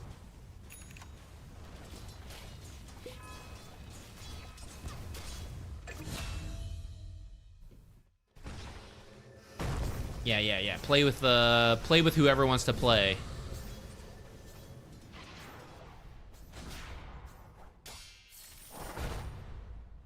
This one you're gonna need to get in front of him to body block if you want this kill. That one's pretty hard though. I am very interested in playing with Sniper, though he has his ult, but this is just like very forced. Killed Wind Ranger though, kind of worth it actually. All right, I'm gonna give you a couple general rules if you like playing Bounty Hunter. 1, you don't have to start with the stick in the lane, but once you start making plays, you want the stick because we are literally running into high action areas, so we're gonna pick up a lot of regen from the magic stick. So that one's a good pickup. You should buy a smoke before the 5-minute mark on Bounty to try to pull your mid into stuff. And then every time you use the smoke, buy a new one. If there was any hero who benefited the most out of repeated early smokes, it is a Bounty Hunter with track. Legion with early duels is probably another good contender. But that is your let's get together and go and find these kills. And it benefits you more than almost anybody else. So you should just have some ready to go like all the time. You don't have to have all of them, just like one at a time as you use them. As soon as an opportunity shows up, just like do it. Because I need Sniper involved is the thing. Is why I want to buy these smokes. He's come here on his own, so it's like it's kind of fine. But sometimes it's harder to get him involved, and you need to bait him with the stuff. Okay, this kind of thing. What are you going to find here? Right, we have to ask ourselves this with Invis heroes and Bounty especially. Are you trying to dive Earthshaker, and you like, hey guys, I want all of you to run past this tier 1 tower and chase these guys? Like, isn't that really quite an ask? So you don't need to do any of this. Your team is taking this tower. You don't need to do anything. You should just like wait here with your team. You can maybe scout for vision for rotations like right here, but moving in, there's no payoff. There's only downsides of like, I overcommit and they kill me, or I bait my team in and they kill our team. My team cannot actually help me kill these heroes, and I cannot kill these heroes. So you actually just want to stay around here or like around here. For your items, by the way, you want to think about who is doing well. Yules is okay this game. Your strongest hero is Sniper though. So how will you help Sniper with Yules? It's kind of tough, right? Force Staff to help his mobility would be a lot better, or a buff like Solar Crest, or an aura because you have a Slardar offlane. He's not going to build any auras. So like something that actually helps Sniper, who is your strongest hero in the game, would do more for you. Yules is nice versus Windrun and like some of the silent stuff. So it's not like a bad item.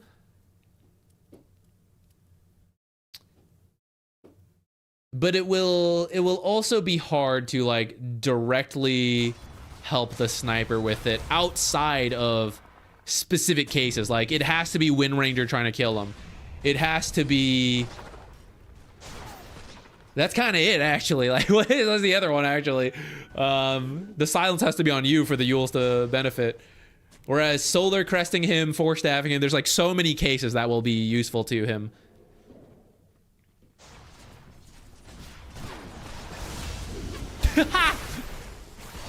Wait, what was your shuriken going there? I missed the shuriken. That's so funny. I thought that was like an ether shock that killed him. Was that that was an ether shock plus double shuriken value? Maybe even 3 for how quickly he died. Hilarious, but let's go back to the fact that maybe we shouldn't be doing this though, because Sniper left you guys and you need him. So you follow Sniper. Should you guys defend this? I would say yes. Will you defend this without the Sniper? No. So Sniper wants to go top? Yes, sir. I follow you. You are my strong hero. I will continue along. Lucra, thank you for the Prime sub. Thank you for watching the videos. I'm glad you like the channel. Yule's Muerta during her ult. That is true. That's not a bad use.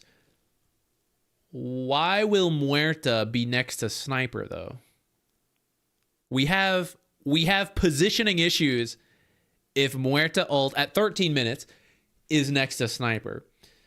So the Yules later will be good, but Force Staff can also get you away from Muerta ult, and the other buffs, the other items can also protect you in like different ways. So that's what I would say to that. That is a good use. I did forget about that one, but it shouldn't come up. Like, it shouldn't be as likely to be needed.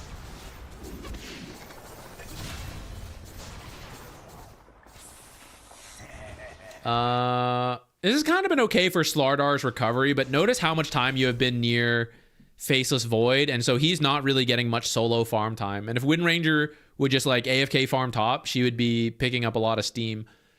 This is another very deep move. Again, like, what are you actually going to find back here? And what happens when they put a sentry down? Like, we just feed. This is the guy. And then Chronosphere, maybe, but not now. So I just need to think about Sniper, and I'm way too ahead of Sniper. This guy with Blink, eventually I can set him up, but he's still catching up on that sense. So I just got to keep thinking about, like, how close to Sniper am I? And be careful about putting the sentries and breaking your own into his... Oh, run away, run away.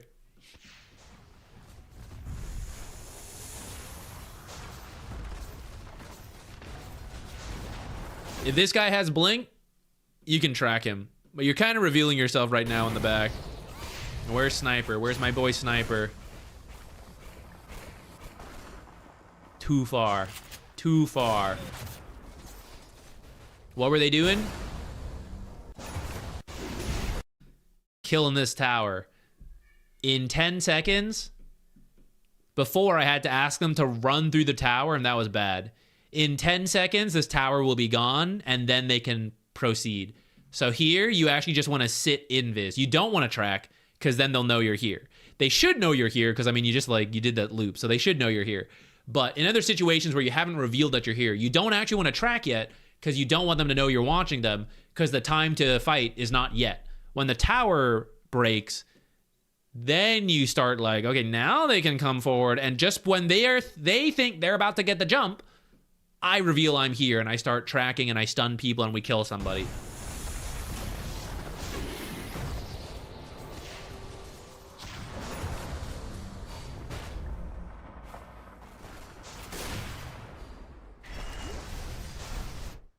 Okay, we respawn. Checking on Slardar. How's the Blink? I actually still want him to be alone, so I don't want to go to him. Though it looks like you're getting the Wisdom Shrine, so actually getting that is okay. Need smokes. Need the sentries. Now, while there's some downtime, I could continue to play with Sniper, but the Blink's getting close. So I will now go, and I will go place deep wards. So when the smoke is ready, or sorry, when the Blink is ready, I will have the smoke ready, and then I can instantly bring Slardar somewhere. If we don't do that, he'll finish Blink, and if this is what my map looks like, I'll say, guess we blindly run in here? I don't know. Hope we find somebody. This is your Blink reveal. We're going to stop farming, and we're going to hope for a kill, and I hope we find one. So this is the time you want to do the deep warding. Looks like we've had a DC issue. Unfortunate.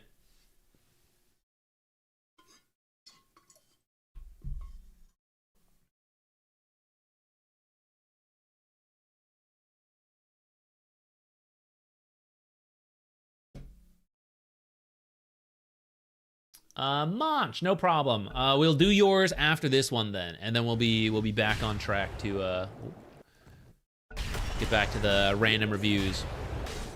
All right, we're gonna push out mid. I mean, this is a big creep wave. I think that's understandable. Okay, no Skywrath ult.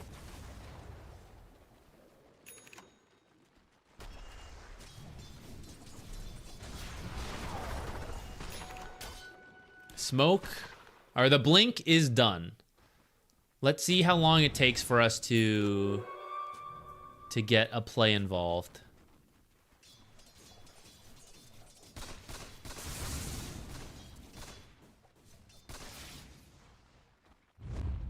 All right, it's happening. And are we directed? It's very blind. We're just hoping there's people in here.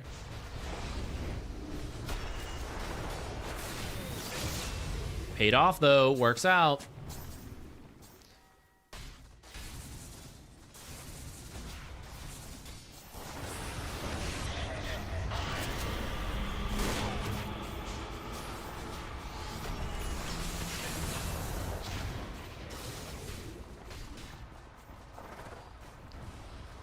Okay, if you thought you could get her, that's fine. Otherwise, I would direct you back to the sniper to say, like, we started to go way past the sniper. I need you to place observers that are going to live right now. There will be some overlap if we place them in this area, but it's okay. I really want one top. I would prefer a deep ward somewhere top. You have two, though, so we could put one here. It can't be something too obvious. If you put it on a cliff, we are stuck here the entire time. So we have to now play here for 5 minutes.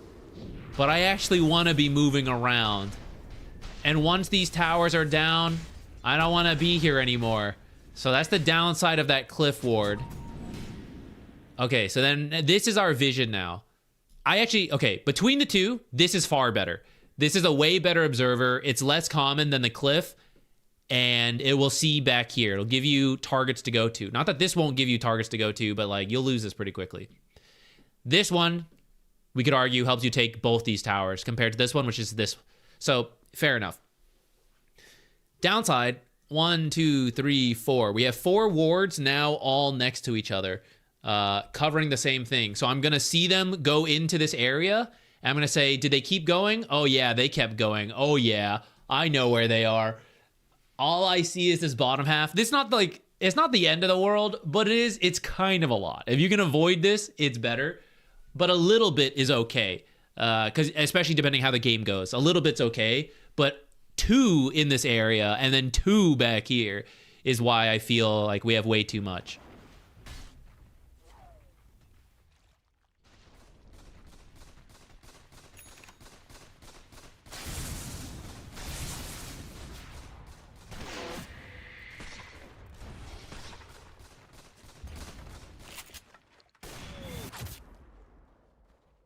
Okay, I'm gonna come back to this actually. Okay, I mentioned like staying near the sniper. Don't stand next to people. This just passively position for the worst case scenario, which is shackle and AoE stuns. So like, okay, they actually have a sentry down here and they see me. And because of that, there's a blink echo on top of 2 of us. Or like, okay, they know to shackle, right? You just have to assume you are being seen. And this is not just on tower pushes. It's just like the entire game. This is why the pub win rates versus the pro win rates, right? Certain abilities, Lich Ult, Witch Doctor Cask, that's why they're so good in pubs, because stuff like this happens all the time. But the pros, even as they move around the map, they will not be like literally on top of each other. They will be far enough apart where if they are under a ward and they don't know, they're still not together to be all AoE clumped sometimes, but like generally they passively position for the worst case scenario all the time. And that's why it's so hard to catch them out with that kind of thing. You want to do something similar, like as bounty. I would say like standing around here would be good because then can't really be echoed. Could still maybe be shackled, but it's okay. We're at least further from this guy. And then like, see, we just like pass leg in case you want to echo us and you didn't want to echo the 2 of us. You could echo the 2 of us. You know, we're just like walking by. Hey, in case you have an observer here or like over here that we don't see and you see the 2 of us, like, oh, echo both of us, you know? We want to just casually walk around them. Unless it's like so urgent, I got to get by him.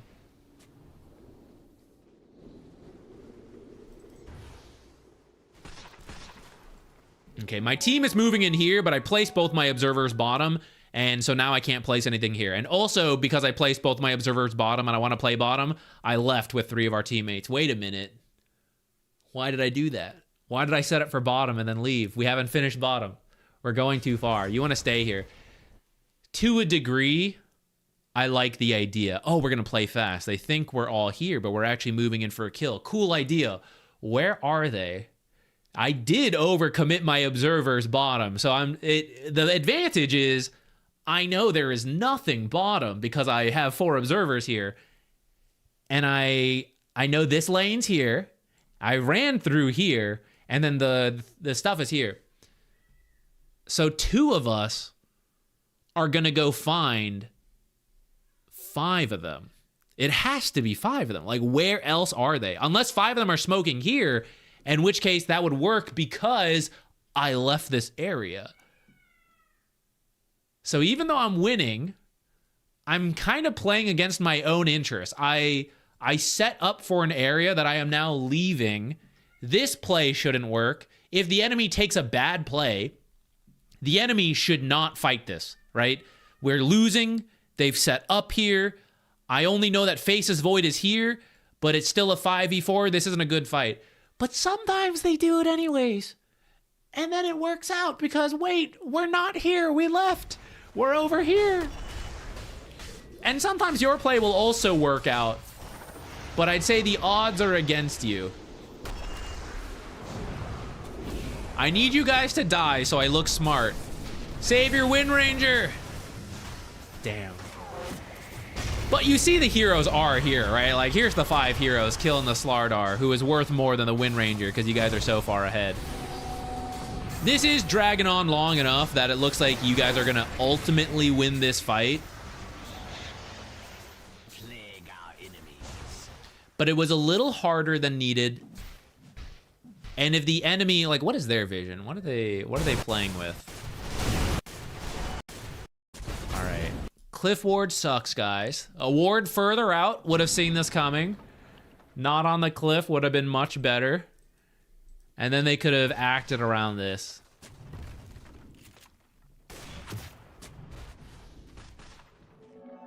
What? They saw the Slardar. How did this work? They saw him. What are you guys doing? Earthshaker, you're making me look. Wind Ranger, what are you guys doing? You're making me look bad. They saw the Slardar and they ran into him one at a time. What in the heck?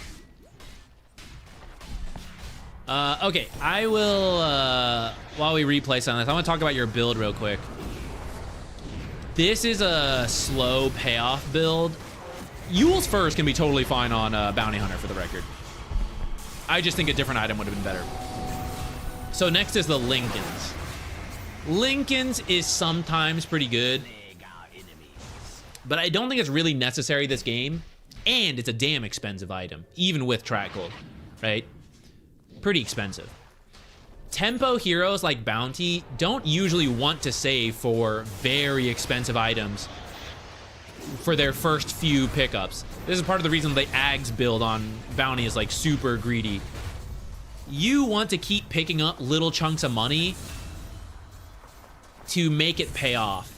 For example, they're already losing and they're already struggling to kill you guys, and then you have a Solar Crest barrier plus armor on top of that. You also have a mech, you have a pipe, right? These smaller items that finish sooner, so you keep the momentum going, and they have no chance to kill you guys, because when they kill you guys, they get a lot of money because you guys are winning. So anytime they kill you, you're good. These are core players. They're going to build damage. They're not going to build to protect themselves.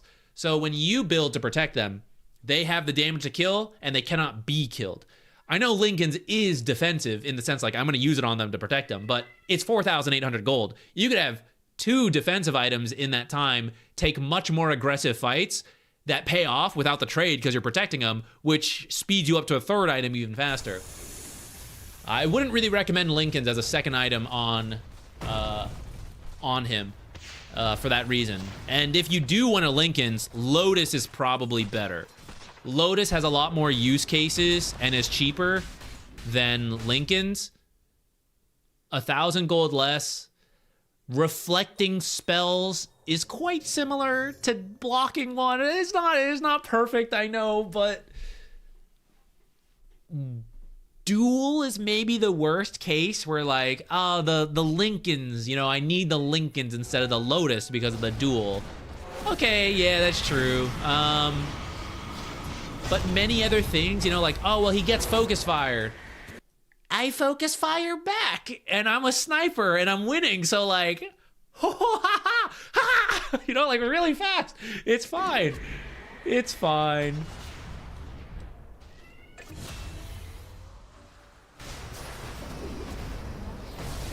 These kind of messy fights should not happen when we're winning. We should have the vision advantage. We shouldn't give it up. Hey, what's up, Jupiter? Come here.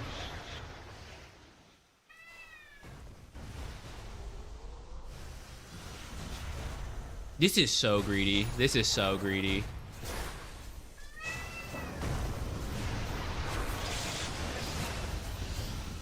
No, we killed him. I need your greed to be punished. To feel good. We died. Look how much money they got for that, though. 700 gold for you, and you guys got like 600 at most for our shaker. So when you're winning, you don't want to be taking even trades. Even slightly favorable trades aren't actually that great when you're too far ahead. That's why this one's great. Look at that. You see her. Now I know this one's also alive, but I don't have an answer to that. You killed his... I think you killed this... Oh, he put another one! God damn it. God. This is why the Skywrath is going to lose to a bounty hunter.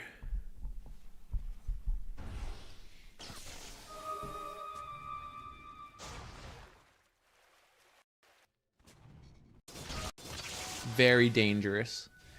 Do you feel the danger? Do you feel the risk? What's the danger here, guys?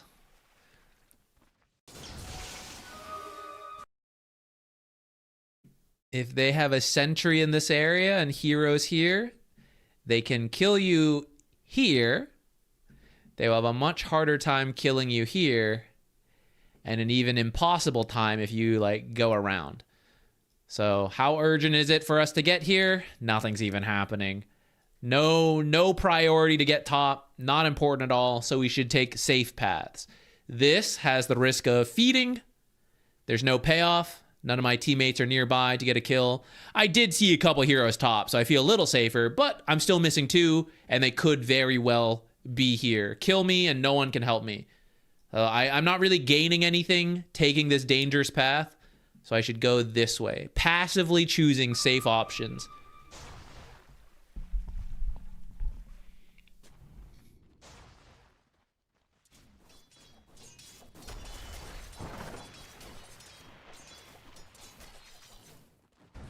If you show in the creep wave, that one's not too bad because, like, your team is kind of AFK. At the same time, when you farm, I know you're now AFK as the enemy. Because if you're missing, I feel more scared.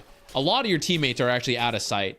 So when you show top, I actually feel a lot better as the Dire. I'm like, I don't think they're making a play right now. Because, like, why would Bounty be farming a top wave if he was leading his team to kill one of us? Let's see where you place your ward. I want a deep ward that lives. I want to see you sentry before you do it. And I want to see it in a strange spot. Unless a team fight breaks out and you have to put one, like, right in the open. This is... Okay. We come back. Do I have my team? Yes or no? Does she have her team? I mean, like, two heroes were here, but they could be headed over. I recently saw a Veno here, and then there's one more hero I'm missing. So the last hero could be here for a 2v2. And everyone else is on the way. Oh, my team's on the way. No, they're not. No, they're not. And I know they're not. So this is a pretty dangerous go on the Wind Ranger. It might work. It might not. It's a little random. And you're the team that's winning. So why would I take a random play that may not work out in my favor? I'm winning. I should only be taking good plays. I have the freedom to do that. I'm not the one pressured to, like, take these desperation plays. So I want to be more careful of this. And it has backfired. And now this is what they need. Finally, that invis bounty is gone. We can move out on the map. We can, like, do things. We can try to make something happen. So it's why we want to be very careful about giving up kills. It's kind of like, you know, forcing out BKBs. This is what can happen on these kind of risky plays. It might still work out, it might not, but it's just tougher than it should be for a 13k gold lead at 26 minutes, right? It should be like very easy for us. We group and we go. And I know in some pub games, the team does not want to group and go, but we still are just careful. Like, okay, we also farm. We also just set up the vision. Plus, if we had some of the deep wards down, I would know if she's alone, and I can just, like, go like that. This one,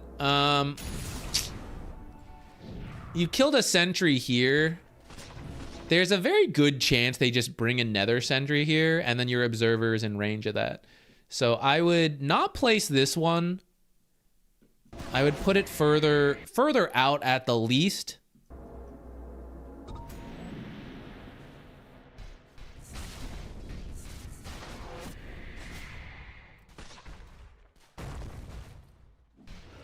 Don't worry, guys. They don't know Sniper's not with us. Venomancer, you're making me look like a fool. Okay, see, look, the enemy team keeps using cliff wards. This is why they're playing in the dark. They don't know because they're losing every observer on the cliff. They got to stop doing that. Sniper showing top. So if Venomancer hadn't just fed himself right now, Sniper top, I know you guys are here. Sniper just respawned. He TP'd top.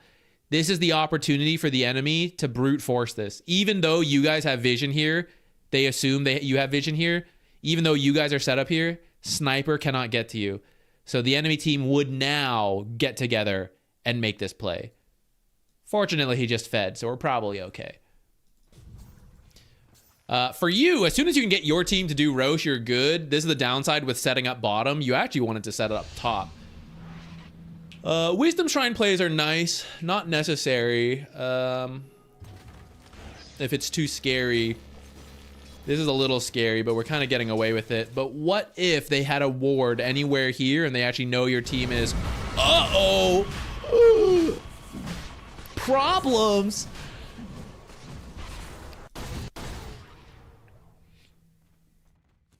So this is why you want to go with them, even if it's suboptimal. So he showed in the mid lane and then kept moving in. And it turns out they did have an observer ward down. So they saw Faceless going in this way.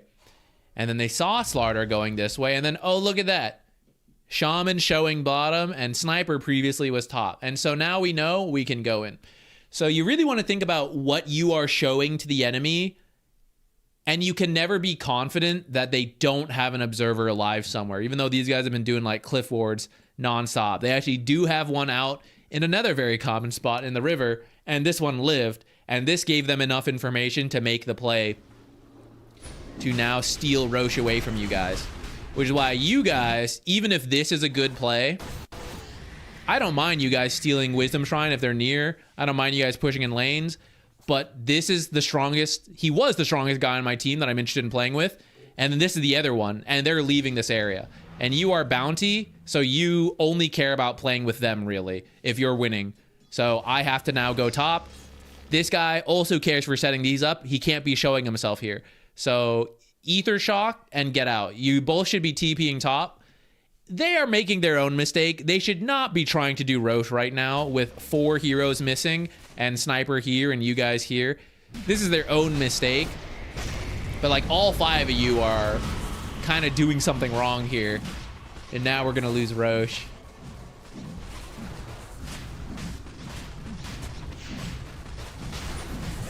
Can we do it? Can 11k ahead carry us through? It can. Do it, Shaman. You know you want to. Do it, Shaman! Nice. Nice. Support justice. Get the Aegis. This is the first time this guy has ever held the Aegis. He didn't even know it had a timer before. He's like, wow. I've never seen one of these. Look at that.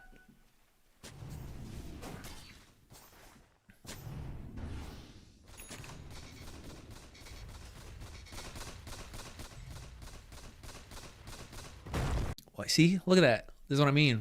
Why'd you stand next to him? Why'd you get stunned together? If you're both stunned, how are you gonna Lycans him? How are you gonna Yule, right? We gotta stand further away, passively.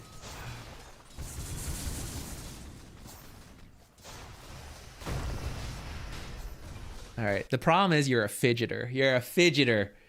You're like many other Dota players. You can't stop clicking. Let me show you the immortal level gameplay here. All right, where's Sniper? Where's Sniper? Let's go back a little further.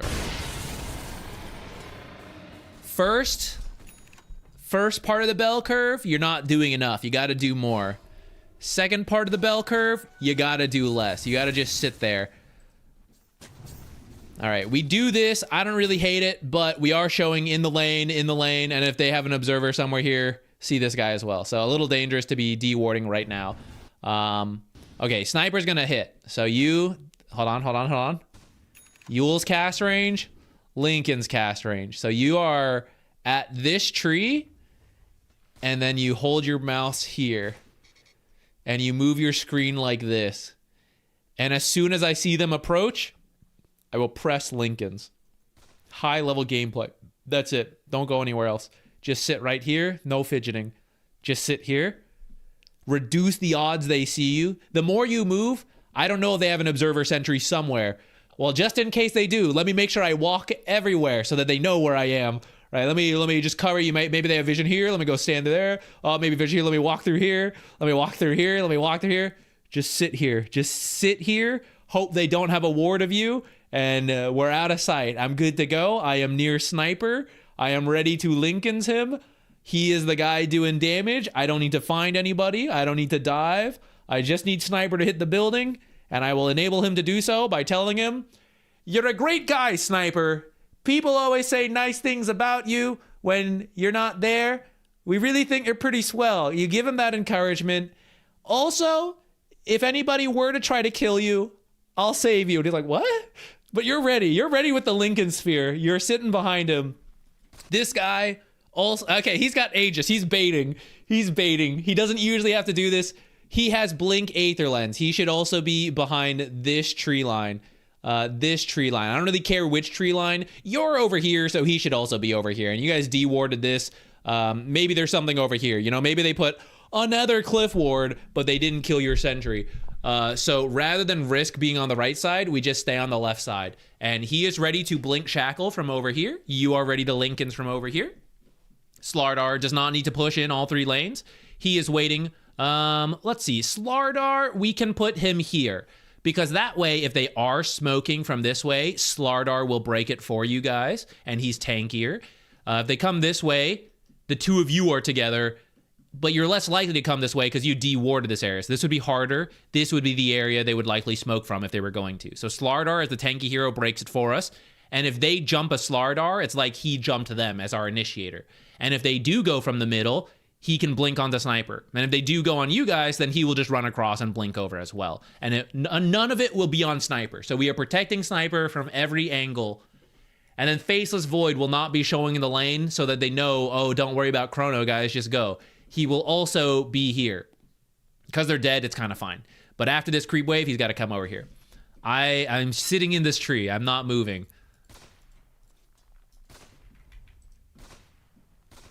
Okay, I'm still just in this tree. Mouse on Sniper, looking like this. This is my gameplay. I am not stuck. I Lycan's right now. I'm worried they're jumping Sniper. I am putting Lycan's on him now from my tree line. And I'm spamming Yules in case this guy blinks in. And if he blinks in, I hope to instantly Yules him. All from my sneaky invis immortal spot right here. No fidget, mouse here. 0 APM, top tier gameplay. Okay, 1 APM because 2 APM.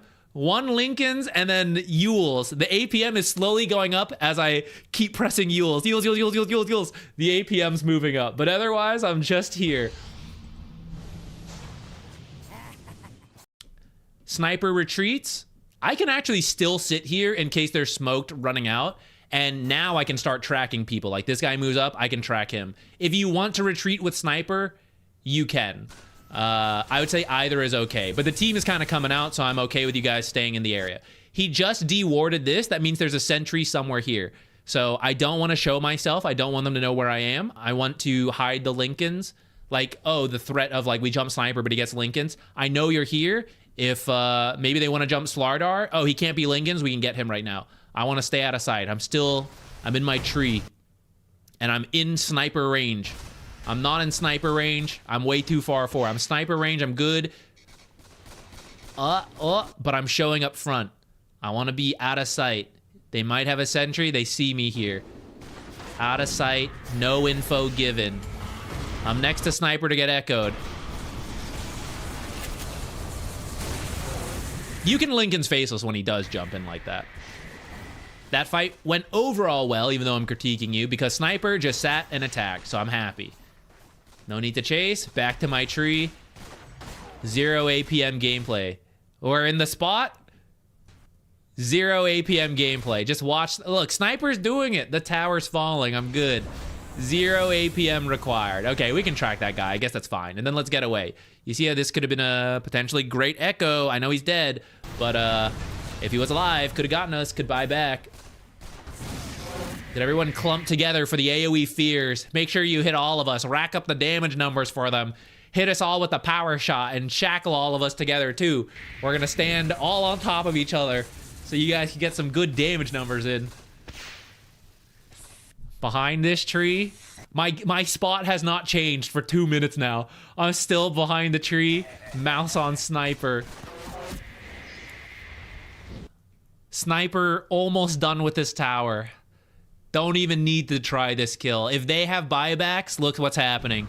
We're using all our mobility to get in here. They buy back, they TP. You guys go, oh shit. You slowly run away, echoed in their base. The tier 1 fortified, hitting all of you. Why? Because didn't hit it for 5 more seconds. We gotta just sit there. And you don't have control of your teammates, but all you say is, hey guys, just sit behind sniper and let him hit the building and we'll win. Boom. Game plan laid down. Everyone realizes we don't have to do anything. We've won the game. Just need to actually do it. Buyback, TP, Echo. Look at you, Echo.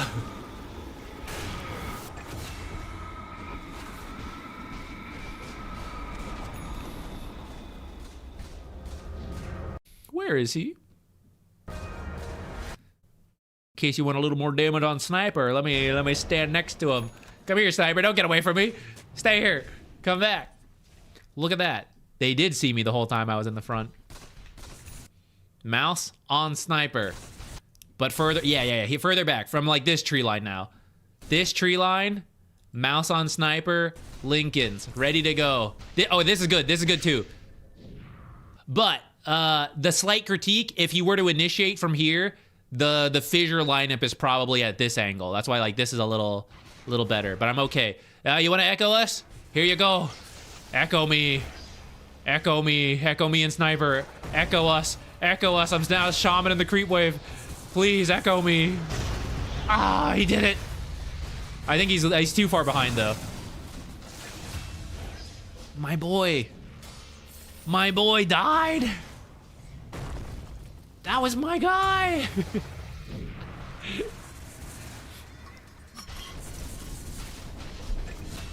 All right, I think you guys are gonna win anyways, though. So you played, I think you played pretty well. I think you actually had the right idea of the lane. You just need to commit a little further into it. And then your actual spell casting, especially like getting the shuriken toss value, is pretty good. And I think you're actually too focused on it. The shuriken toss for damage is nice, especially in the early fights.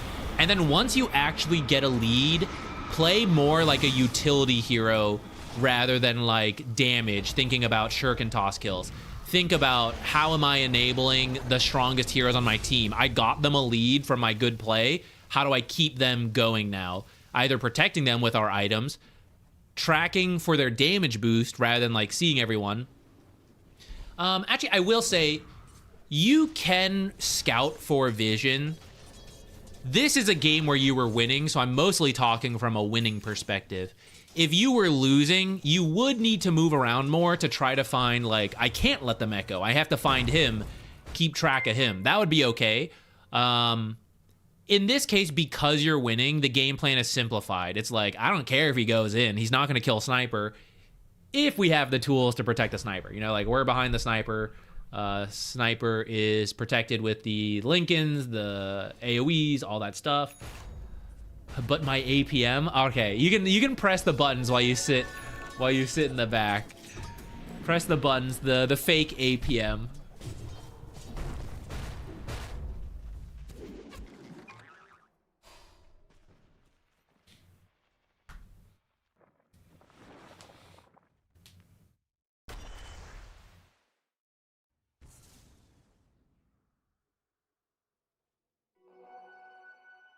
There's a... Truly, it is Treant gameplay sitting in the trees. There's a voice line from Earth Spirit. I didn't know... I remember this just because I thought it was so funny that it happened to me. It's not even that funny in reality, but here I am telling the story. He has a voice line where he's like, oh, this is a great spot. Something like that. I don't remember what I was doing. It's one of the first time I played Earth Spirit, so I was trying to figure out where I should stand. So I'm like, I guess I stand here for this fight. And I'm like, oh, maybe this spot's better. I was thinking it, and I click there, and then Earth Spirit has a voice like, oh, an even better spot. And like, that's it. You know, like, that's the support gameplay. You're like finding the spot.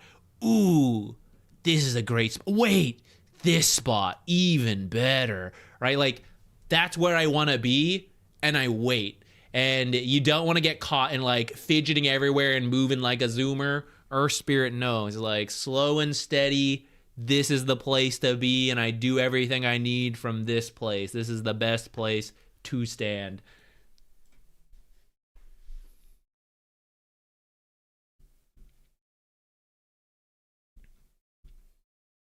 What time is it? 5:35. Okay. We are going to do Monch's game.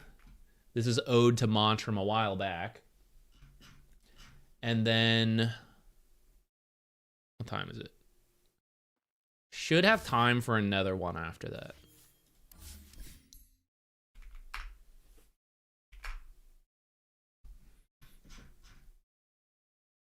Okay, I'm gonna download this. I'll be right back. I'm out of water.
I've confiscated a cat.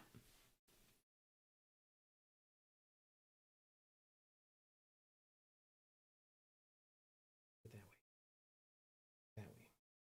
It's probably too bright. He probably doesn't like the lights.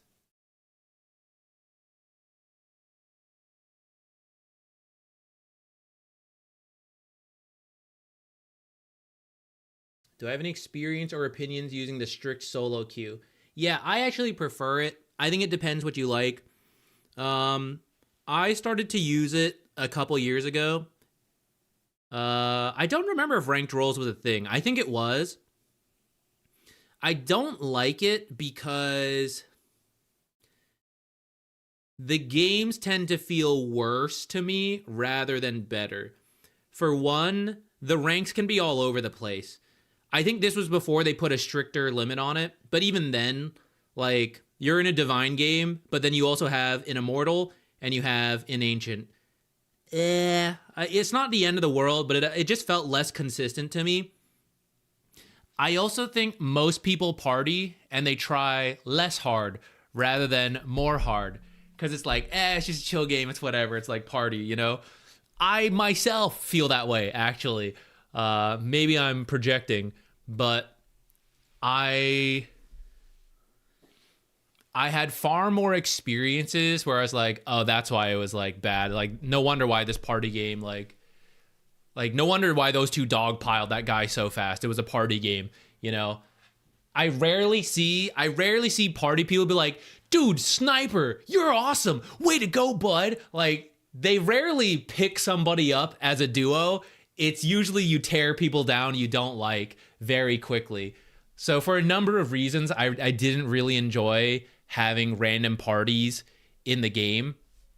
I think it also opened up the chance for, like, sometimes you have multiple parties versus, like, bigger parties, and I just didn't like it. I preferred strict solo queue. I think if you don't mind that stuff, it's fine. And in some ways, it's good because I actually think it's a useful skill to play versus better people. So, for example, rather than constantly play games where you're all Crusaders and you all make Crusader level mistakes, party games enter chaos, and now you sometimes play versus like a legend guy, right? And he wrecks you, and it's like, oh, that feels unfair. But at the same time, it exposes mistakes you're making that Crusaders weren't doing. And now you know, like, oh, I shouldn't have been doing that. But also, wait, I see this guy do it all the time. Like, that, I can punish that? Like, I can be like that legend player? Like, in a sense, I actually think it can be good. But when I started using it, I didn't really need that anymore. Jupiter's pretty friendly. He's very loud at times, but he can also be very cuddly.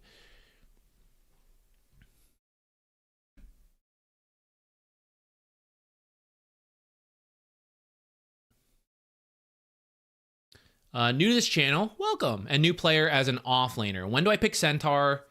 Start learning that hero.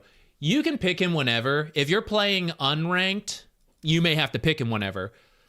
For ranked, the default, for better or for worse, is that supports will pick in the first phase and then you pick in the second phase. So if you just want to pick Centaur in the second phase or after supports go, that's fine. Centaur has very few unplayable matchups. The worst is maybe Ursa right now.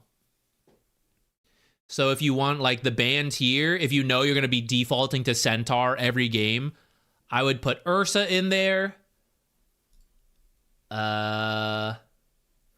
Maybe Clinkz is pretty strong right now. What else? Jakiro, you're more likely to lane against Jakiro than with Jakiro. Not that Jakiro is terribly, like, evil. He's just a strong support. And if you're new to the off lane, you kind of want to take out the strong supports to make your life a little easier. Even with all those heroes in the pool, that would do it. You know, whatever. I'll pick Centaur.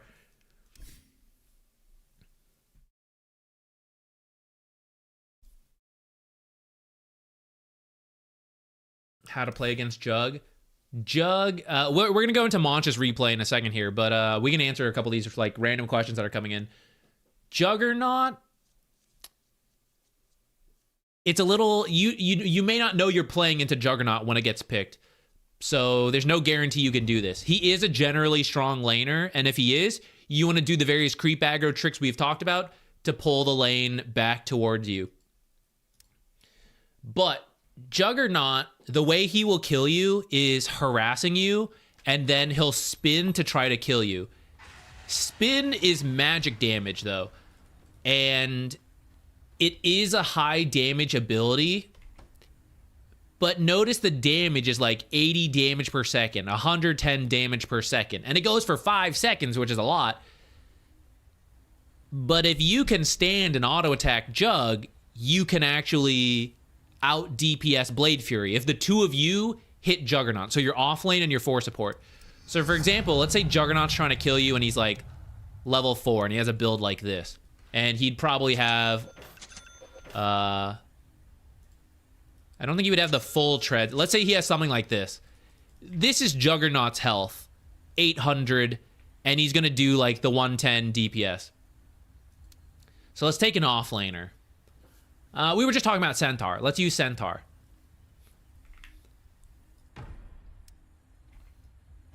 Centaur begins the game with almost more health than Juggernaut. And let's say you build like... let's just also do a wand and a bracer, and you don't do boots. Let's do a second bracer. This would be similar net worth. In fact, it's poorer than the Jug. Oh, let's also get to level 4. And we'll do like QW retaliate. I have 500 more health than Juggernaut. So every time Juggernaut comes to hit me, I will hit him. And yes, I have slower attack speed, so it's like, it's not quite the same. If he tries to spin to kill me and I can just stand there and attack him, like, it's actually pretty close, you know? And this is just me fighting the Juggernaut. So essentially, to deal with Juggernaut, one of your viable options is to just be able to stand still and attack him. Because the value of Blade Fury is that you do damage while moving. One of the reasons it's so good. So you chase people in the lane. I should have put us over here. I guess I can still do it. So like, I attack Centaur, and when he decides to run away, I spin after him to close the distance, and then I continue to attack when like Blade Fury ends. If he's not moving, I am not getting any value out of Blade Fury. And it's much easier to build raw health than it is to build more damage in the early game. So bracers, like 2 bracers and phase boots are a very good build versus Juggernaut, depending on your offlaner, but a lot of offlaners can do a build like that because it gives them so many stats. They just stand and attack the Juggernaut. When I had these items, let's say phase boots is not a good, let's do a different offlaner. Let's say like Mars. This is the Mars you're trying to kill. He has phase boots and a bracer. Let's just leave it at that. And then he's level 5. Juggernaut's level 5, has whatever items he has, right? Like, when you just end up with a very tanky hero who can stand and fight the Juggernaut. And Juggernaut shouldn't be coming at you full health. He should be, you should be poking back and stuff. And you'll just have several hundred more health than him with like builds like this. And so when he tries to commit, you just like also fight him.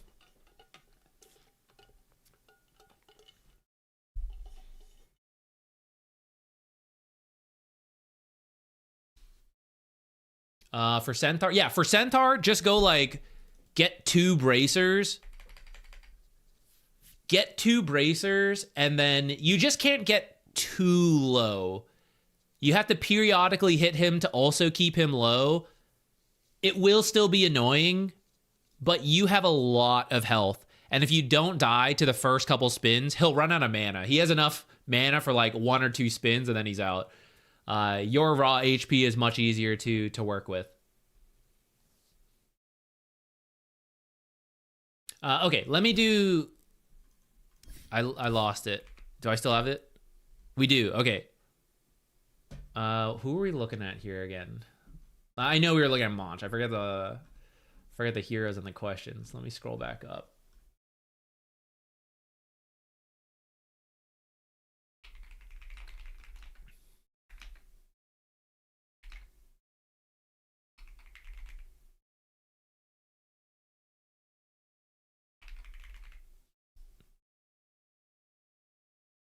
Okay, this one. Lane was harder than usual. Felt it should have been an easier matchup. I knew Slardar needed a good game as our only playmaker, and PL was countered by enemy draft, so game started off hard. Alk didn't really hit the timings either. What could I have done in the lane and also mid game? So what do we have? Slardar. Wow, this is not a great draft. Anti-mage. Oh, anti-mage is another one. Like, if you can just sit and attack anti-mage, you're good to go. I actually think your lineup is quite good at dealing with this anti-mage.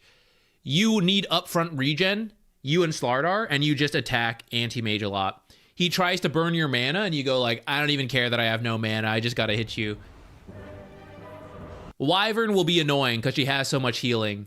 That's kind of what saves anti-mage this lane. But if you just...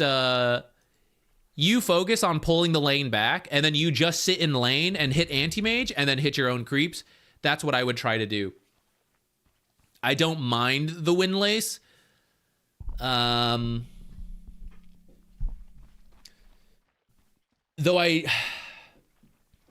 it works for Shadow Shaman because you're slow, so I don't mind it. But if you also did something more stat-oriented, I'd say that's also okay. One Tango is fine for now. I would buy another Tango and another Salve. And we're just going to play this regen game where, yes, he hits me, and I hit back. Slardar, I would actually just skip this stuff on Slardar. I would just go for, like, double gauntlet. And I guess you can buy some... You can buy, like, one of these. Maybe, like, this one's fine to have Crush.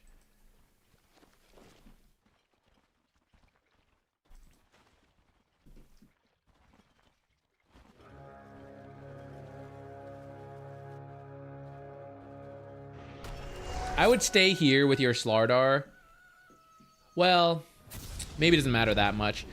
I want to be able to do this. Oh shit, Slardar's doing it. Hell yeah. I didn't know if Slardar was going to do that, so I wanted to be there to do that. Maybe there was any team comms and it's fine, but yeah, I would... I'd want to make sure this happens. Like, Anti-Mage doesn't want to lane that far out. Notice... Okay, so look at these right-click trades. He's getting extra value because of the mana burn right now. And then you hit him back for like 42 damage. Like, you have 67, he has 61. And then he's getting a little value out of mana break. That's why, like, once you're out of mana and you just hit each other, it works. He has more attack speed and all that, so like, yeah, but then you work with the offlaner. You can actually take Shackle here. I don't know why this guy just crushed here. If you shackled Anti-Mage and then Slardar ran in and attacked, you would get a lot of health off of Anti-Mage.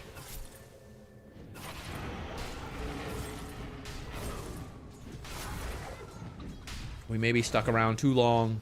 Oh no. Oh, you might live too. All right, overall pretty good. We took a little bit more damage there than necessary with the Wyvern coming in. But this lane is shoving. And if you buy your Tango and the Salve and those are already on the way, those could be delivered right now. Because you would have bought them with the bounty gold. Maybe you would have had to wait for one, but like, say you just bring the Salve right away, then you would have the Salve, which is what I would recommend. If you already have the first set of Tangos, buy the Salve first, get Tango second.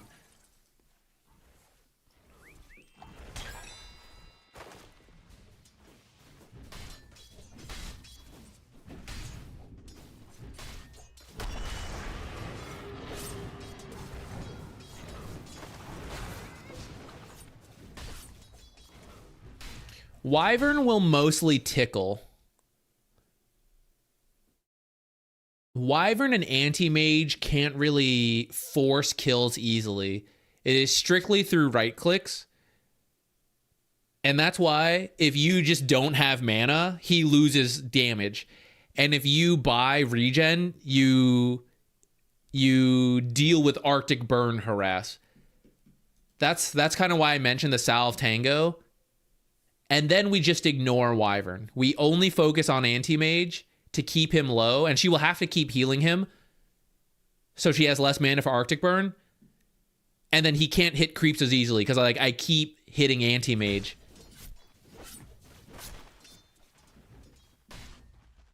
And then earlier, like the stacks and the pulls, like we can think about that. But here, for example, you don't need to chase him. You can just like see what Wyvern was doing because she's actually doing a pull. So you would have ran over to stop that. I should show that. So here's earlier. We took all that damage. So Wyvern's on the left, so we just play like in the middle, and on the right, I see this creep is low, so I walk up and hit it. I'm like I am around here now, and I see Wyvern coming in, so maybe I back off a little bit. But I see him crush him, so I'm going to turn and attack as well. And now two of us are attacking this anti-mage, and what if we just stand and attack that anti-mage, right? You lost health, but you're healing. You have 300 health. Anti-mage got 300 health. Now he does have a Fairy Fire. But like if I die for anti-mage, I'll take that. Slardar has 430 health and Wyvern's on the side. We're ignoring Wyvern and we're just attacking anti-mage. He will have to run and you'll get extra damage off in that time. It's also why you'll see Shadow Shamans do Shackles level 1 with this Chicken Fingers. They will Chicken Fingers into Shackle to surprise carries, and the offlaners will just do the rest of the damage. So that's something you could have considered rather than Ether Shock. I don't mind Ether Shock as a way to secure range creeps. But the level 1 Shackles would have been pretty cool versus Anti-Mage because you have the Slardar. But it's kind of... that's like matchup specific to know about. But it could have been cool. Okay, so right here, what can they be doing? We're laning in a pretty good spot. It's the pull that I'm worried about. So here you'd be like running around here. I am scared of Anti-Mage joining, but he doesn't have level 2 quite yet. So I think you can do it safely from like this area. Rather than just like run into Anti-Mage. We're never going to catch him. He's going to be under his tower. Doesn't really do much. But we could be over here already seeing this happen. This Watcher won't really do all that much. I would rather know about this than like this. Have absorbed some of the XP of that small camp, for example. Avoid drawing the creep aggro. That was pretty close. But if you don't have time to like check this whole area, this is a little dangerous because Wyvern might have put one down earlier. Yeah, hit this one. Hit it. Hit it. Great.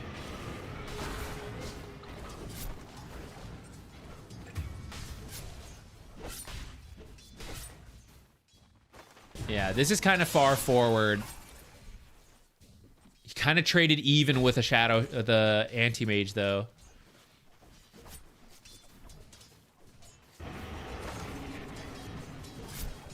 A lot of creeps building up. Be very careful. Very careful.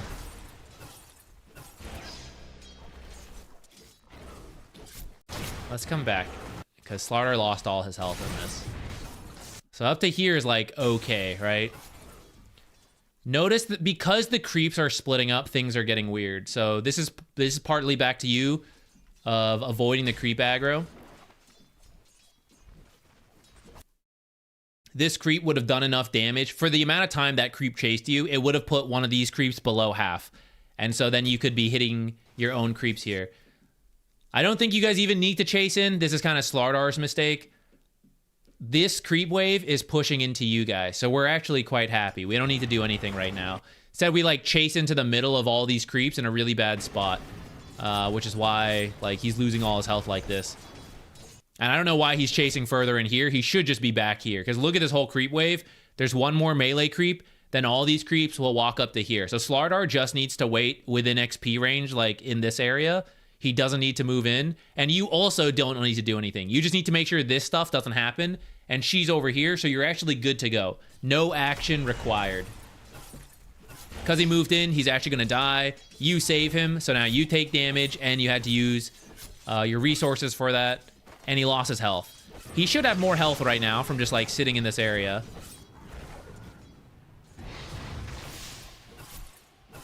And then because you went out a little too long, they're now running you down. But you also could have just backed up under tower, and then they wouldn't be able to do this.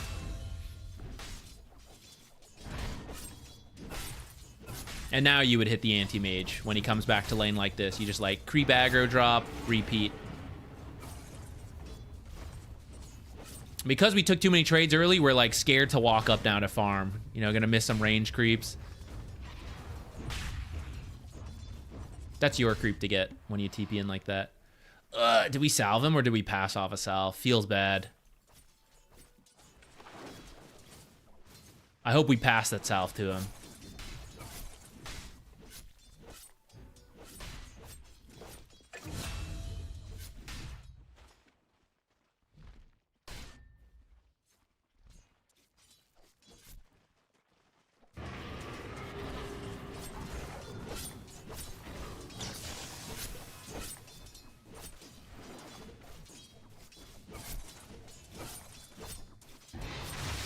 You can hit him here.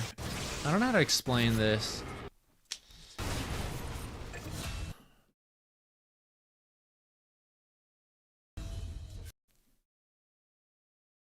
Okay, first, I need to see into this area with my positioning, because I'm not actually doing anything here because my creeps are too low, and I'm not going to steal Lastus from him. I need to see what Wyvern's up to, so I want to see into here to see if she is standing here, have a chance of seeing her, or if she's already moving over for the pull. So, like, around here is good, and then you keep, like, breaking your own line of sight behind this tree, but I want to see what Wyvern is doing to know... for him to know where to go, and for me to know where to go if she's, like, making her way over here or anything. So you actually want to stay further out, and you're not in danger, because, like, back here, she'd have to chase pretty far up. So we want to stay up here. Now I see her go there. I still want to see what she's doing. I think you should still be here right now, so you can see where she is. Here, okay, she used Arctic Burn, and she's harassing Slardar. I'm staying out of sight so I don't get hit. Ether Shock. Okay, I back off a little. Creep-wise, 3 versus 3. This is at equilibrium. All her abilities are down now. She's used Arctic Burn. So now I can, like, walk in and attack for a little bit. So I feel I can be, like, around here and hit Anti-Mage right now. Like, she's so far back for some reason, but then so am I. I'm too far back to be useful. After Arctic Burn ends, you're, like, walking into this area, so I can hit Anti-Mage right now. And if he chases me, I just kite backwards and repeat. Also, I have chicken fingers, so it's not like he can. And Slardar, despite losing half his health, has 530 health. Anti-Mage has 630 at full. This is like the difference. This is going back to like why these strength heroes are building bracers versus Juggernauts and Anti-Mage. Because you're just like, I just straight up have more health than you. And this is deceptive. Like, you think you can fight, but they're actually stronger than they look. Especially as you are shackling and chicken fingering and all that stuff. So I feel Anti-Mage can have been attacked like 2 to 3 times already.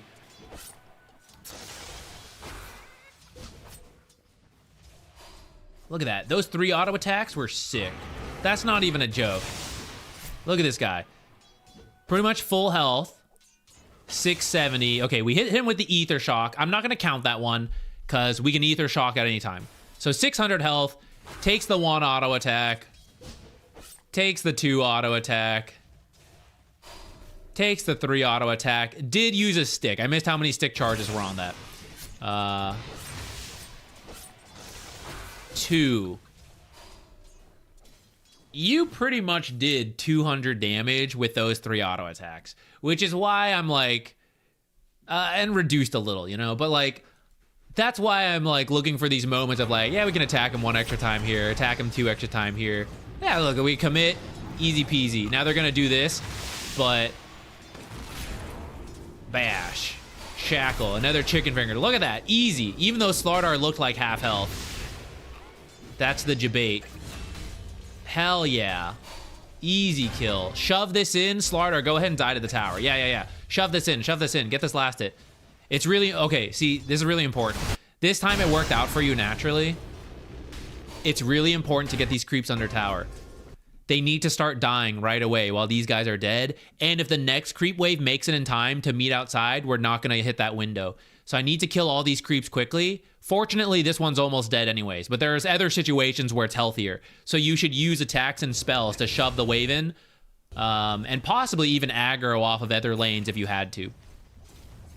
Do not kill these creeps too quickly.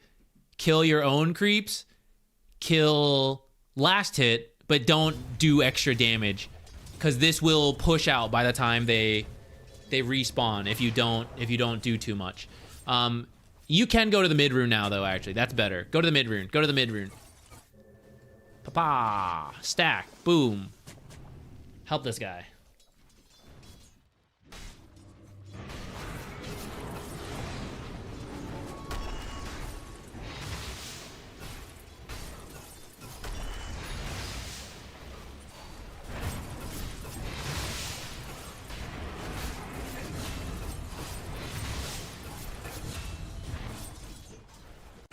That guy ended up pretty low.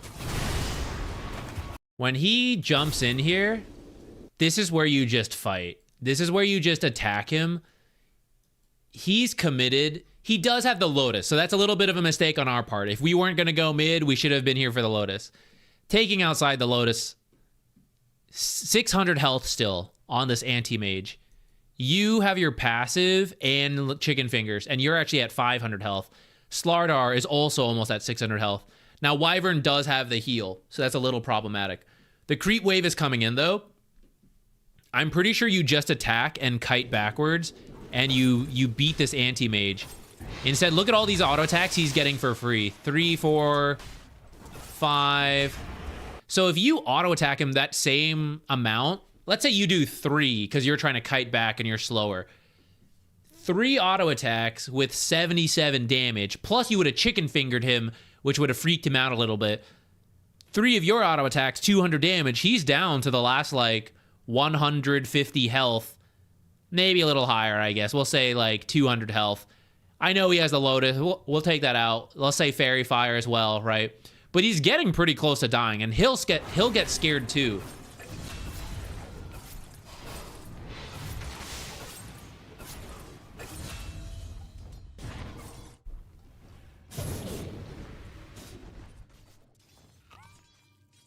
I have the opposite problem. I attack and get them low, and then my core stop farming and dive. True, separate issue.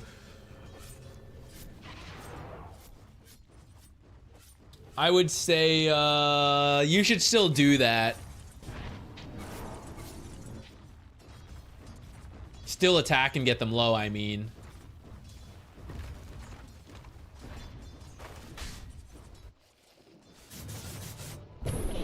Stack into 8-minute rune, pretty good here.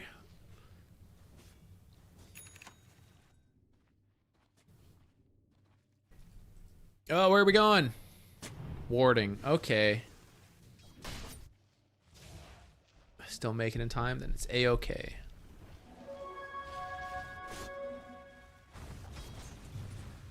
Yeah, we're mid now.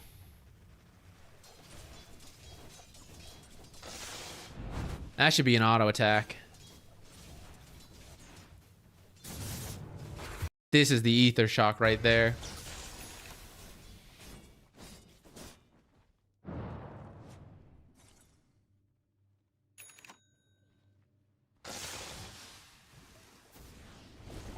I don't mind. I think that one could have been an auto attack, but it was kind of close, so I understand. Okay, let's just get level 6. We're not trying to do too much. Unless they mess it up, sure. With Slardar, Ether Shock is less important than Shackles. They don't have a way to cancel your Shackles this lane. I would say this is actually an okay game to go like 1-1-4.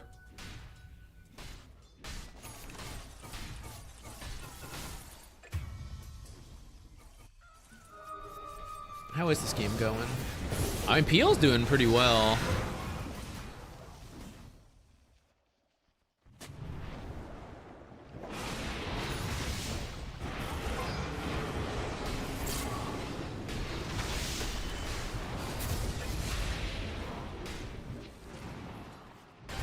Whew. Still worth it. Okay, up to this point, I think it's not too bad. Alchemist is a little lower net worth than he should be, but just keep stacking for him and hoping it gets back into it. And then play with Slardar otherwise. We're not actually trying to do too much because this guy needs a while to get to blink. This is a terrible purchase. Terrible purchase into an anti-mage.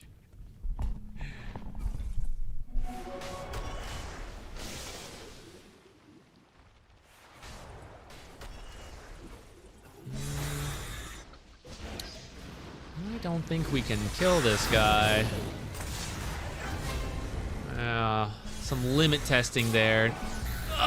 The bounties! Amazing. Yeah, Timbersaw is not the guy to go on. I think maybe the, I don't know if Alchemist pushed you into that, but you're okay just sitting. Like, you just want the Radiance to be done. You want the Blink to be done. This is a very passive time for you guys. Battle Fury PL. Whack. You guys are very passive right now.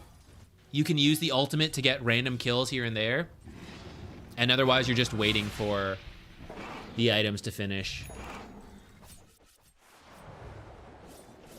Pushing lanes and taking towers if possible, but not really expecting it. Nice.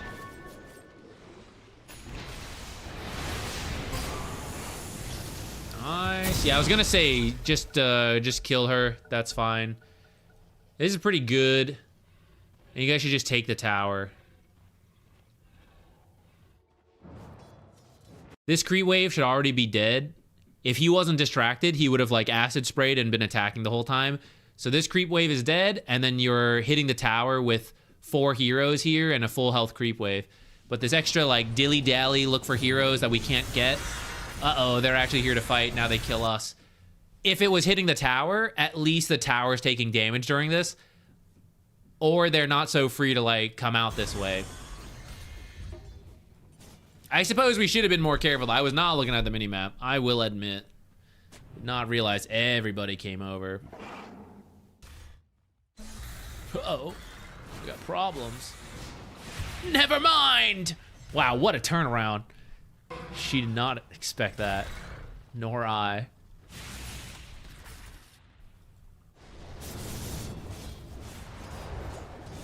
Can we get him?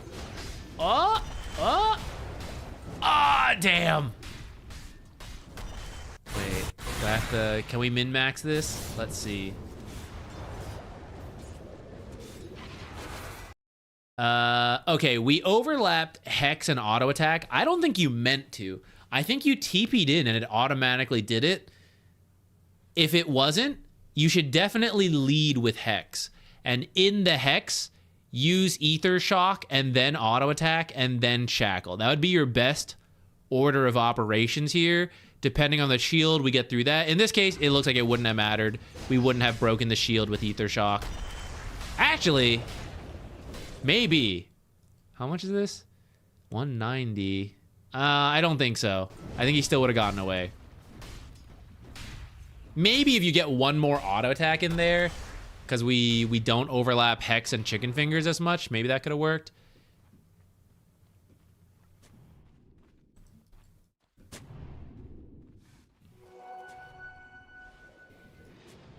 Okay, real quick. This sentry. It's not possible to check everything, so you have to pick and choose. Are they more likely to use a deeper observer or an edge observer? They are the defensive side.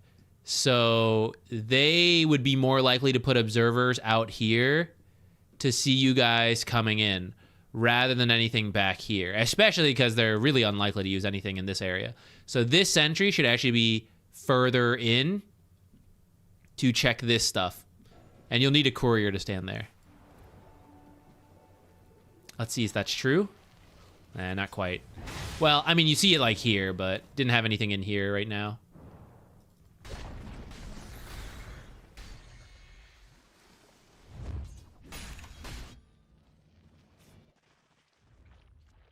You guys have smoked too soon. The blink is now here.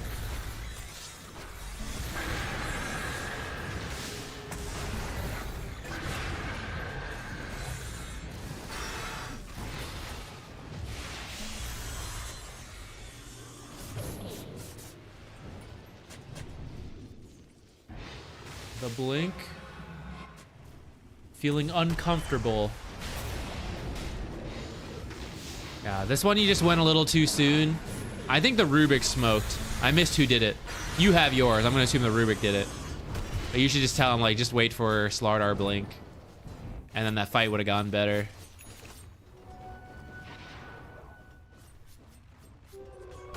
You probably would have just died if you ran out there and he was there. Gotta wait a little longer for Slardar to get close. Just stay out of sight in the trees. Wait for Anti-Mage to walk up.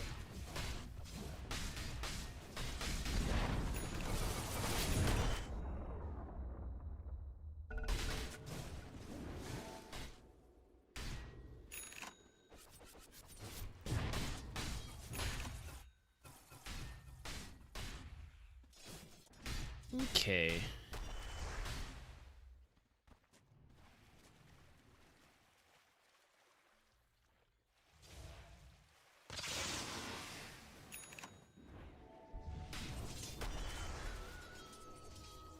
Oh, you went for the Glimmer.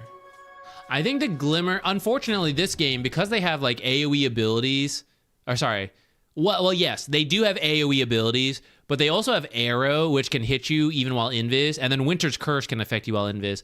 So I don't think the Glimmer will save you as much as usual. I would still just go for the Blink to have the instant catch on 4 really mobile heroes, and then a hero that's really important to not let her get her ult off. I would just commit to the Blink. What's the recommended build for PL this game with so many counters?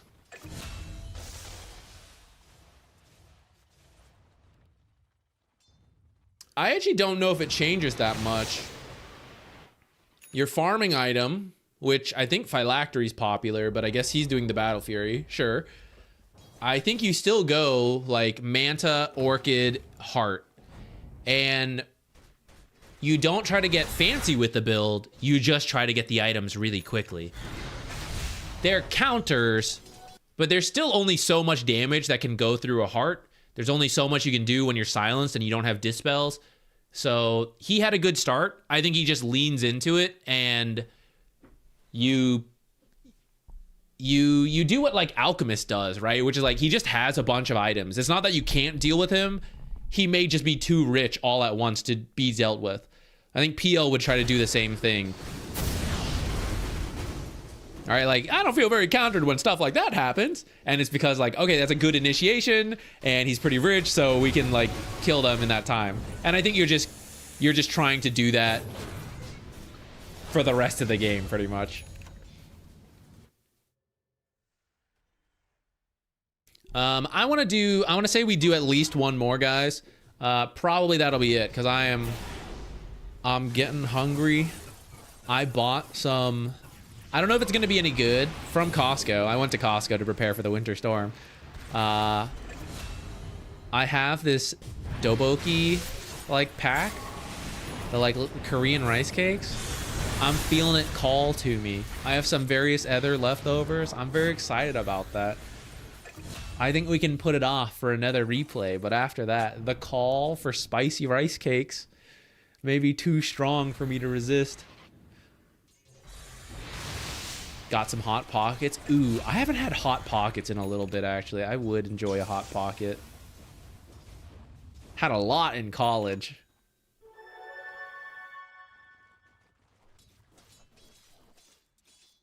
You know, I don't think I ever owned a Hot Pocket while owning an air fryer. I bet an air fried Hot Pocket, amazing. I bet the outer shell, crispy, delish. Hot pot or ramen with this weather, yeah. Love a good spicy soup. The last couple days we were eating a curry. We were eating, I tried making a mung bean curry with some coconut milk. It was fairly tasty. Doesn't feel like it quite hit the spot like a spicy soup would in the cold.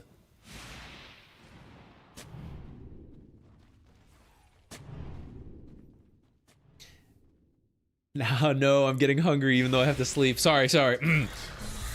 Everyone be sleepy. Nobody think of food. That's pretty much how I sleep a lot of nights. I'm like looking up recipes to make the next day. You're scaring the heck out of me with this movement, by the way. I guess you saw a couple heroes bottom. Maybe you saw more than I saw. That was 3 heroes down there. All right, YOLO, do it. Glimmer yourself as you come up here, though, I would say. Glimmer yourself in, and then also notice this sentry. Well, okay. People do put the observers on the lower ground here. So you could... You know what? I'll allow it. I'll say this is okay. Usually I would say put it further out, but actually it is kind of a... It could be a cool high-level idea to do it further out. Though I would say maybe do it even more so. Like if you're going to go for this idea, the sentry in the middle where they're looking for this stuff, we need to cover that. But otherwise, you could move it even further to look for even more river observers if you're going to do this. I feel an observer back here is like kind of strange from them. Like they're either going all the way to the edge or in the middle. Like here it'd be like, nah, I lower chances of that, you know? So I think if you're not going to do a middle observer or sentry yourself, we do it here.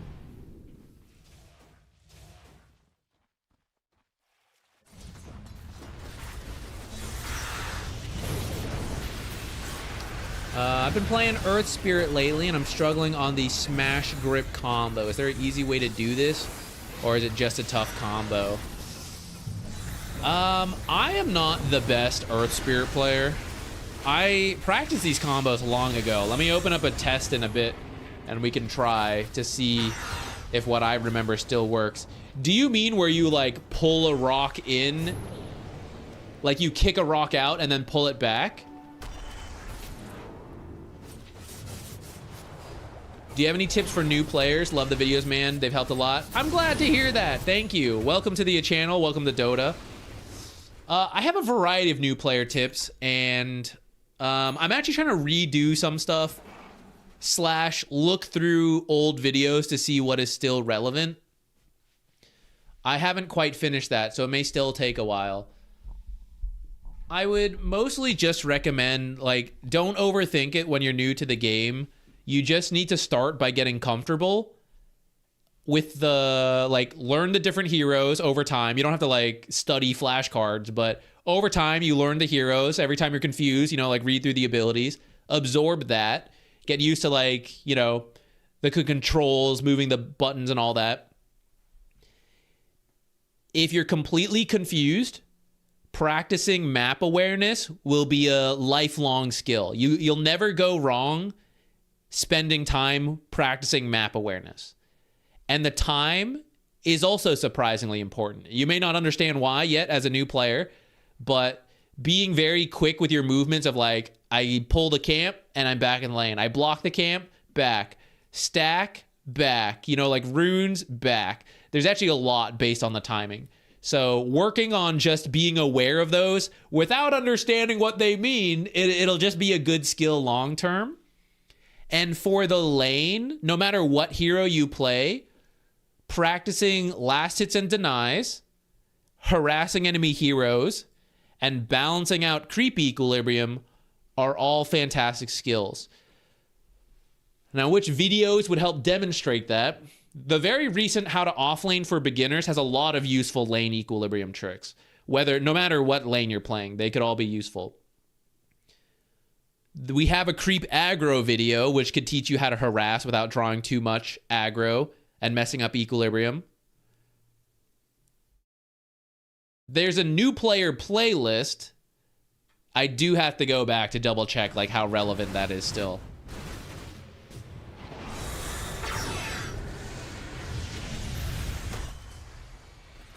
Any tips for melee position 4 on a hard lane? The same offlane video has a dedicated section on early tricks to use to get the lane back. You do that as the position 4. It's no different for you than the offlane. One of you has to do it, and you do it in combination. Earlier today, we watched a bounty hunter game. In fact, I think it was just like the one ago, like one game ago. There will be timestamps later when the VOD is up. That one we talked through some stuff. So if you missed that, you could check that out. But essentially, oh man, I'm this off lane and this lane sucks. I don't want to play that. All the tricks the offlaner can try to get the lane to come back, the position 4 would do the exact same stuff. And then once they've done it, the position 4, the offlaner manages the creeps here. And the position 4, when you have nothing else to do, you help a little with this. And otherwise, when it's time for the pulls and for the camps to spawn, you come over and stop it. And that's the very simple game plan. There's a lot more into it you could go, but that's like a basic beginner. And then once you're starting to get a couple levels, you have your boots, you move faster, you can start thinking about coming mid. You can start thinking about stacking. And then, okay, is lane, you know, get the lane here. It's here. Okay, stack, stop pulls, rotate, whatever you think is best.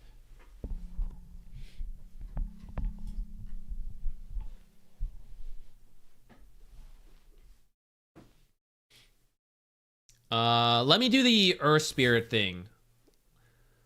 I don't think there's anything fancy to it. I think it's just like a matter of practice and timing. You would need to find, there's better Earth Spirit players out there who would have the tricks more than me. Oh.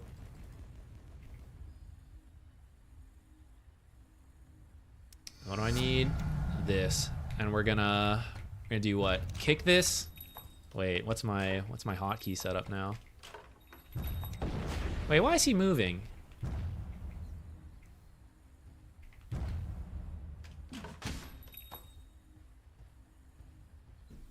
I don't use this setting. Do I? Wait a minute. Why is he...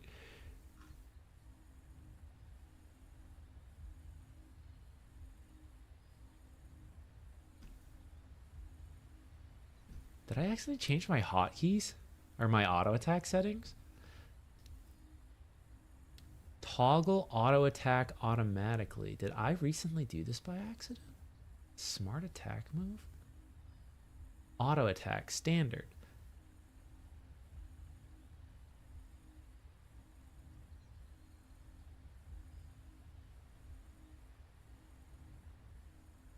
I am suddenly having a moment of self-doubt.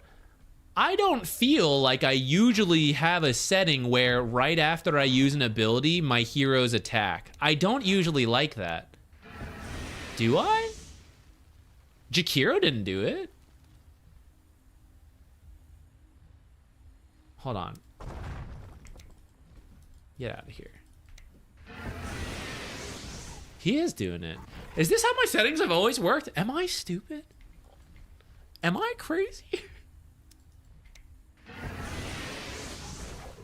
Do I like this?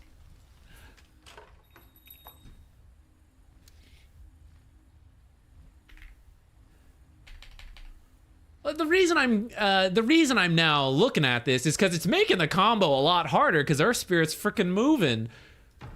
I didn't want him to move. It's throwing me off. Let's get rid of him first. You can okay, if you don't know, you can self-cast the stone. And then when you just kick, you're just like kicking in the direction. It'll kick the nearest stone. And then your mouse just stays where it is, and you pull it back. Oh, let's do free spell. So like, I want to kick silence this guy. So I just gotta like hold my mouse over here, kick. But see, like this is where I'm getting thrown off now because it's because my hero's moving, and I swear I never had to deal with this before. Because if you have to like click this and then move your mouse, that's more of a pain. But if you can just like self-cast kick, oh, I missed. Self-cast kick, pull it back, then that's easier.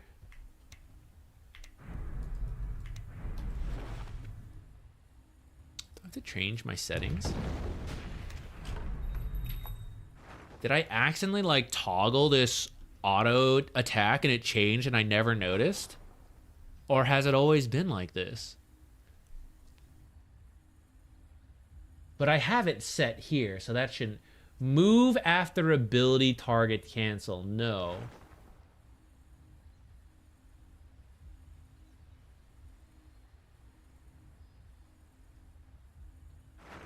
It's always been on standard. I guess I'm crazy.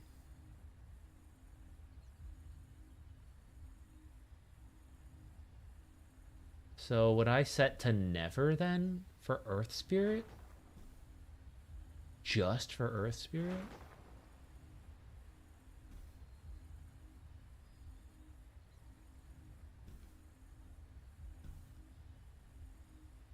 Are there more auto attack settings? I don't think so. Toggle auto attack. Disable auto attack when stop is held. Toggle auto attack. No. These are not what we need. Okay, let me try with never. I don't want this on, but it does make it easier.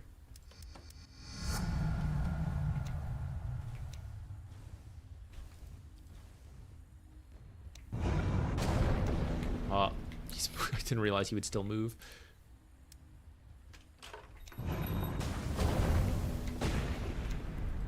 I forgot you get sent behind him, actually.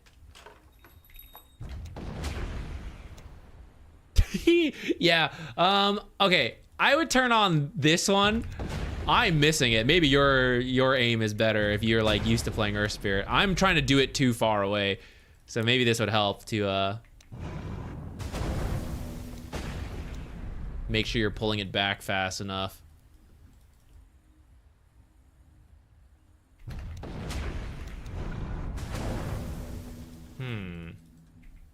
Is this really how... Is this why I was bad at Earth Spirit?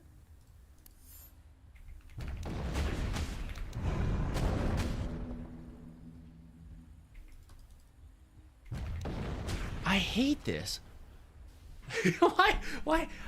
How have I just never noticed this because I don't have very many instant cast abilities? Because like most of the time you're doing this and I have time to like click after that. Have I just never noticed this is how it functions? I can't be. It can't be.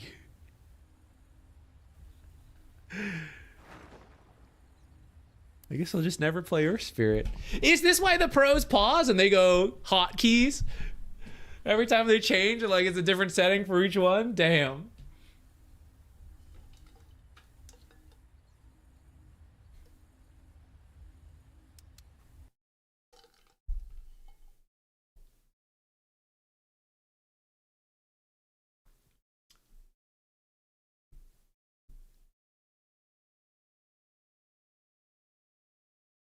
Okay.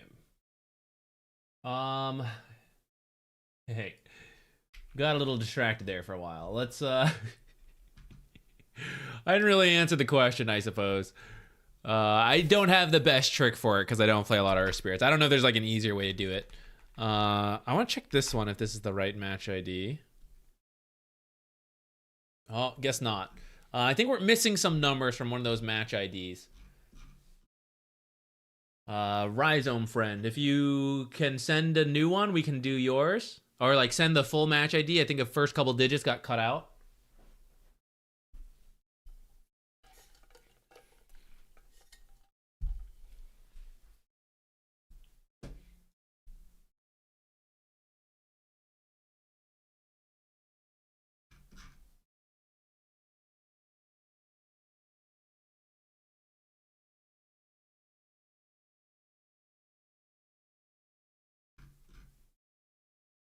One second, no problem.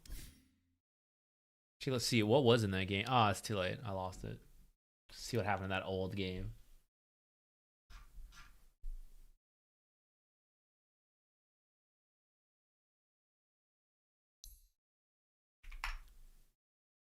Oops.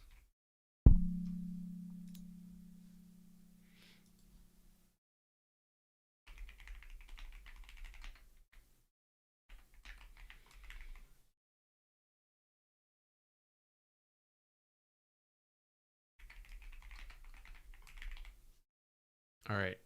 Off lane, Archon, Dragon Knight. And your question was, who should I be? Who should I target? I'm feeling a bit squishy and unimpactful. Had to use a spare keyboard, so all my inputs were scuffed. Oh, weird. Hope I guess your original keyboard, maybe it broke. Get a new keyboard soon. Fix it? I don't know. But that's a pain. I definitely felt I was going to do that too. And I just got this new keyboard. I thought I was going to feel really weird. I do misclick a little bit more, especially when typing, actually, because the keys are softer. We're getting there. Recovered from commentating? I guess so.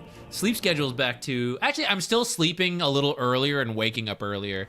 than before, but otherwise kind of back.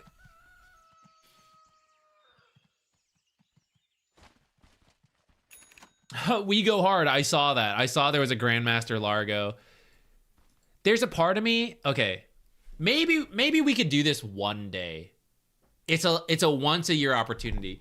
I was thinking as a content creator thing is like, is it interesting to race to Grandmaster? You know, like, oh guys, we're gonna do a stream marathon. We're gonna get Largo Grandmaster. That's a month of my life. I have to play so many games every day. I like cannot do anything else. I don't think it sounds fun. It doesn't seem interesting to play that many Largo games or like whatever new hero that much. Would that be even interesting content? I wouldn't even be playing well. Surely my MMR would go down in that time.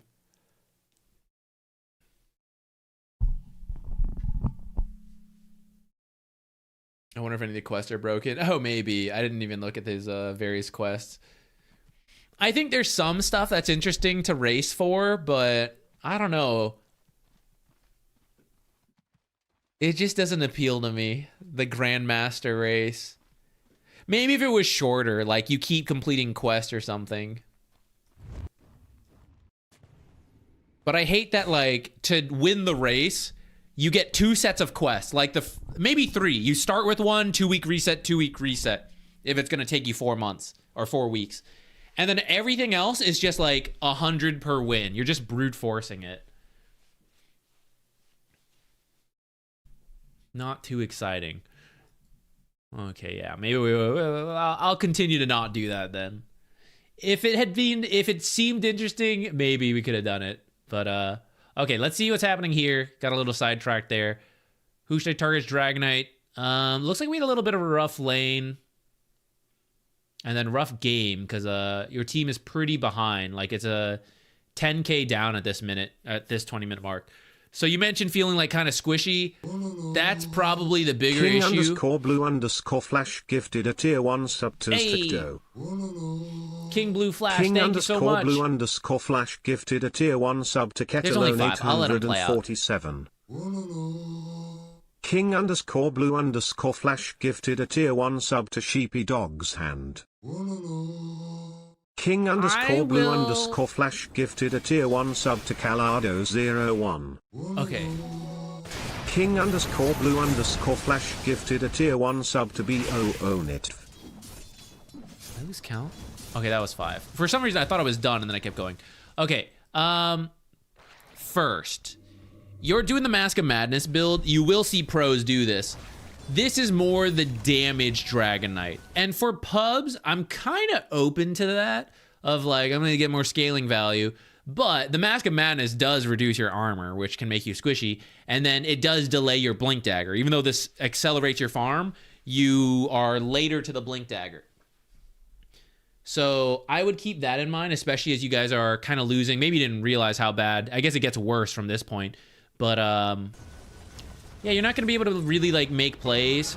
I guess you have the Lion and the Magnus, so maybe it's, like, somewhat covered, but then they also struggled, it seems like.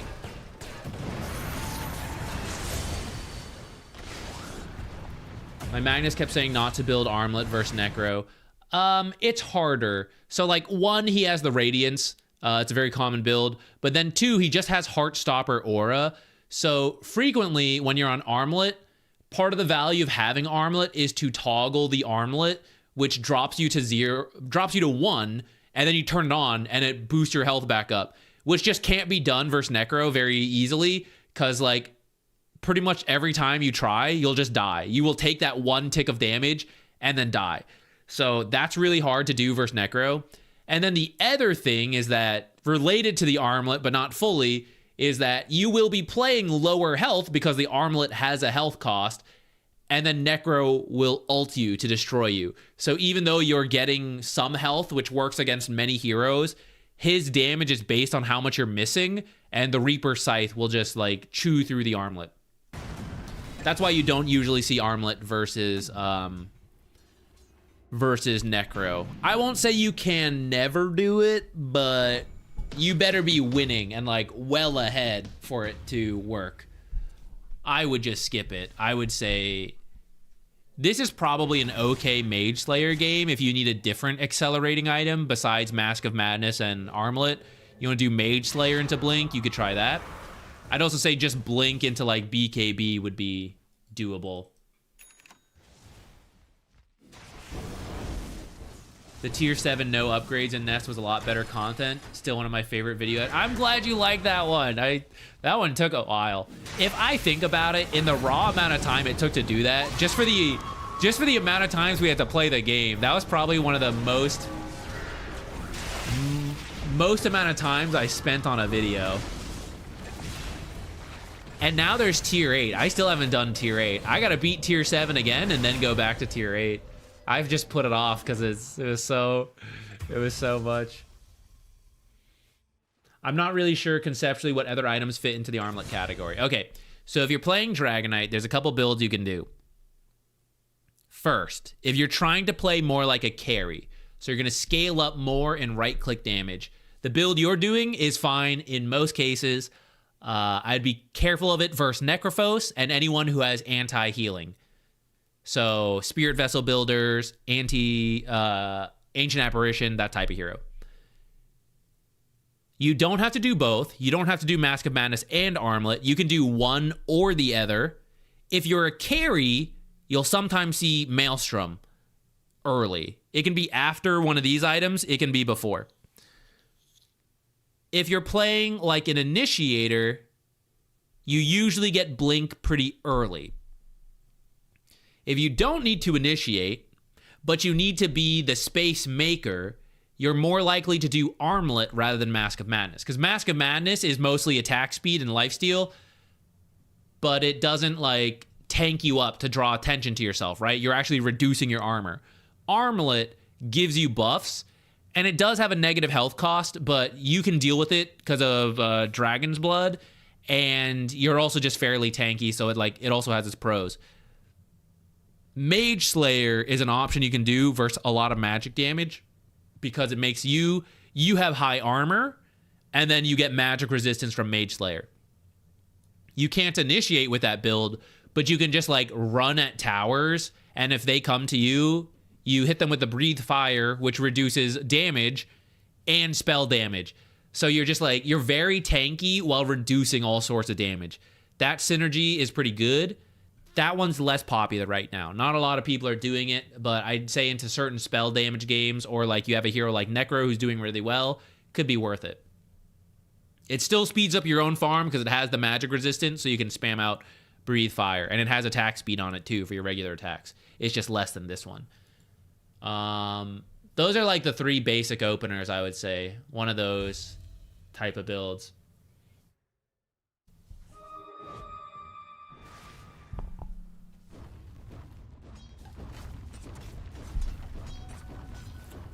How do I handle the lanes with catapults? Sorry, what do you mean? Like a catapult is in there, how should I react? If you don't plan to play aggressive, try to just kill the enemy catapult quickly, I guess. There's some advanced stuff you can do, like at 5 minutes, some people will say like pull the small camp to intentionally bring the enemy creep wave under your tower to die as quickly as possible. And the catapult will do a little bit of damage, but then it'll be killed and push out. I think that can be a reasonable take. There's some danger to it, but it's also kind of okay. Necroult you. Does he have it? Guess not. Not necessary. Otherwise, if you have a catapult, you can consider pushing. But if it's not your main job, like you're the carry and there's too much risk, then don't worry about it. You don't have to do like that much fancy with the catapults. Is Wraith King bad as an offlaner? He can actually be quite good, but it's very easy to grief with him, which is why he's a little bit... people can be upset if they see you pick Wraith King offlane, because you kind of play like a second carry, and it's kind of why he works, but it's easy to just literally be a second carry rather than be an offlaner. If you're gonna play offlane Wraith King, you should try to get a faster blink and be more aggressive. And rather for building for your own damage, like, oh, I'm gonna get a Desolator, you build for more auras for your team. So like, I would get an AC to help him, help my actual carry.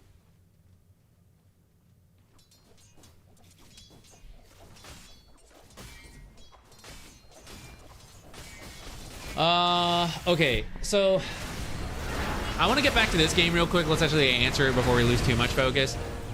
The reason, I actually think we have to answer a different question, because you're like, I'm not sure who to target. I don't think we target anyone. We're losing really badly. So your team just doesn't have the damage. You need to avoid them as much as possible. So when they do stuff like this, you need to go push out the side lanes. Okay, see Marcy here. So your team, so Queen of Pain's farming this jungle, which is empty, that's fine. These guys need to be going this way and farming this stuff and pushing this lane in. And then they'll want to go home rather than kill your tower.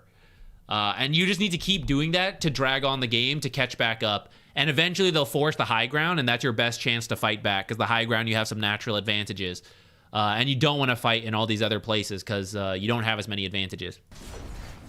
If someone has really good wave clear, like the Muerta, she can try to be here and deadshot safely to delay this. But if you have no hero who can do that, then you just give up towers and you give up farm. So then there's no targeting. It's actually the reverse, where like I am specifically not targeting anybody. Okay, so they seem to be coming top, and if I don't think I can defend it, I just go to the other lanes. So I see pings to defend, but let's imagine it, right? We're 10k down. You don't know that, I suppose, but you should have a feeling of the game. Like, hey, we've been kind of losing all these fights. It's 16-7. I feel poor. My teammates feel poor. I look at the enemies. They seem pretty rich, right?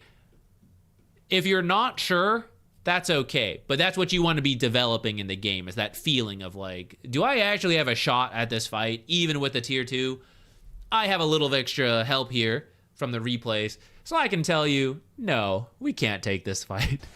And so because of that, if we sit here and stalemate too long, it'll be bad for us. Because they're sitting here. The downside of pushing as a team is you're all together, and you lose out on farm efficiency.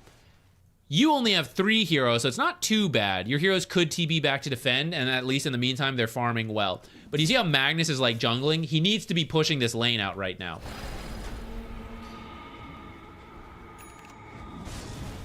Even if you try to fight, so it looks like, what even happened here actually? Oh, you walked in from here, I missed that. You should just go for Wraith King if you want to try anything, because you need to do the safest play. If you fight outside, we're losing, it's gonna get bad. So you would be here just like hitting the Wraith King, and your goal as this trio is just delay the game as long as possible. They want to take the tower. If we're not here, they do it in 30 seconds. If we're here, they do it in 2 minutes. Okay, we'll do that.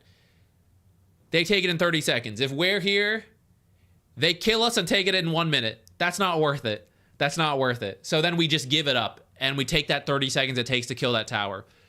The less heroes you want to hit the sweet spot. The minimum amount of heroes to delay the most amount of time, if you can do that. If you can't do that, you just push everywhere else. So, cheating. I can now see everything. So, we can see, especially as Necro starts to boot to travel top, farm efficiency-wise, they have 5 heroes here. There's only so much they can farm in that time, especially if you have one hero absorbing some CS and some XP from the creeps dying to the tower. One hero is kind of matching 5 heroes. And then the other 4 heroes who are not engaging this and are pushing everything else, they are what is trying to catch the gold lead up. You're farming mid, you're farming bot, you're jungling. You are 3 to 4 times more efficient than an enemy that is five-man group pushing top. And that's why you just give up the towers. They're temporary sacrifice to try to catch up by playing everywhere else. And then they go, okay, let's go bottom. And we go, okay, we get out of bottom. We go push all the other lanes. That's kind of what you guys need to do here. And if they split up, you can try to target those heroes. But if they keep grouping, there's no one you could target to win this fight when they're this strong. You know, 11k ahead. they're all together. They have good heroes versus your heroes. Even under the tier 2, which seems like, you know, it isn't a bad spot to fight. It's better than like outside, but we're seeing it's not enough. And it's not always clear when that's the case, but the more you play, it becomes easier to get that feeling, right? Like, I am now fighting under my tier 3. Okay, I killed Marcy. You know, we bring some heroes in. Damn, the power cogs go off, right? This fight's kind of okay, and notice it's a very defensive fight under our towers, and actually it's still kind of going their way. So that's why I only want to fight in my most defensive location. I have the tier 3. The tier 3 tower is stronger than the tier 2 tower in terms of the bonuses. The actual stats of the tower are the same, but this tower doesn't show. Does it show anywhere? I need someone to stand. Lion's got it. 5 armor and 3 health regen. I think this one is 3 armor and 2 health regen. But besides the tower, you also have the high ground. So like high ground to low ground, there's miss chances, there's vision advantage, there's TP advantage for you guys, there's proximity to the fountain. The high ground is the best. So you give up. Don't these effigies seem kind of small? Am I crazy? You give up all your other towers, and then you take the worst case fight here, and you hope the gold is as close as possible from sacrificing all these towers and farming everywhere else.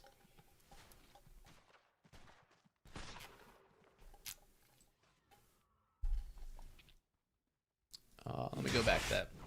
So that might be all we can really talk about this game. I suppose the lane we could take a look at to like help out, but I think once you're this far behind, the lesson to actually take away is you don't want to fight, you want to avoid. So I see a lot of the mid, we would stop jungling, I would run top and push this in, and I try to bait them to come home. Because if they force our high ground, I feel so behind, I think we'll lose. I think they'll lose anytime they push our towers, but the more I can make them go home, the more time I buy for my team. But if I'm here, I can't really buy time for my team.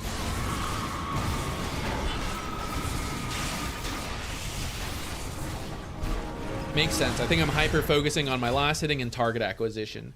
Those aren't bad things to work on. And if you were in a more even game, that would actually be some of the best stuff you could think about.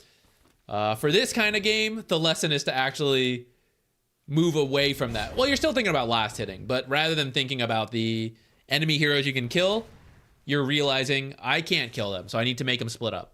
Actually, the way you could kill them, notice in these fights, these are very 5-on-5 type fights, so we're losing because we're losing. If you do 5-on-1, 5-on-2, 3-on-1, 3-on-2, those are more likely to work out. How do I make that happen?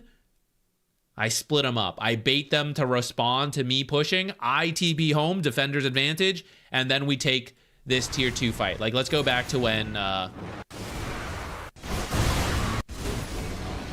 this was happening. Okay, I know they're coming to fight the top, right? I see them pushing in.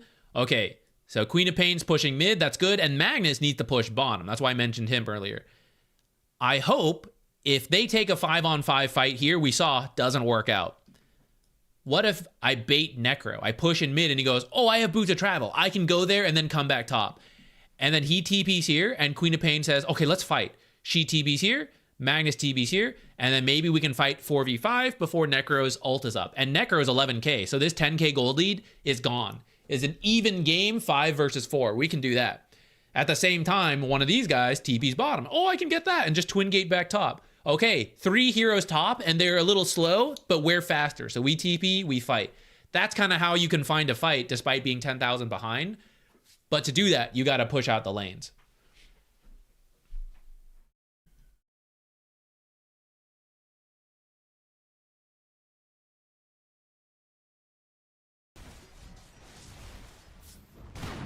Good call from We Go Hard. You have to push, you have to walk out to push the lanes so that you can teleport back. If you teleport out to push the lanes and then you get the opportunity and you have to slowly walk over, it's too late. So you have to make sure to walk as much as possible. I'm sure there's time to teleport.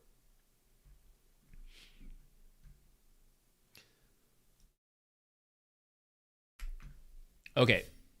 I know you said you gifted these for the vibes and not for the replay, but I'm going to do it anyways for you. We're going to do the replay, and then I'll probably stop after this one. We can take a look at the lane, because a lot of your questions were lane questions for support, so I think we can hone in, knock it out. I am quite familiar with laning as support, believe it or not.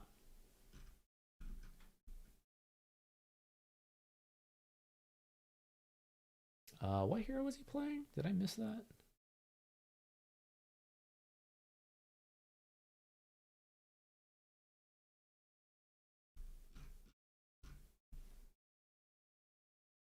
Mirana? Oh, okay. Mirana.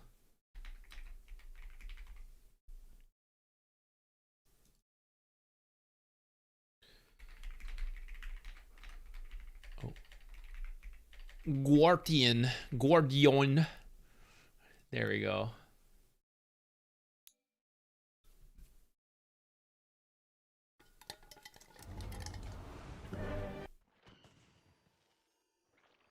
Okay, Mirana. Who are we laning with? Mirana 5, Drow, carry. And then we are against probably Slardar +1. I don't know who, but someone. So we will be a double ranged lane. Very important to keep the lane here and then just auto attack, poke, poke, poke this melee hero. Oh shit. Arrow lands. This feels a little forced. Might work. I'd say it's easier to wait for the rune and then like arrow at that. If you arrow and miss, they kind of realize like you see them. And they might check for a D ward. I'll tell you what, it worked out in the end. We'll take it.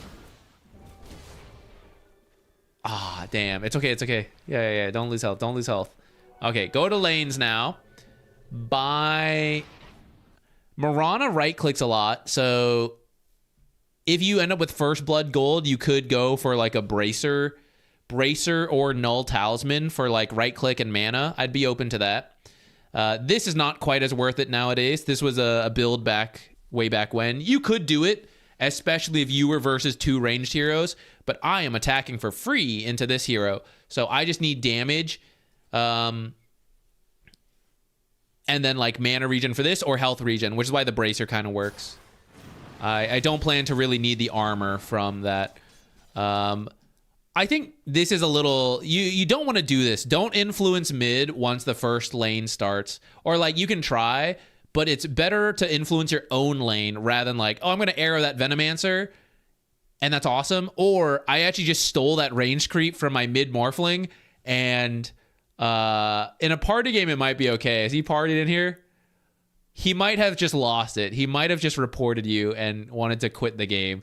So I would be extremely careful of launching arrows that snipe creeps unless they specifically ask.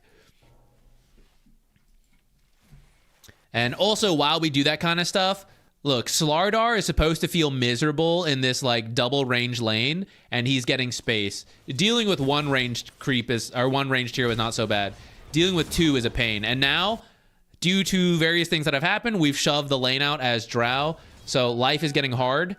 We wanted the lane to stay here, and actually Slardar, left in the one-on-one, was able to pull it back. So we've lost our advantage as the ranged lane, and we have 2 sentries. I think we body blocked, maybe not. Oh, we did not body block. You might want to body block this or sentry. Like, if you're starting with 2 sentries, it's usually because you need this open and you need this blocked. Mirana doesn't need to block this camp if she is starting with arrow, because you can actually just farm it. If you do this pull, make sure you're checking what's happening. All right, so right before you do this pull, I want to pull, I attack, I click down, I look here. What's happening? When these creeps are dead, I need these creeps to be dead. 2 are left, and there's some walking time and everything. So if I want to do this, a half pull is best. If I do a full pull, I need to attack non-stop and be ready to use a spell as well. Otherwise, and what's going to happen is this is going to walk under tower and you're going to push back out pretty quickly here.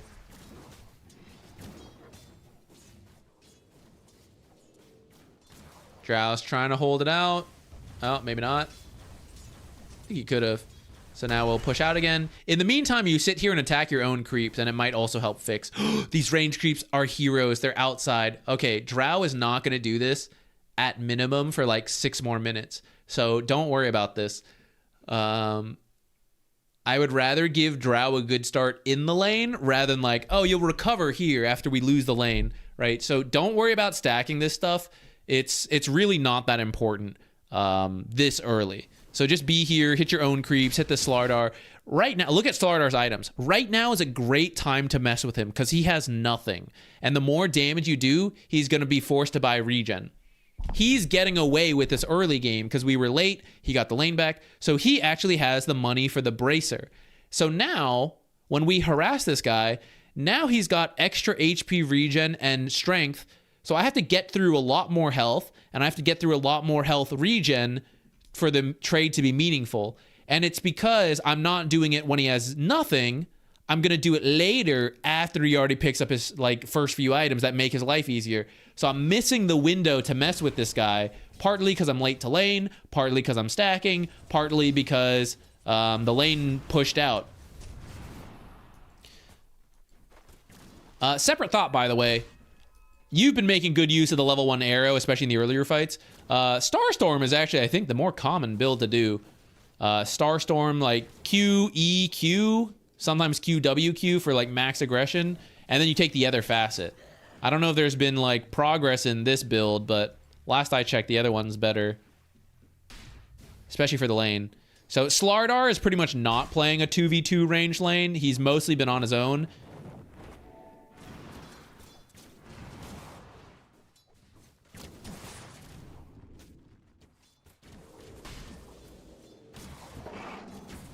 Oh shit, the root. Eat shit, Zach.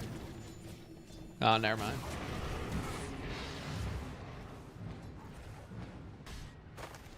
They often feel like they are glued to lane.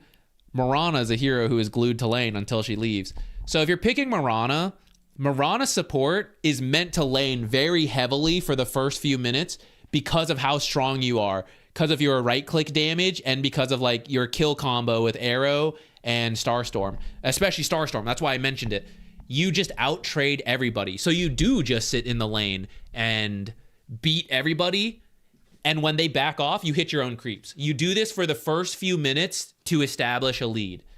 Once you establish a lead, and as part of getting passive gold, you pick up your boots. Now you can move around the map, because when you move, it's faster. And when you move, if you can gank, you have Arrow at this point, if you're getting at like level 4, or like 111, level 3, if you're doing the build I talk about. And if you can't gank while you're here, you can at least air the creep and then walk back. Your time to move is now better. But to start, you are in the lane and not moving around too much.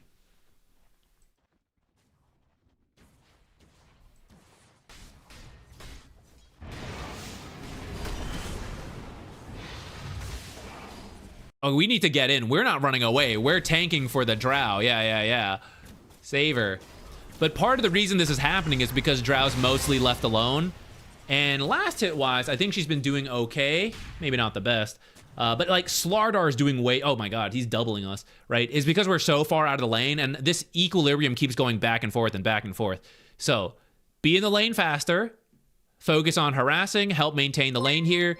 A little bit of the adaptation to the pulls I mentioned, like the trick we need to like get it to keep meeting here and not just keep bouncing back and forth.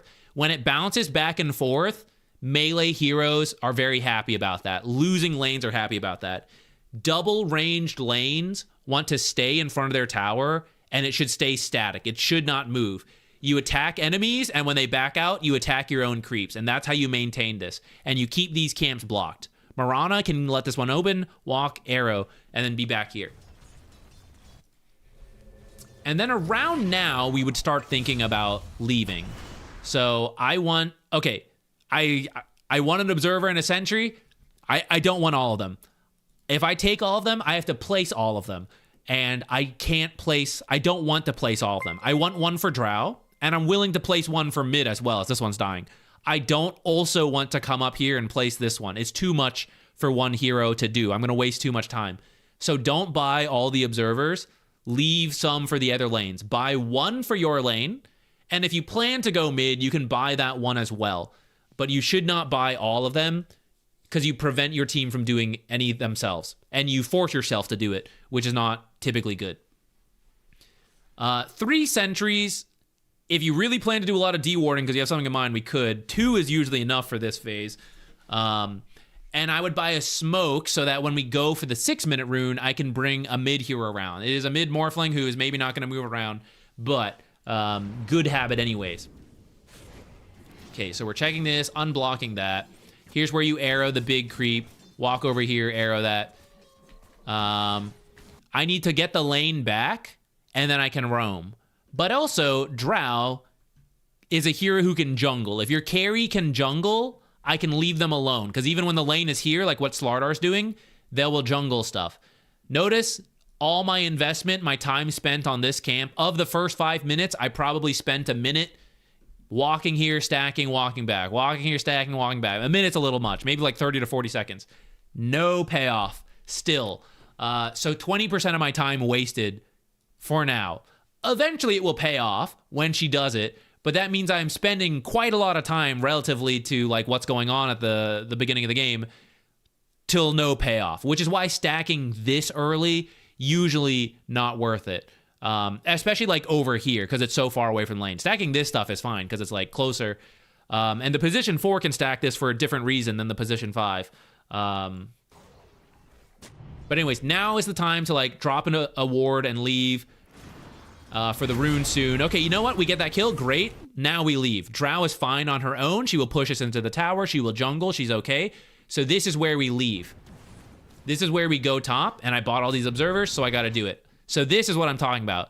I bought all these observers. Let me place them all. They end up in bad spots like this. This one's not bad. If you want to do that one. This is more dangerous because anytime camps are fought over here, you tend to lose this, and sentries in the middle of the lane are becoming increasingly common, and one here would actually kill this one. So I wouldn't do this one. I would do this spot, or this spot, or this spot, but you have this one. So just one is fine. You don't need to do more. So do that one, like this one, let's say, and we leave. And you want another one to try to help Drow, then it should be like further out over here. This is like too much in the lane.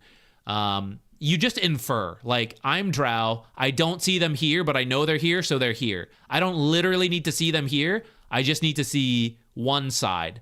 So 2 is usually too much. So we should be heading mid right now. You can stack along the way if possible, especially from the position 4 side.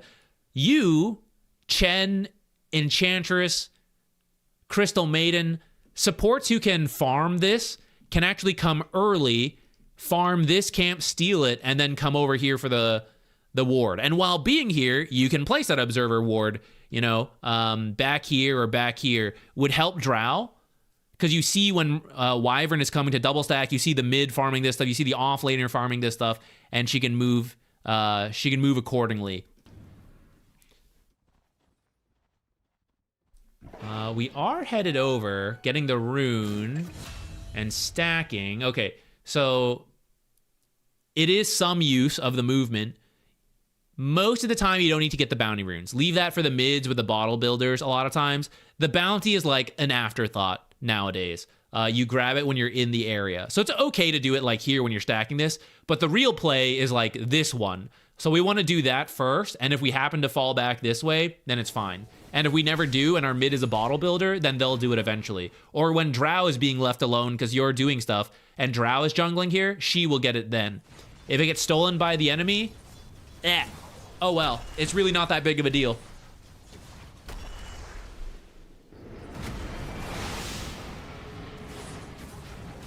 You should let him bash first. So the charge is... I know this guy will get stunned. But we launched too soon. I guess you were kind of waiting till he hit, but I think you just forgot he wasn't going to get knocked out to the side. Okay. Well, I'll let this keep going. This is like the second or third play that has happened for the Drow It's not the end of the world, but it does mean you keep absorbing Drow's XP and you don't draw attention away from her. So more and more heroes are likely to show up here. So you do want to leave. The mid rotation's not bad. After a play like this, like, is Slardar really going to run down Drow after losing half his health? Probably not. This is a good time to leave and go somewhere else, mid or top, and draw attention away from your Drow. Chase this Slark around, right? Look, Venomancer's TPing top, so we're getting space in mid, and that means Drow's not going to be pressured by the Venomancer. And then is Slark going to get to farm even if he lives here? He's splitting it with Venomancer, so he's going to fall behind, even as Drow is, like, jungling, because maybe she's losing her lane, too.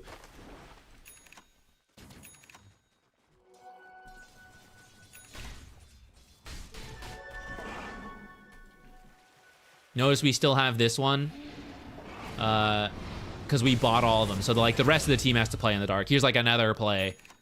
And I know you might be thinking, like, oh, we got kills, didn't we? It's working. Kinda. You have to get these kills. You will fall behind if you don't get these kills. So notice, even though Drow is now 2-0-1, is she ahead of Slark? No.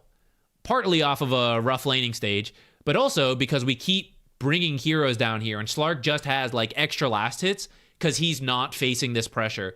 So his extra amount of last hits is making the difference to keep him even with Drow, even as Drow is getting these kills. This is remarkably even. I've never seen so many heroes jump up and down because they're so close in gold. All right, at least it's been a while since I've seen that.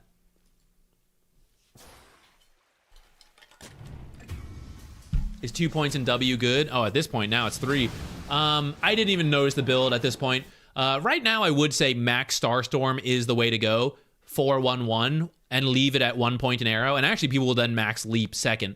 I would do that. Max arrow first is like ultimate aggression, but it usually means you have 3 different setups in the other lanes, which in this game we don't. So yeah, I would probably go for the other build. Off of this kill, go top. Top should be your default. We should be moving away from Drow. I want her to be alone. Unless this shit's happening, then we TP in to help her. I need to be here like right now. I don't think we've noticed though, so we don't help her. Oops. Oh, my bad. Drow, call for help. Aren't you guys partied? We walk away from bottom so we can TP there. And we kind of done it. I mean, we are kind of here now. Notice the stacks that have happened earlier. So your timing is pretty good to notice the stacks, but the attention on the stack is wrong. Cinderin with the raid. Welcome, everybody. I just noticed. I don't know if that happened a little earlier. My bad. Thank you so much. Welcome, everybody. I'm Zach. Nice to meet you guys. We're doing replay reviews. We're closing in on the end of the stream, but actually with everyone here, I will stay open longer for you guys. I don't know why the noise didn't go off. The alert's messed up. It's supposed to be on. I'll have to look in that later. Thank you so much for the raid. Again, welcome everybody. It's free. There are like guaranteed ones, but we'll turn those off for this since the raid has happened. If you guys want to stick around, I'll extend the stream a little bit. We have to entertain the guests, it's very important. Welcome everybody. We're doing a Mirana replay right now. I like vaguely lost my thought right now. Oh yeah, talking about the stacks you did earlier. Notice Drow still hasn't like had time to do this, right? But the same stacks, like when you go from here to here, this is quite similar, and you can actually double stack while here. So for you like play the lane so you can leave sooner, and then we default to playing here, and when things aren't happening, we can do those same stacks, and they're in a safer place, and more accessible to your team, and it's easier to double stack. This is doable, but it's a little hard. And also, this is essentially an easy camp at the start, so this double stack is just worth more. So the order of operations and like where you play will make a big difference. Okay, we do get the kill pretty good, and then we leave. Don't need to be here anymore. Go top. This is the third observer over here. Yeah, you are over. You like Drow too much. Holy shit, look at the 1, 2, 3, 4, 5. This one just died, and this one's about to die. So we're at 3. But like every ward is down here. The rest of the team has to play in the dark. And not seeing heroes top will hurt you down here as well.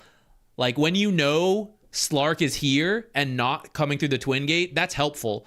So spreading out your vision is very important as a support. You essentially want one defensive, one deep ward, and then the other's a flex. You can decide where. You want one ward on the bottom half of the map, one ward on the top half of the map, and the other can flex.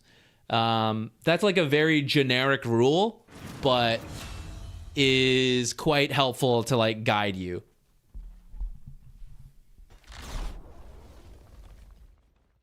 Can you read my YouTube chat? Yeah, I can see it. You can't type in Twitch. I wonder if there's like, I had to check my settings. I wonder if there's like some weird raid. Why would it be like raid protection? Perhaps I've messed up a setting. Well, if I have, I apologize to everyone on Twitch who can't type. I see one from Durf on Turf with the Sin Giga. That's a good one, actually. That's pretty funny. I can still type in Twitch chat? Okay, okay. So it is kind of working. I can type in Twitch. Oh, guys, we baited chat interaction. Let's go. Who else can type? Thank you for reporting in, guys. I appreciate it. Helping me check in on my own stream problems. I looked away for a little bit. I don't know why we're still here. I'll assume it's fine. Here we are again. So no, I really want to like hone in on it. Like how many times we keep coming bottom. You actually want to be leaving Drow alone. The very rough game plan, you play the lane. Around 5 to 6 minutes, you would go mid for the power rune, and that could be one of your first excuses to leave. If not that one, that's okay. You can go back to your lane. You know, maybe wisdom shrines, maybe a kill, maybe you get killed. Something will happen that you leave that lane, and you really only want to TP back as necessary. You don't want to keep defaulting to playing with the Drow, who 4-1 and 2, 2-1 and 1, but they're dead even, because Slark has been left alone more often than Drow has. And if any of your kills backfired, Drow gets killed, you guys get killed, you guys don't get killed, then you'll see Drow drop a lot.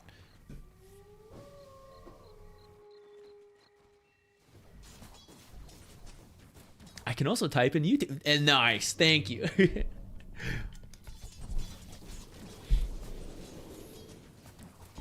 Is the subscribe button working, guys?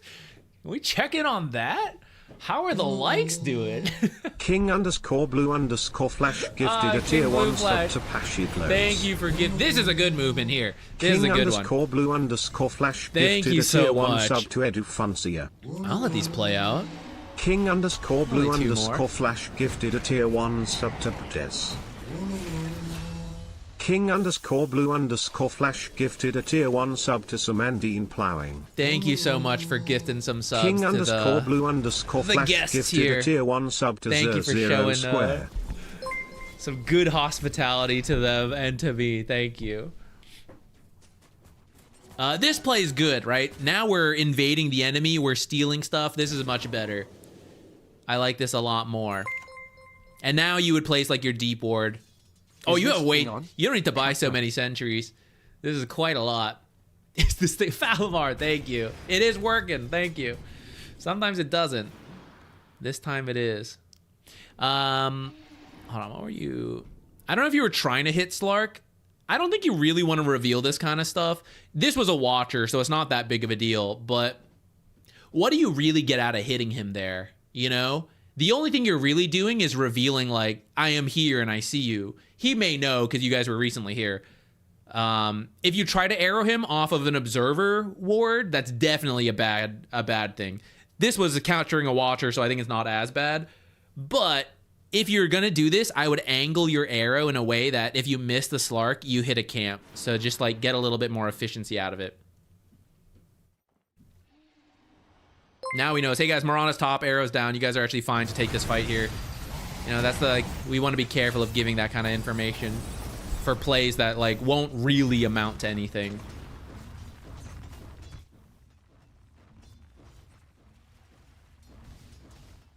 So since you're here, you can sentry to check for the mid observers.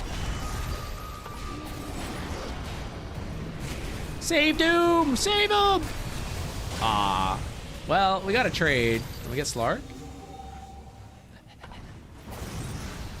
Oh. No one saw that.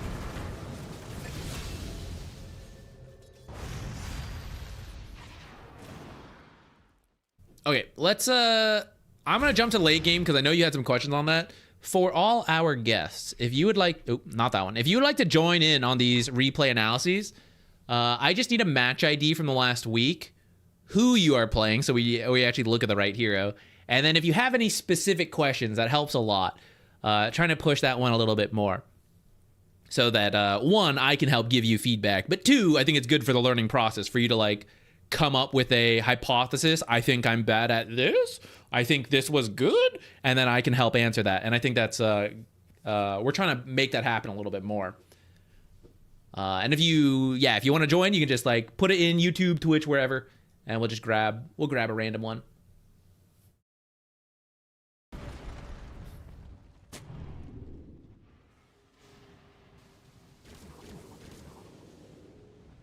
While we're in this area, if you want to put a, okay, how much do we want to talk about this?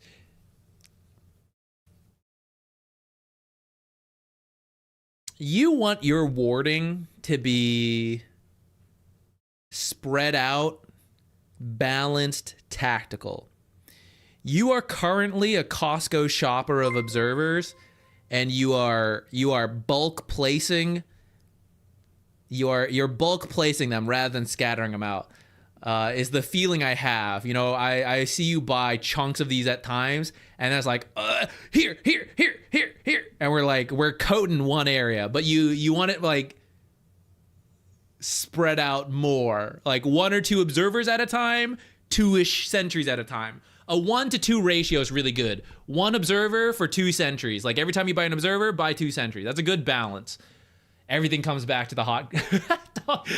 It's true. We spent a lot of time on Costco and hot dogs today. 1 to 2 ratio is good, and then the like 1 defensive, 1 deep ward, 1 flex, 1 bottom, 1 top, 1 flex. Very safe, generic rule. Versus Slark, extra bonus to like really hard to find observers. So like things here. He knows it's something there, but he's like checking all the basic spots, and he has to like, it's hard. I gotta like look for more. You know, like instead of warding here, we're warding in this little edge. We're using this little edge, right? Stuff like that. The good ward spread in the late game is one of the best things a support can do, because it gives you the most information to work with. You can figure out where to go, what to do, all that stuff. Our team's trying to push. We just need to sit behind Drow. She has Aegis. Just let her attack. Stand close enough to Solar Crest, to Guardian Greaves. Don't stand literally on top of her in case we both get crushed. This happened earlier. What was it? The Bounty Hunter game from earlier. If you want to see some thoughts on that. You just want to passively position in a good way. I don't know if they have an observer in lane and see me, and what if he comes and crushes both of us? I can't defensively save her. I can't respond with my ability because I'm caught in the same jump. Worst case, Wyvern, you know, like the big ults, they come and they get both of you, and I just need to like sit in this tree line. Same tree spot's great, guys. That wasn't random. This is a good spot to be as a support, right? I just sit here, I look this way, I face this way as well. Use directional movement if you need to. Turn this way to Drow. Just hold your Solar Crest on top of her, buff her, get ready to throw the arrow, and just wait here. Don't need to fidget too much. Don't need to arrow ahead of time. I hit someone, I bait my team. We all jump in. Wyvern curses all of us as we run in. I don't want to do any of that. Save this arrow. When they initiate on Drow, throw the arrow at that time to protect her. All right, look at her. She's doing it. Already a 4th down in this tower. Fortify bought some time. A couple more auto attack. Look how much damage she's doing, right? I just need her to hit this for like 10 seconds. I don't want to bait anything. Your positioning's great right now. Get a little scared and do the ult. Okay, I don't mind. Got a little nervous because Drow got low. She does have the Aegis, so I think you can probably hold off a little longer. You see that movement? Casually walk in, casually walk out. I'm glad you're walking out. So now we stand here, right? Like, okay, I can't be next to Drow. I don't want to get caught by the same stuff. See, these two stand next to each other in case one of us gets Winter's Cursed. We'll make sure to kill each other, right? Why? Stand farther apart. She gets crushed. We can help her because we didn't get crushed, but we are close together. So here we go. We can all be Wyvern's Curse together.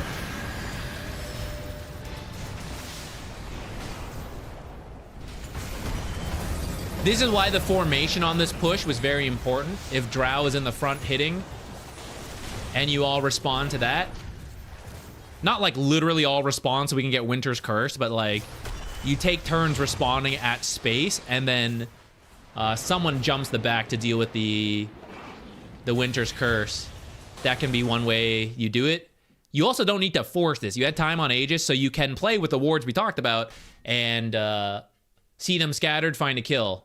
1, 2, 3. Notice they're all close, so we don't have a lot. The rest of the map is pretty empty. That? Thank you. What? Oh, MK Divine. Thank you so much for the Prime sub. I appreciate that. How much longer are you streaming? I was gonna stop, but we got raided, and I am a believer in entertaining the guests, so we'll go at least a little longer. If you want to submit your games, I don't think we actually had too many people submit new games, so if you want to add yours in before we pick,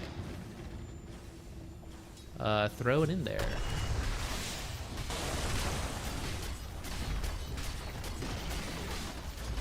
Kind of wish the rosters at the top were sorted by position.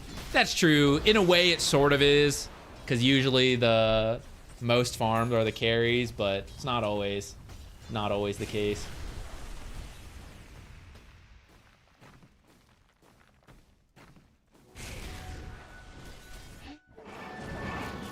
Okay, real quick example.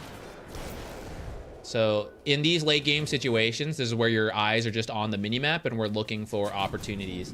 You want to push in lanes and then find stuff. This is why the deep ward's important, right? If we didn't have a deep ward, I wouldn't have been able to see those heroes all in the triangle to let me know 3 heroes in that area. And then I see Veno top. So actually, let's just pretend we had 1. I would have had enough information. 3 heroes here and Venomancer here. So I see them split up and we can go pick someone off and not take the full 5-on-5. We're going for a smaller fight, which is the way you want to do things. And the more you scatter your vision, that's why it matters, right? When we have 1 here, maybe like 1 here, 1 defensive one somewhere, right? You're more likely to see them scattered. And also why the more lanes you have pushed in, the more likely they are to see people responding. Currently, I see like all of them here. The overloaded vision in that area is paying off. So why is my team, why aren't we trying to push top, trying to push bot, like where the enemy team is not? When you see them all clumped in one place, you want to make them scatter, push them in, and then you regroup while they are scattering to deal with what you just did. We are currently too scattered though, as they are still grouped, and we got to be careful right now. Here's where, okay, I want to show this. You don't always have to retreat right away. For example, the Spirit Breaker. Pushing in bottom, great. Right? And then he's actually just gonna like completely leave the area. This is where you can just sit in a tree. Like you just sit here and wait. And you look, and you're in the trees, so you're hard to find, even if they're in the area. Maybe you don't love this tree line. Okay, let's go sit in like one of these trees. And if I need to push, I am pretty close by, so I can immediately get in here. If I just run all the way back, Spirit Breaker has charge, so he's not the worst. But like all other supports, they walk away and they go, oh wait, I gotta push bottom. And they walk back. And it just takes forever.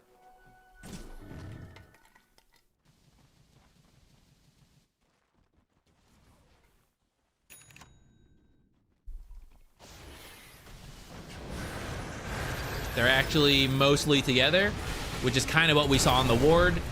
Let's see if this fight still works out. Where's my drow? Where's my drow? Assist the drow. Oh, there she is. Gotta pick your favorite person. I built these buffs for them. Morphling is also good. He's also quite rich. A lot of this fight, though, is not near those heroes, so we want to adapt to that. Now that we've won the fight, we definitely go push. Someone can go back and deal with mid. You don't need all of you because 4 of them are dead. The more of them are alive, the less likely I want to go back. Spirit Breaker going back is the best case because he can just charge back in. See how you're just like with them in the lane? It's kind of okay because they're all dead, but we do have these observers. So while they are pushing the lane, you want to be going through here, de-warding, and then consider if you actually want to ward here. Like, am I going to continue playing this area? How much vision do I need?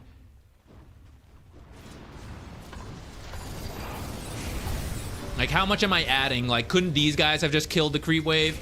I can probably spend an extra few seconds checking this cliff, getting a deep ward in this area, and then be back here. Again, it's not that bad because, like, they're all dead. But now, when we're all leaving, then I'm going to have to do it. And then that's going to be scary. Objective gamers. Actually, that was pretty quick. I will admit, that was a shitload of damage. I did not think they were going to delete an ogre. Was that literally 100-0? Oh my god. 8,663,012,865 Herald Void Spirit Heart support. I would like to play this hero so the storm seemed like a smurf after. Hold on, I'm gonna read all that in a second, so I'll mute it. Thank you. We can do yours. For sure. What was that? That was 2,000 damage on that combo. Lord.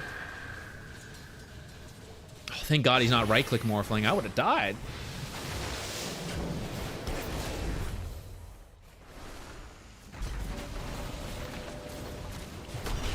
As they respawn, you as a support, Mirana's kind of an exception because you're actually like pretty good damage, but typically just watching your cores and protecting them will be better for you than like also hitting a building, because you built Solar Crest, you build Grease, so like your actual damage is not that high.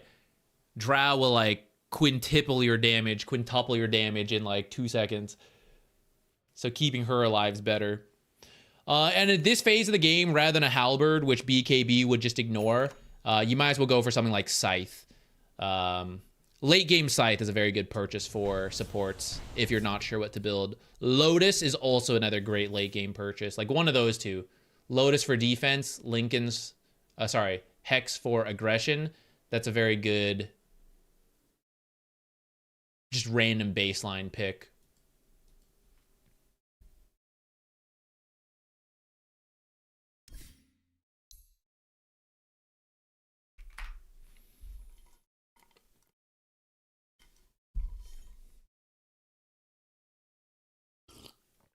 No problem, Blue Flash.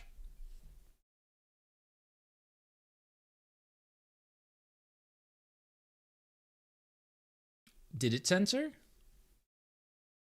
I would like to play this hero. Oh, censored there. I would like to play this hero better.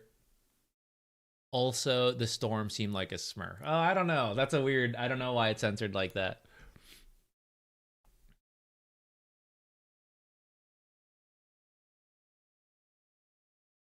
He is rich.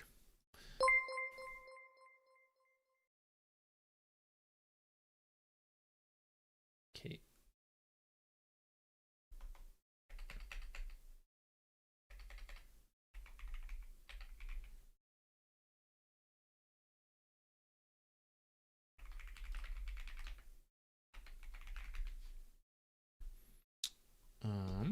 Okay, we're gonna do this one. While it's downloading, I'm gonna go get more water so we can talk through this. I'll be right back.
Okay.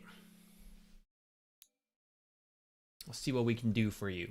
Void Spirit hard support's a weird one, but I mean it'll work in Herald, and it's not like the worst thing. It's just like very, very different.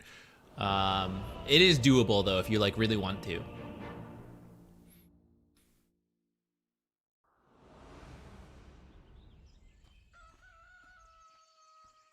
I do think position 4 Void Spirit will be easier than hard support Void Spirit.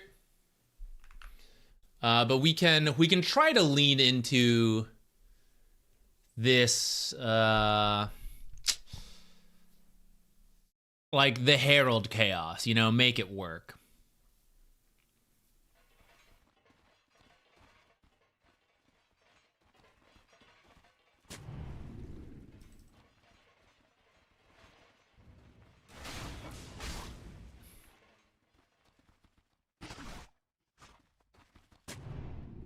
Yeah, I would make sure we block camps because we're not that strong of a support, but I would actually swap this. I actually think you should make sure your small camp spawns and then body block this one because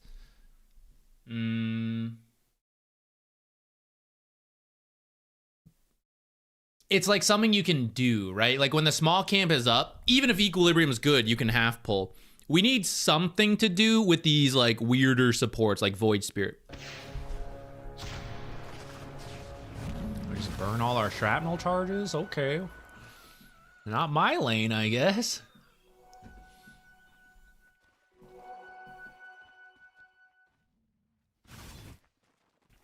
Oh, you did get another sentry though.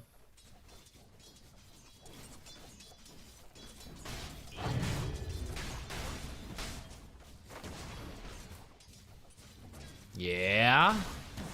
Hitting our own creeps. Nice. We do have a good amount of damage since we're Void Spirit hard support. I am making space. Quick check. How do I feel about it? Okay. Slight push, but not that much. So a half pull here. Half pull if we're doing this. Nice. These things matter a lot when you're playing these weird supports. Because this is the stuff any hero can do, right? It's like the pulling, the denying your own creep. So the fact you're doing is very good. It's part of how you will get by the fact that you're not a traditional support. And you stack it. Very nice.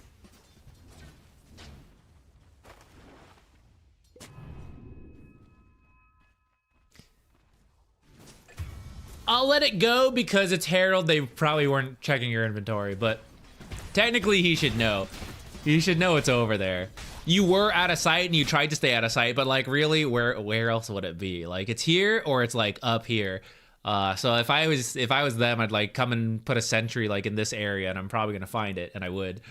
But for Herald, they probably weren't looking at your inventory, so at least you didn't do it point blank in their sight. I'll accept it. Aw, darn. If this had hit, probably works out better. Tell you what, you want to be real nice? Keep this outside. They left? Look at this. Okay, we trade a little bit. He's back. He hasn't even seen you bring it under the tower yet, and he's like, I'm done here. I'm leaving. So turn around, run it over here, all the way around. This creep wave coming in to this creep wave. Oh, Zach, what if they do a pull? Oh, that's fine. I got a whole creep wave here. So I'll just connect this back into this one, and then I'll come up and contest this. And the hard camp will not kill the entire creep wave. So then even if they deny some, it'll push back in. Equilibrium's still good. If they don't pull, equilibrium is messed up from what we just did. Get ready to pull this one. You stacked it earlier, so we have that. You could try to connect it into this one, or you could try to do another half pull. Oh, never mind. I thought he might be doing a pull. You don't have to chase so hard, by the way. Like, this guy is last hitting while you're, like, chasing this Largo. It's a little better because you're at least in the lane, but it's also not that different from when, like, supports are goofing off here and then cores are last hitting, right? So you don't need to chase too far if this guy's here. Turn around and work with Drow on him, right? Like this, actually. It's working out.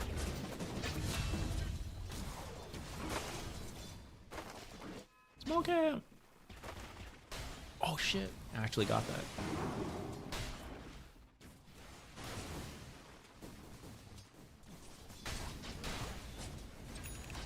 These pulls are doing it.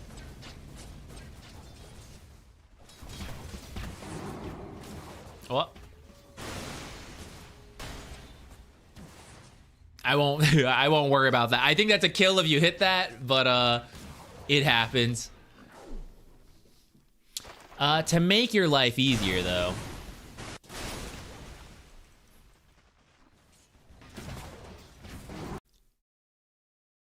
It may have just been a misclick, because actually this is a pretty good place for it. When they're out in the open, you don't know like where they're gonna go. Like who knows what direction they could cut. As they pass through tree lines, there's only limited options they have, and that makes it easier to land these kind of abilities. So that's what I was gonna say you could wait for, especially if Drow is slowing, you know he's gonna like run this way. Once he's here, it's like, oh, does he go top? Does he go bottom? I don't know. But once he starts committing and he goes top, there's not so many options now, right? Like I kind of know he's going like through here, through here, through here, and you can kind of see, you can start to like cut it down. You may have known and just like misclicked it, so I'm not gonna worry that much about it. I think you're doing a great job hitting your own creep, so I'm gonna start speeding up. I think your laning stage is pretty good for doing the alternate support. Last hit wise, pretty decent. Could have been here a little bit sooner for the rune, but it's not too bad. We're here at all, which is pretty good. Get a D ward, nice. I mentioned this earlier, guys, of like, I'm already making the movement. I might as well have a sentry ready to check. Though I will say this is a little far forward, because like, you know, it's unlikely. In Herald, I wouldn't really expect the like super deep observer play. So I'd probably like stick it in the river to like check the sides more. But it's a pretty minor complaint. Hee, where'd you go? I do have creeps. If you didn't have the creeps, I'd say you could chase as long as you want. But since I have these creeps, I gotta get rid of them. Okay, well, we'll go with that. Space Maid took the tower. This is actually really good. In terms of overall things that have occurred from the voice here, this is actually quite good.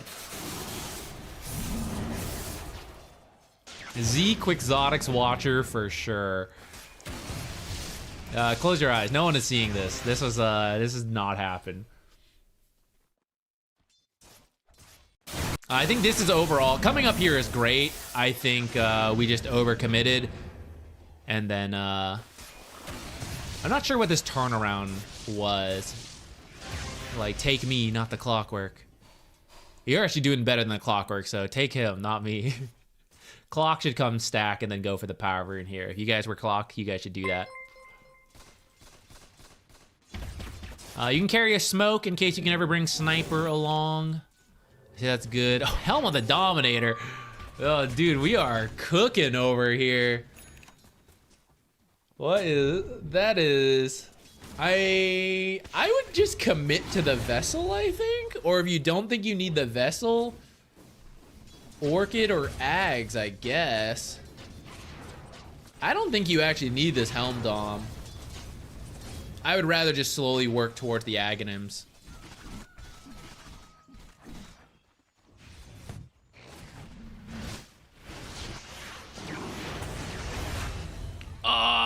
Got him.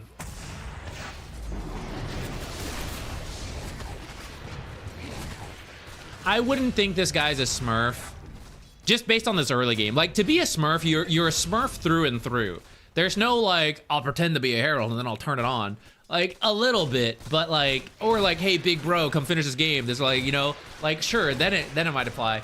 But this guy's losing to the sniper, and then you just killed him like that, right? It makes me not convinced he's a smurf. I don't think you run out of here, man. Your sniper's in. I think you're in. I don't think you're backing out. You're in here. Yeah, help him out. Get this kill sooner. Chase this guy. He used his stuff. I think that's the benefit of the Void Spirit support, and with your alternate build, you are surprisingly tanky as a support. So You want to get in there and take up space like an ogre or a clockwork or something.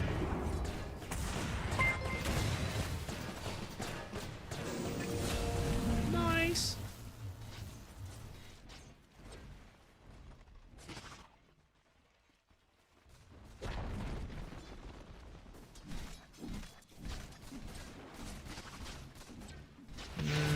From here is pretty good. Let me revisit your question. How can I play better? Farm, items, team fight, whichever you think I'm doing the worst at. I think the silence, so item build, I like the idea of Helm of the Dominator in general. The item's been nerfed though. So I don't see what it brings you this game compared to silences. Like, silences will kill Storm, will kill Largo, will kill Juggernaut, and will kill Crystal Maiden. So I would do that. The extra creep is cool for like split pushing, for some early tower pressure until it gets killed by Crystal Maiden, you know? Like, until Juggernaut kills it, until Tide doesn't care. So I think this game is not amazing for Helm of the Dominator, especially when Void Spirit support has such a high impact silence on his Ags, which is what I would go for. I think, I'd have to, what's 9 class doing nowadays? He's probably doing like the Shard, right?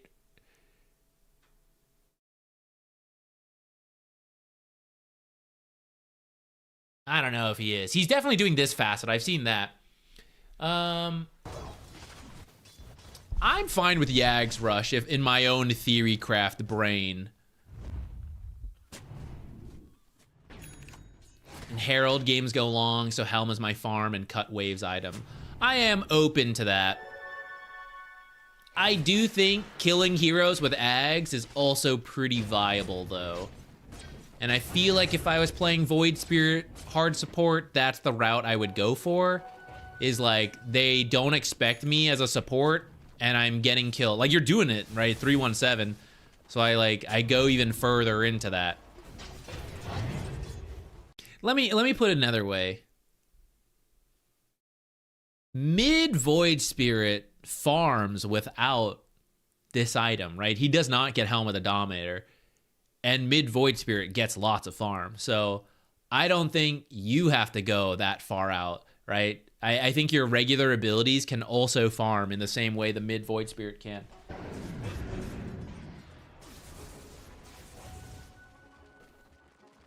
I think if this was a Spirit Vessel, it would feel a little stronger. Though this game's not a great Spirit Vessel game. I'm pretty on board for like earn boots Ags. just send it. You'd be over halfway, right? The Helm Dom's like 2,000, and then the rest is fine. You'd probably have a magic stick. You should have that. And then you probably finish this Ags by like 20 minutes. Let's see what everyone has at 20 minutes.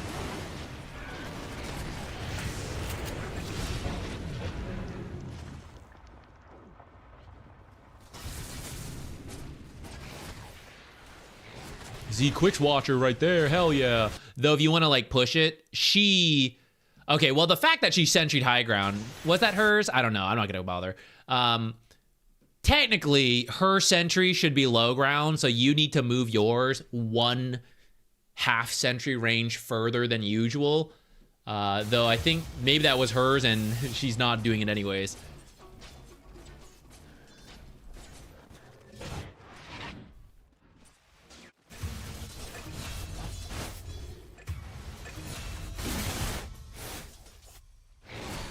The micro, it's happening. Triple kill!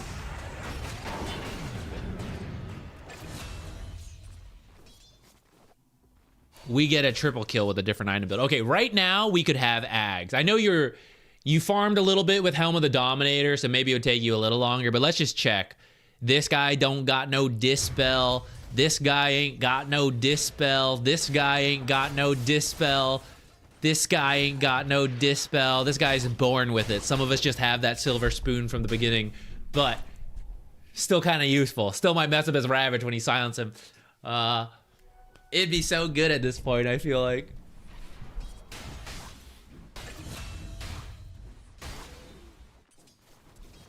I would give that a shot. Would be my advice, my theory crafting advice. I don't hate the Helm Dom, so certain games that seem even more passive, or like I don't think it's that good of a silence game, I'm down for you still trying the Helm of the Dominator. I don't think I would do it as you go higher, like out of Herald. I would say, if not Ags, Vessel sounds good. Yule sounds good. Plin through in some like Dota 2 Pro Tracker common items. The Yule sounds good to me to set up your own stun. Ag Shard also seems good to me, like a farming item. I know it's not the Helm of the Dominator, but free D wards with the True Sight, right? So use that to check cliffs. Herald, easy money, printing money every time you press Q on a cliff, I bet. That probably pays for itself in a different way from the split pushing with the Helm Dom. And also, anytime we don't use the Helm Dom correctly, I see you trying, so I know you're like attempting to, and that's, if you want to, it's fine. I don't mean to like completely take it away from you, but anytime it's not being used, it's a lot of loss of value, really. Similar to the boot to travel that we've talked about in the past, right? Where it's like, I'm up for the idea, but we got to do it correctly to like really get the value out of. And if it's what you want to do, then do it. But if you want it to be a little easier, maybe something else could be better. Is Void Spirit hard support, or Void Spirit hard to do support? I'd say 4 support's easier. Easy bait. Look at him. Wrecking him. Nice. I would say 4 support's easier to do because you can do things like creep drag, and then you have better roaming options as position 4, stacking and all that stuff. I would recommend that over position 5. And actually, if the patch hadn't happened, Void Spirit was on my list of like heroes to maybe try for fun and to like make it work, copying 9 classes hero pool pretty much. I just never got around to it. So I do think it's something you can do. It's out there, but I think it's pretty legit, pretty easier to pull off than a Slark support, for example. But as position 4, more than position 5. I'm open to it here because it's Herald, and I will admit, I've lost to Void Spirit 5. I played poorly. I remember it because I was so annoyed. I was like, I can't believe I'm losing to like a Void Spirit 5. I think I was playing Enigma 4 though, so I was really bad. That's what I was trying. I was either Enigma 5 losing to a Void 4 or Enigma 4 losing to a Void 5, and I wasn't supposed to, but I was just bad. I was bad at the hero I was trying. There's only so much you can flame things and then lose to it, you know? Wow, how did that miss? That is unlucky. Chonkers tied over there.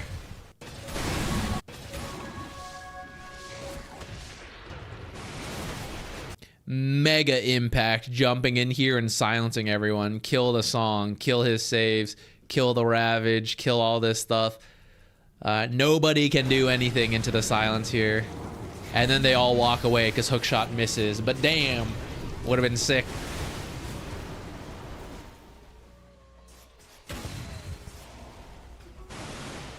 Okay.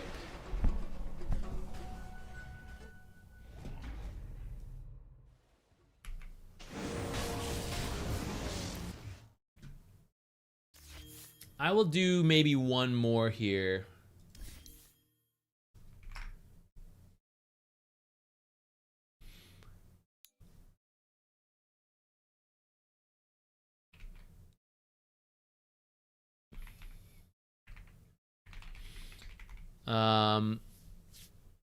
Kig, you downloaded for this, but I don't really know what the question is. There like a more specific question on this?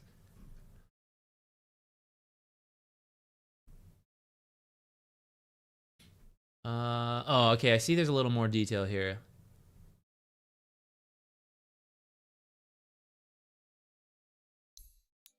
Okay, feel like you're farming. You feel like you're building the net worth. And it looks like it. Better net worth this time. But then we ultimately lose. Okay, let's see. Let's jump to... I'll jump to 20 minutes because we already have a decent lead. And this is where there's more like map movement, team choices to make because like the game's opening up around this time.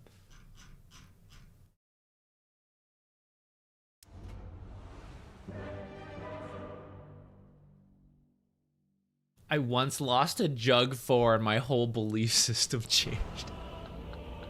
Yeah, pretty much. It's like you can only flame so much of like this cannot work as this role, and then it does, and you're just like, I know it's not supposed to, but I have been humbled. Okay, 20 minutes. Where are we at? We got the Manta, got the Mask of Madness. Looks like this game we're gonna do the butterfly into one more. Or like butterfly and we'd be like Aegis time ready. And be really strong around that. Okay, we trying to Manta. Great. Okay, farming pattern, pretty safe, pretty good. And then we're moving back.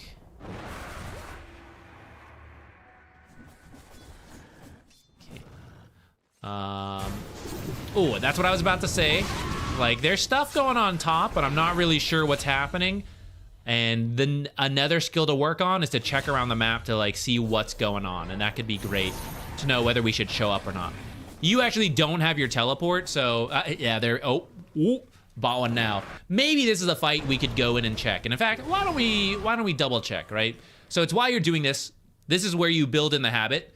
A-click to this camp, and then, okay, so what is going on? Is this something I want to TP and show up to? It looks like some ultimates are being used, so it's a little safer for me if I show up now, right? And then while this is happening, you A-click here. And actually you can do it in the minimap. Like while you're watching, you can just like A-click to the next camp on your hero. Shift A-click even, so that when it's done farming, you can move on. And actually, if you want to front load that as well, while you're here, if you know your farming pattern is here and here, A-click, shift, A-click, shift, A-click, right? And now my hero's just gonna auto run to camps, and I have a moment to like look through, okay, let me check the enemy items. Do I need to be buying detection? Do I need to like change my item build at all?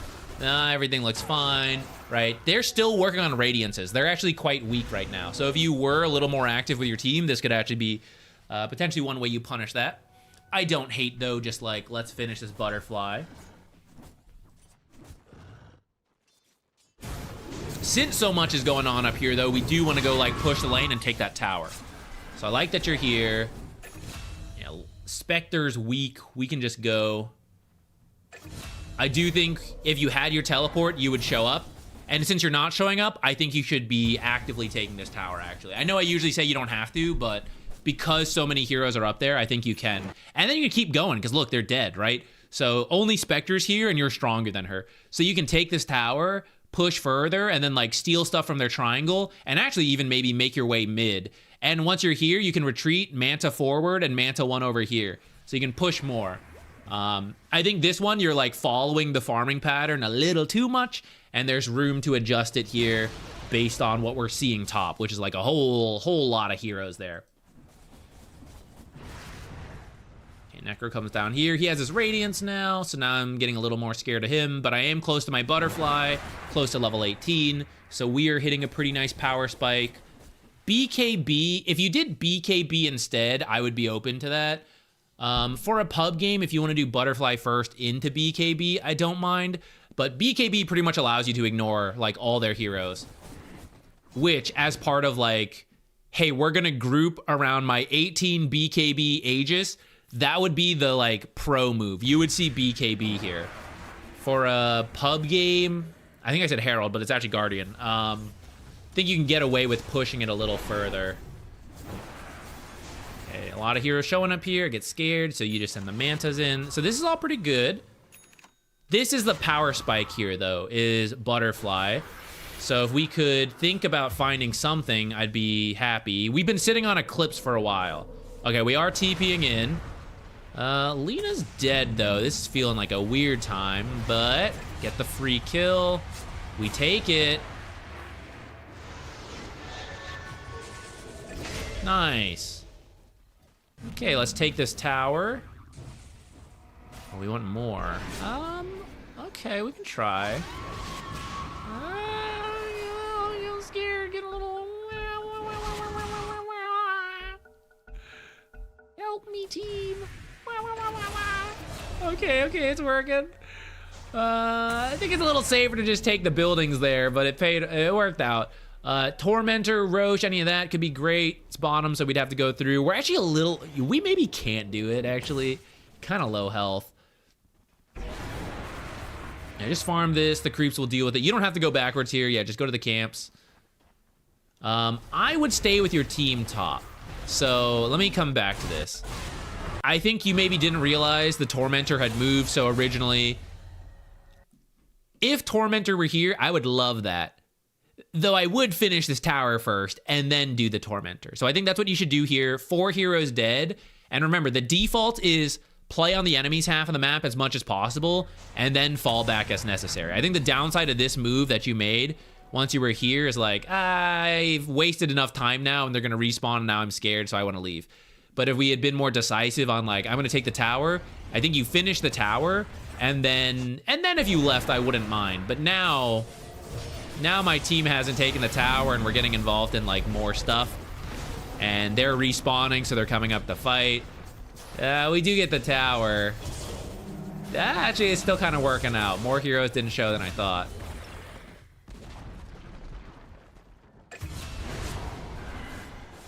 I'm coming, Lena. Okay, I'm backing out now. Good call, good call.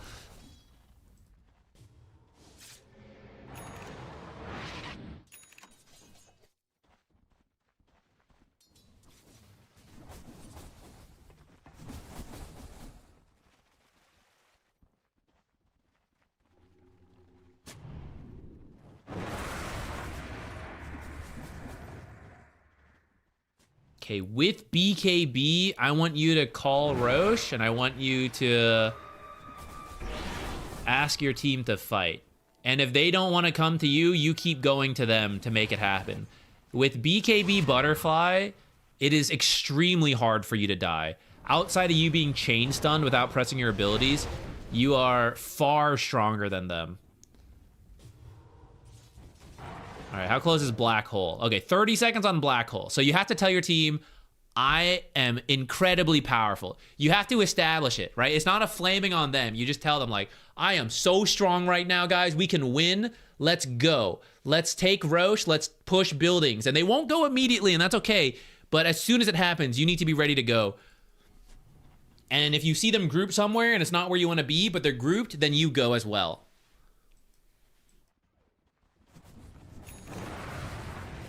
If you do the Ancient there, you'll get that stack's worth more. Small min-max thing right there. Deny her. All right, this kind of thing, not the fight I want. I don't want the split up fight. I want my team together. Maybe my team messed up. That's okay. It'll come. Wait for Crystal Maiden. Try again.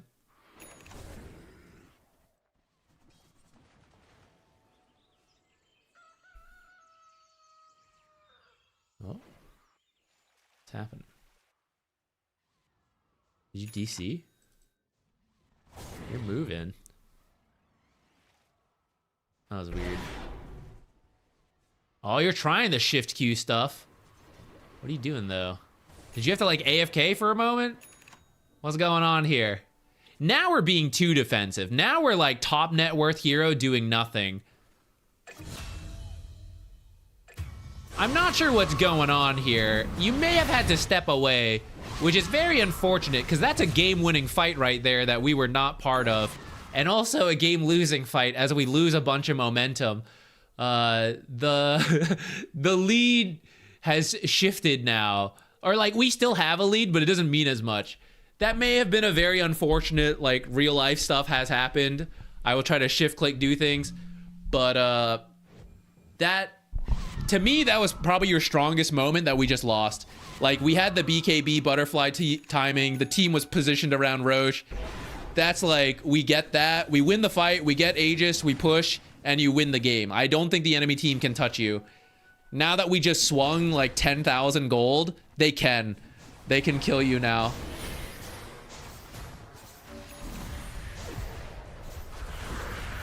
And then this kind of going is like very different. Now we're on our own, and you see how heavily we're being kited. It's very different from what was earlier, which is like, I just need to sit and attack. So, I don't know. There's been some miscommunication going on in that last sequence.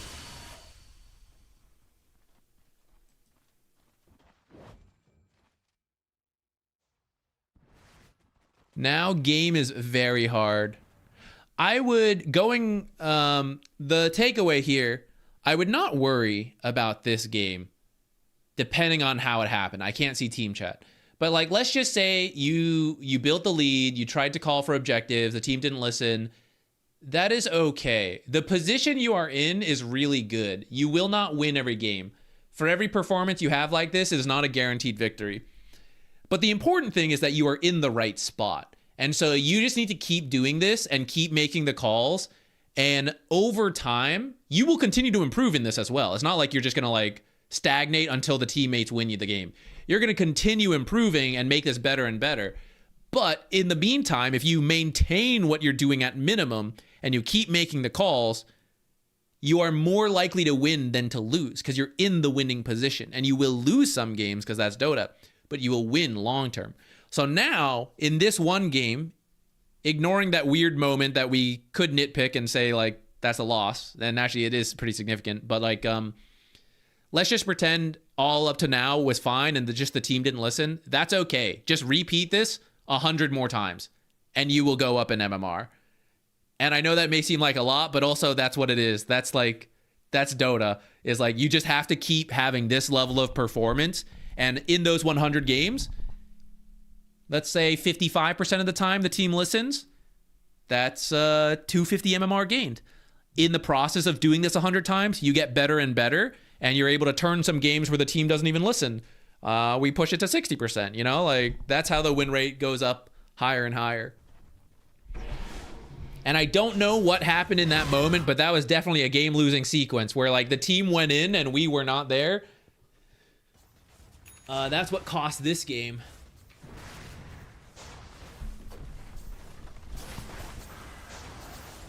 The door, unlucky. Yeah, I mean, in that case, I don't know if we can complain too much about the team. Like, I'm not blaming you for needing to get the door, but that is one of the game-winning moments. And if we miss it, we have to, like, win the game a second time now.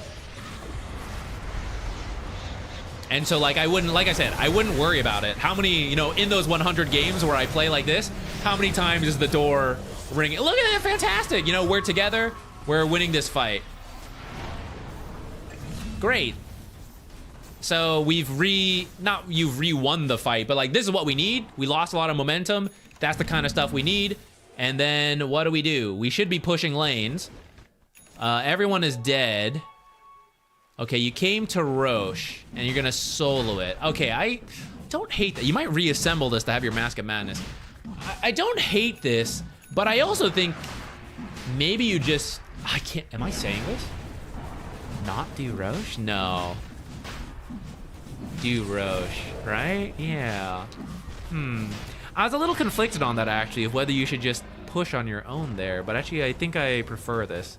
I'm glad we snapped back into reality, guys. Whew, Zach almost said, don't do Roche, go do a tier 2. No. You remain true. It was a test. You remain true. You got it. Excellent work. Could be pretty close to Satanic. So now the new timing is Satanic and all this stuff. This is kind of dangerous. They're all respawned and you're moving in. So this is where you do want to be safe. I know a lot of times I'm like, go steal enemy farm, blah, blah, blah. We are very close to our game-winning timing, you know, we'll say. I have all my items. I have Satanic. I have 25.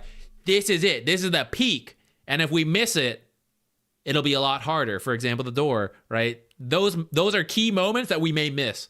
So we don't want to miss, because we could finish Satanic but not have Aegis. It's very different. So this is where you would safely AFK farm on your own half of the map and not take huge risks until you finish the Satanic. Getting into the fight without the Satanic, we're missing it. We're missing the window. Zach, I wanted to wait for my Satanic, but my team just went. Let them die. They'll respawn. You'll still have the H's. Sometimes that's what it is. But anyways, let's see. All right, happens. At any moment, we could just back off right now. Crystal Maiden's a little low, but no one has overly committed. We could just stop. Spectre is killing your Enigma in the back. I don't think you've noticed, but this is what you would help. You would help your Enigma first, because you don't have things to stop that.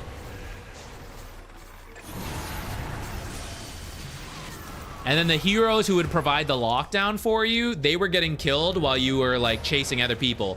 But actually they were being killed by heroes here. So it's like they initiated on Spectre, but then you didn't hit the Spectre. So you just deal with Spectre there. The overarching call would have been like, team, don't do this. So that's true. But then after that, help with the Spectre that's killing him. And now our Satanic timing with the Aegis has been missed. So those are pretty two key moments. Again, if truly you made all the right calls and you tried, don't sweat it. Just keep doing it. The team didn't listen this time. You'll get teams that listen next time. You'll get teams that don't listen, but it accidentally works out. Oops, I totally missed that timestamp. I'll backtrack for it later.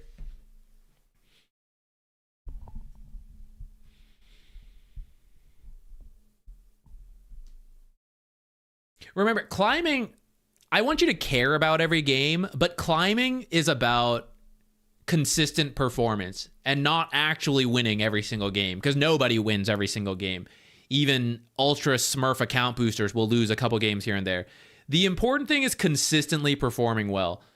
There were some mistakes here, we highlighted them. But if you keep playing this way, where you are regularly at like an 8K gold difference over Spectre, 7K, you know, at like the 20-minute mark, we have like, this one's not as much as it could be. They're like doing okay. But like you grow that, you know, like if you are consistently here, you will win more games than you lose.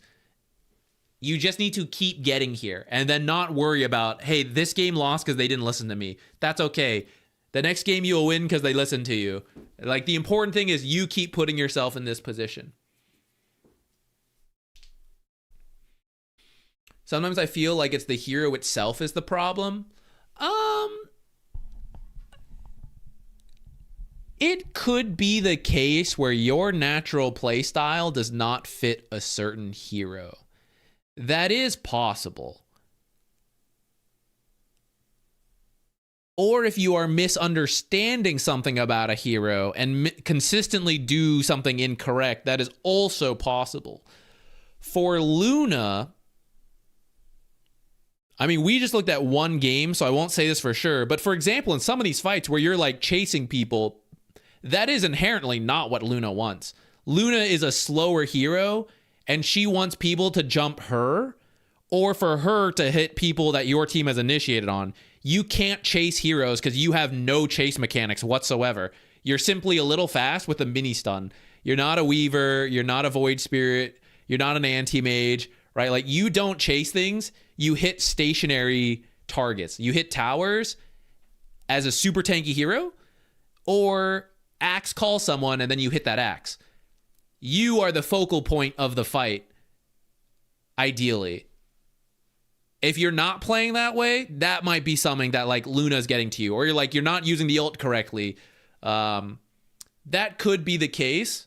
I can't really say off of just one game.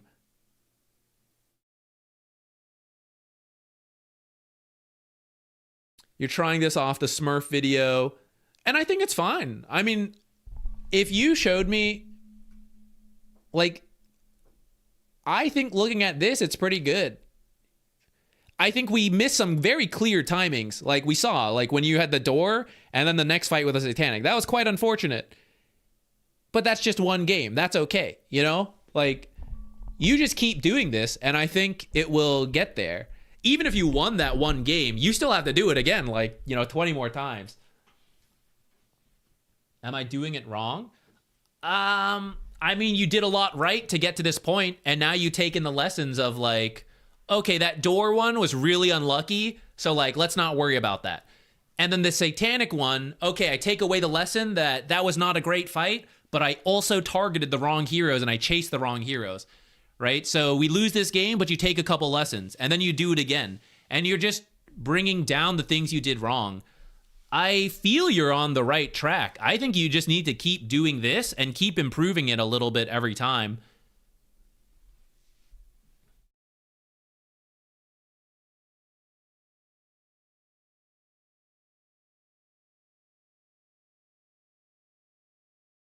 We're going to do... Why not? We'll just commit to the long stream. I'm going to do this last one. I said that last one was going to be the last one, but a donation came in, and I think it's fine. I was thinking in the future, I'll push him off to the next replay stream, which we could do here, but I also feel okay. I feel hungry, but also, I think my fiance is taking a nap. And I would have to wait for her to wake up anyways.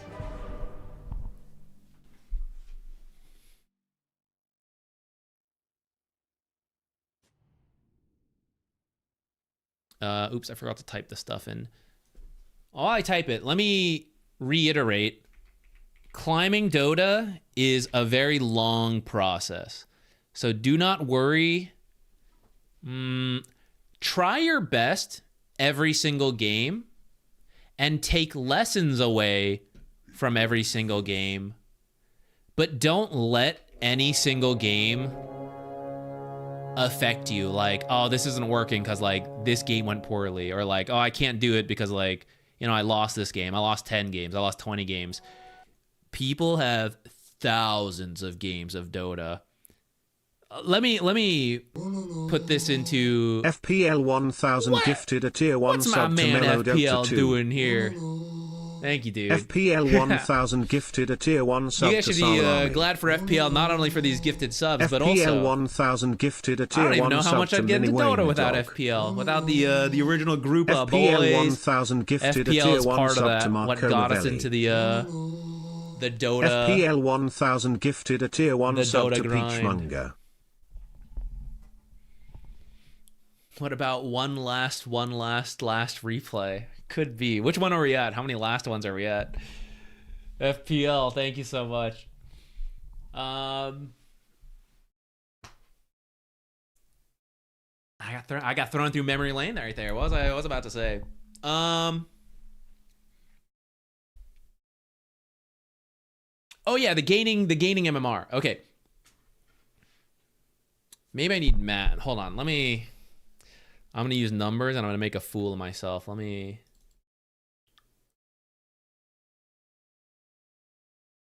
were talking thousands of games of Dota. Yes. Okay.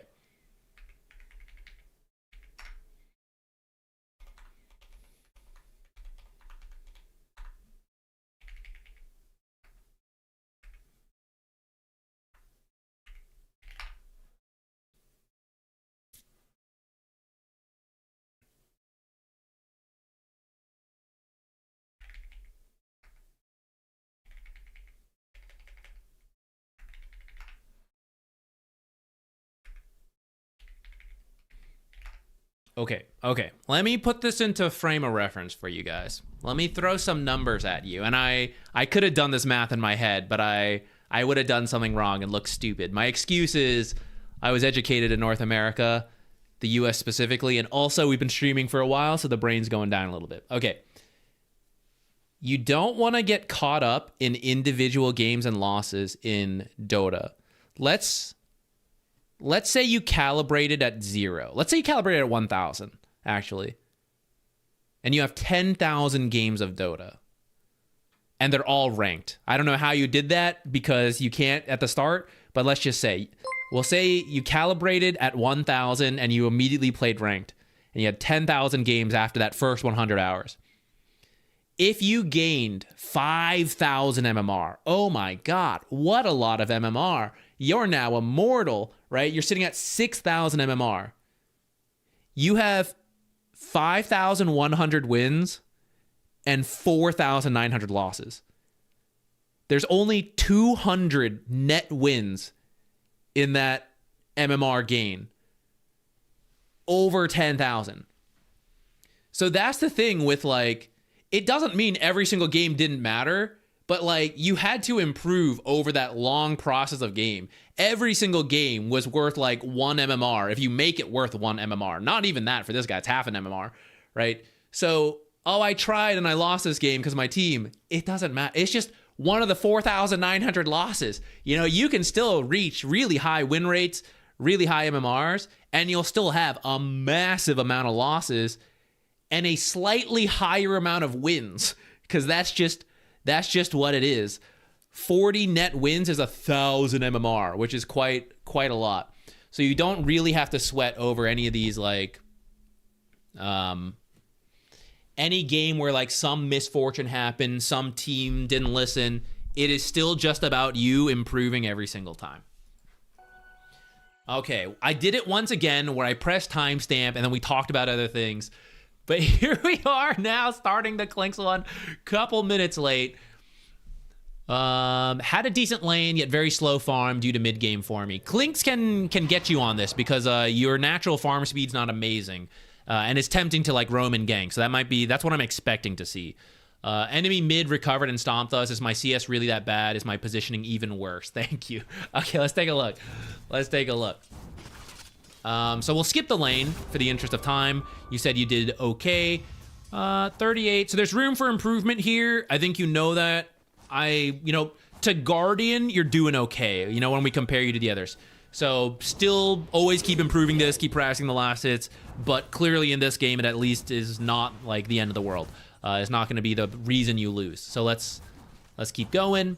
To improve your own farm, let's say from here, Desolator into Shard. That's a very safe build for Clinkz. You'll get a lot of farming speed that way. You can also, on your way to the Desolator, you will sometimes see people buy the Shard at 15 exactly. Say for pub games, you could go either way, where you lean into farm or you lean into kills. I think either could work. Very slight critique here. You might as well walk high ground. It's very similar pathing, but you will just have a better advantage on high ground. One, you see to the low ground, but not up to the high ground. And then two, you want to stand on the higher ground than the lower ground. So you were like running through here and now you're down in the river. You should just keep going this way, in my opinion.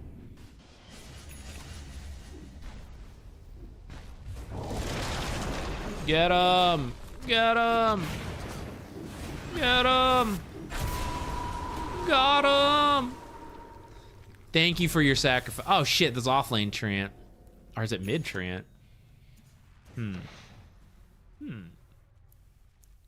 Oh well, thank you for your sacrifice. Hee hee. Back to the lane. Okay, so for now, I am very interested in you making your way to whichever item you choose. I don't even care which, but let's say the Deso. And we push and farm in the meantime. And if kills happen, I guess we can get involved. But I actually don't want you to do... Okay, so like, this is kind of okay. And if we push a tower, it works. But you see this Ursa who is like not having a great time? He seems to be having a great time, if you ask me, because he's farming freely. No one's bothering him. So the follow-up to this is like, it has to be a quick play, which this was. You have to take something more out of it, like a tower. And then you have to scatter back out. Like the team has to, this guy left this area, so he moved out, and now your team goes and gets him. It was hard to kill him here. He moved out. Get him. Chase him out. That has to happen. The more your team sticks next to you, the lower your farm and XP will be. Why are we smoking? We've already killed them, right? We actually just push the lane and take the tower. You're not the one who smoked. It's not your fault. But, you know, if someone pitches it like, hey, you guys smoke again? You're like, no smoke again. Just take the tower. Just go. Or if they want to smoke and they want to go bottom, then sure. Or like go through the twin gate and get the Ursa, sure. But like smoke and run in this area, we already killed the people in this area, so there's no real reason to.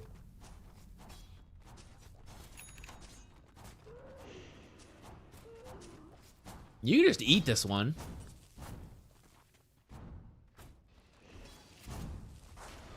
There we go. You were thinking about it for a little bit. Kill the little creeps, eat the big creeps. That's your farming in the early game. And it will save you a lot of time.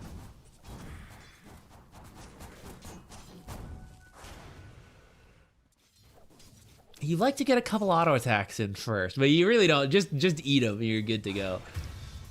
Try to save, try to use it. Okay, killing a melee creep, half the amount of time killing the big creep if it came down to just non-stop auto attacks, right? So like Death Pact is an instant kill. You save yourself more time using it on the big creeps. You don't always have to do that, but in general, it will save you more time than not doing it. Okay, if your team is here and you want to join, you can go ahead. But I want to get this Deso, so you can keep farming this area and shove this in. And that's good with me. And there's a lot of vision in here, so actually I feel pretty safe if you come in here and steal their farm. 13 minutes, it just respawned. Oh, actually, how come we can't see it? Are they here? The ward just like doesn't see into there. If you wanted to farm that, you could, because there's a relatively large amount of vision. Notice Ursa continuing to be unbothered. Unbothered up there.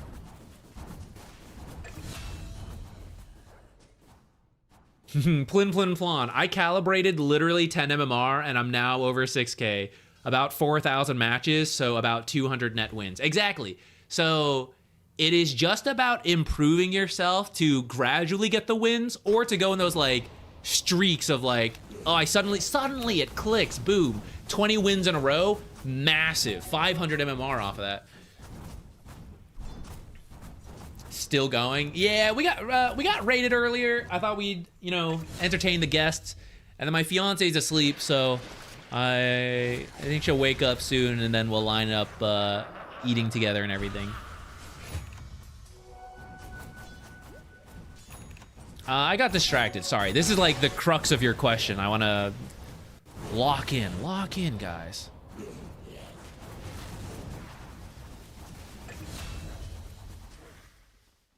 I think you ate something that wasn't the big creep there, but I will reiterate, eat the big creep. Kill the little creeps.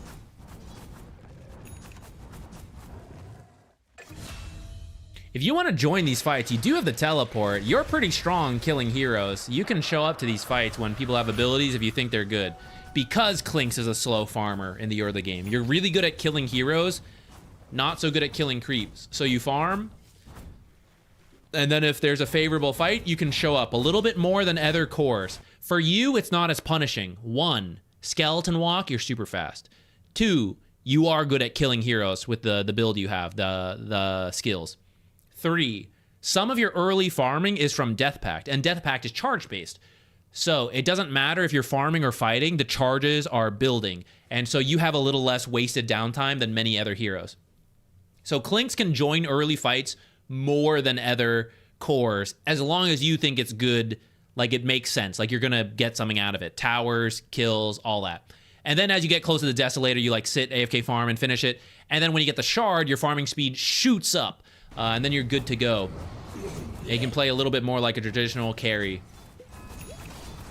But the early game, you can join a little bit more fights. And lane creeps will be fastest for you, because the creeps will help you kill things, and then you don't have to do it all on your own. A couple missed last hits there. I'm not going to nitpick. If you had enough mana, probably could have like killed that tower right there. What's Ursa up to? Still just like farming away, unbothered. Last like 5+ minutes.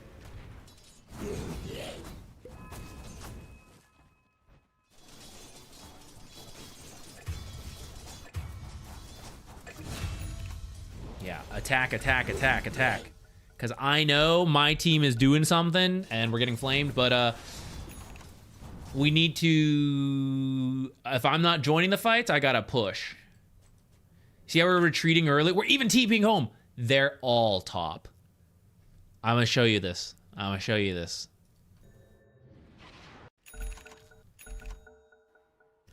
They're all here. So when we TP home, it's like, but why?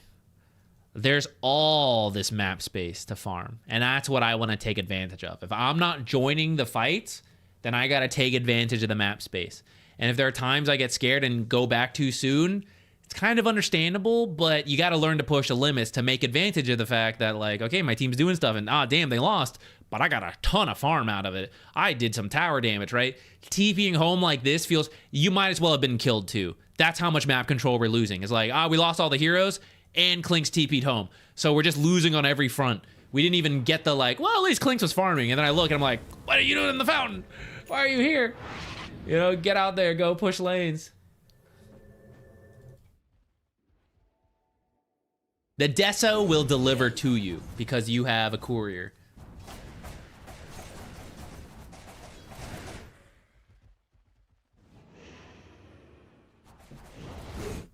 Last hit wise, you're on par with others. You ignoring the SF, who's kind of like popping off and, you know, sus. But relative to your peers, you're actually doing okay. So then with a little bit of fine tuning, like what we're talking about, like, oh, they're here, so I got to push harder. Oh, let me death pack the big creeps and save myself. You probably save yourself 5 to 10 seconds every time you death packed a big creep. And if we're talking like, you know, at this point, 40 seconds for the base recharge. Let's just use 20 charges. You know, we'll go with that. How much time? You know, I'm minutes ahead for the amount of time I save if I am consistently eating the big creep and moving on with my life. So it will add up. Like a single instance, whatever. But when I regularly make that a habit, I save 5 seconds, 10 seconds every time. Amazing. Oh, nice. Good fight. So how do we capitalize? Maybe we kill the Witch Doctor, but then let's just get back to shoving lanes, taking towers, and stealing farm. Where am I TPing? I'm TPing over here for a singular creep. Oh, more. I just missed you getting that creep wave. This creep wave is worth 200 gold. This triangle is worth 200 gold. Your teammates can farm the lane. These guys cannot farm this stuff. So you could have been here farming this, and you put yourself at the opportunity where if someone comes in, you could actually get that kill. Instead, you use a teleport. So we get 200 gold from this creep wave, and I immediately lose a chunk of it for the teleport. I lose mana for it. I lose the cooldown for it. I could have just farmed this stuff and not have to use that, which means I could have showed up top for a future play with a teleport, but now I can't. I remove all those options to take this 200 gold instead of this 200 gold, and that doesn't really make much sense. Plus, this would have stolen things from the enemy and put me in a better position overall.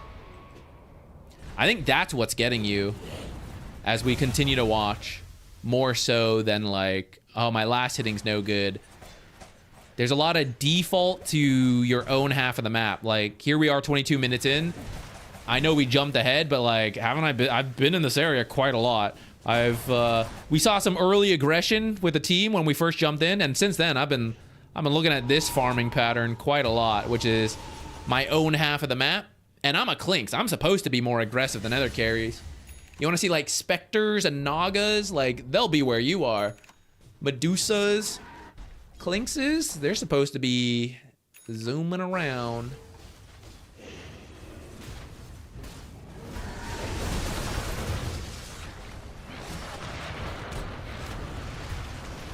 Even though SF's doing well, we can still get him. It's kind of like how the Luna in the last replay, right, had a big gold lead, still lost. Earlier today, we looked at a TA game, had a big lead, lost. So you can still win this. Get 3 kills. Where are we going? Back home. Back to my own half of the map. Die to Techie's balls. I'm sorry. I shouldn't laugh. That's rude. But you need to be really okay. Multiple things. First, winning fights, go do the most aggressive thing you can. Get over here. If you win fights and you fall back, you make no progress whatsoever. That's why you're not building a gold lead while you're not catching up, while you're not passing them. Because every time you win fights, you don't punish them. You go back to your own half of the map. Techie's Mines reduce your magic resistance. The first one is whatever, because you have some magic resistance. Depending on neutrals, maybe even more. The first one is like whatever. You see the second one has now put you at 0. So we go from, let's say, 575 damage. The first one gets reduced quite a lot, 300 damage. The next one is like, okay, 400 damage. Everything after this is bonus damage as you take more and more. So anytime you guys are playing Minesweeper, you have to wait. You have to wait for the mine to disappear.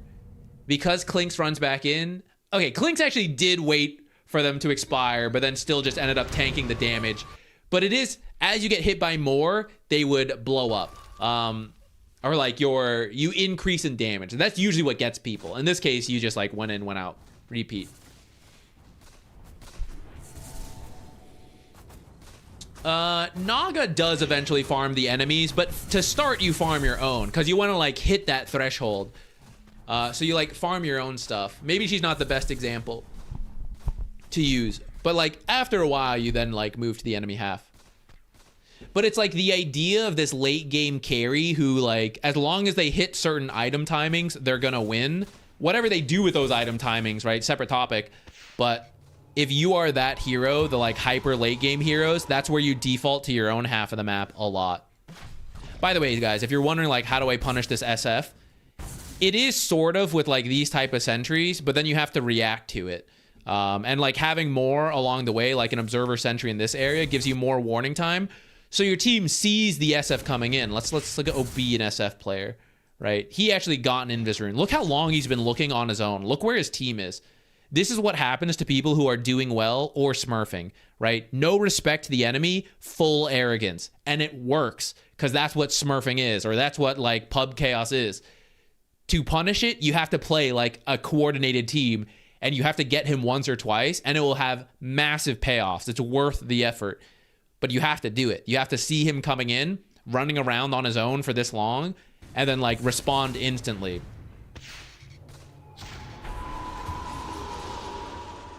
Too bad.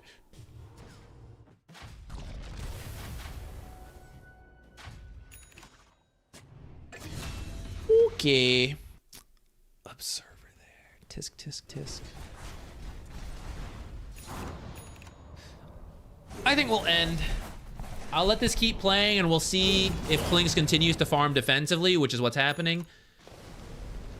That's my ending advice for you. You gotta get out there.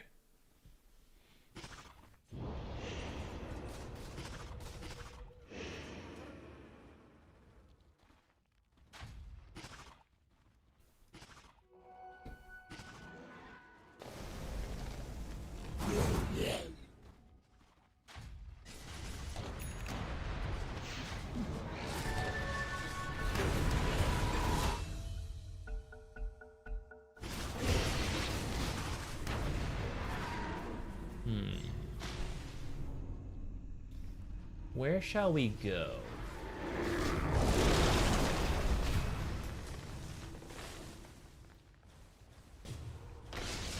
I'm sold here. We're gonna go to Lyrical. I just see he has Nest of Thorns in the title. I think he's moved on from it already. I think he's playing other games, but I've been got. I must see in on the Nest of Thorns.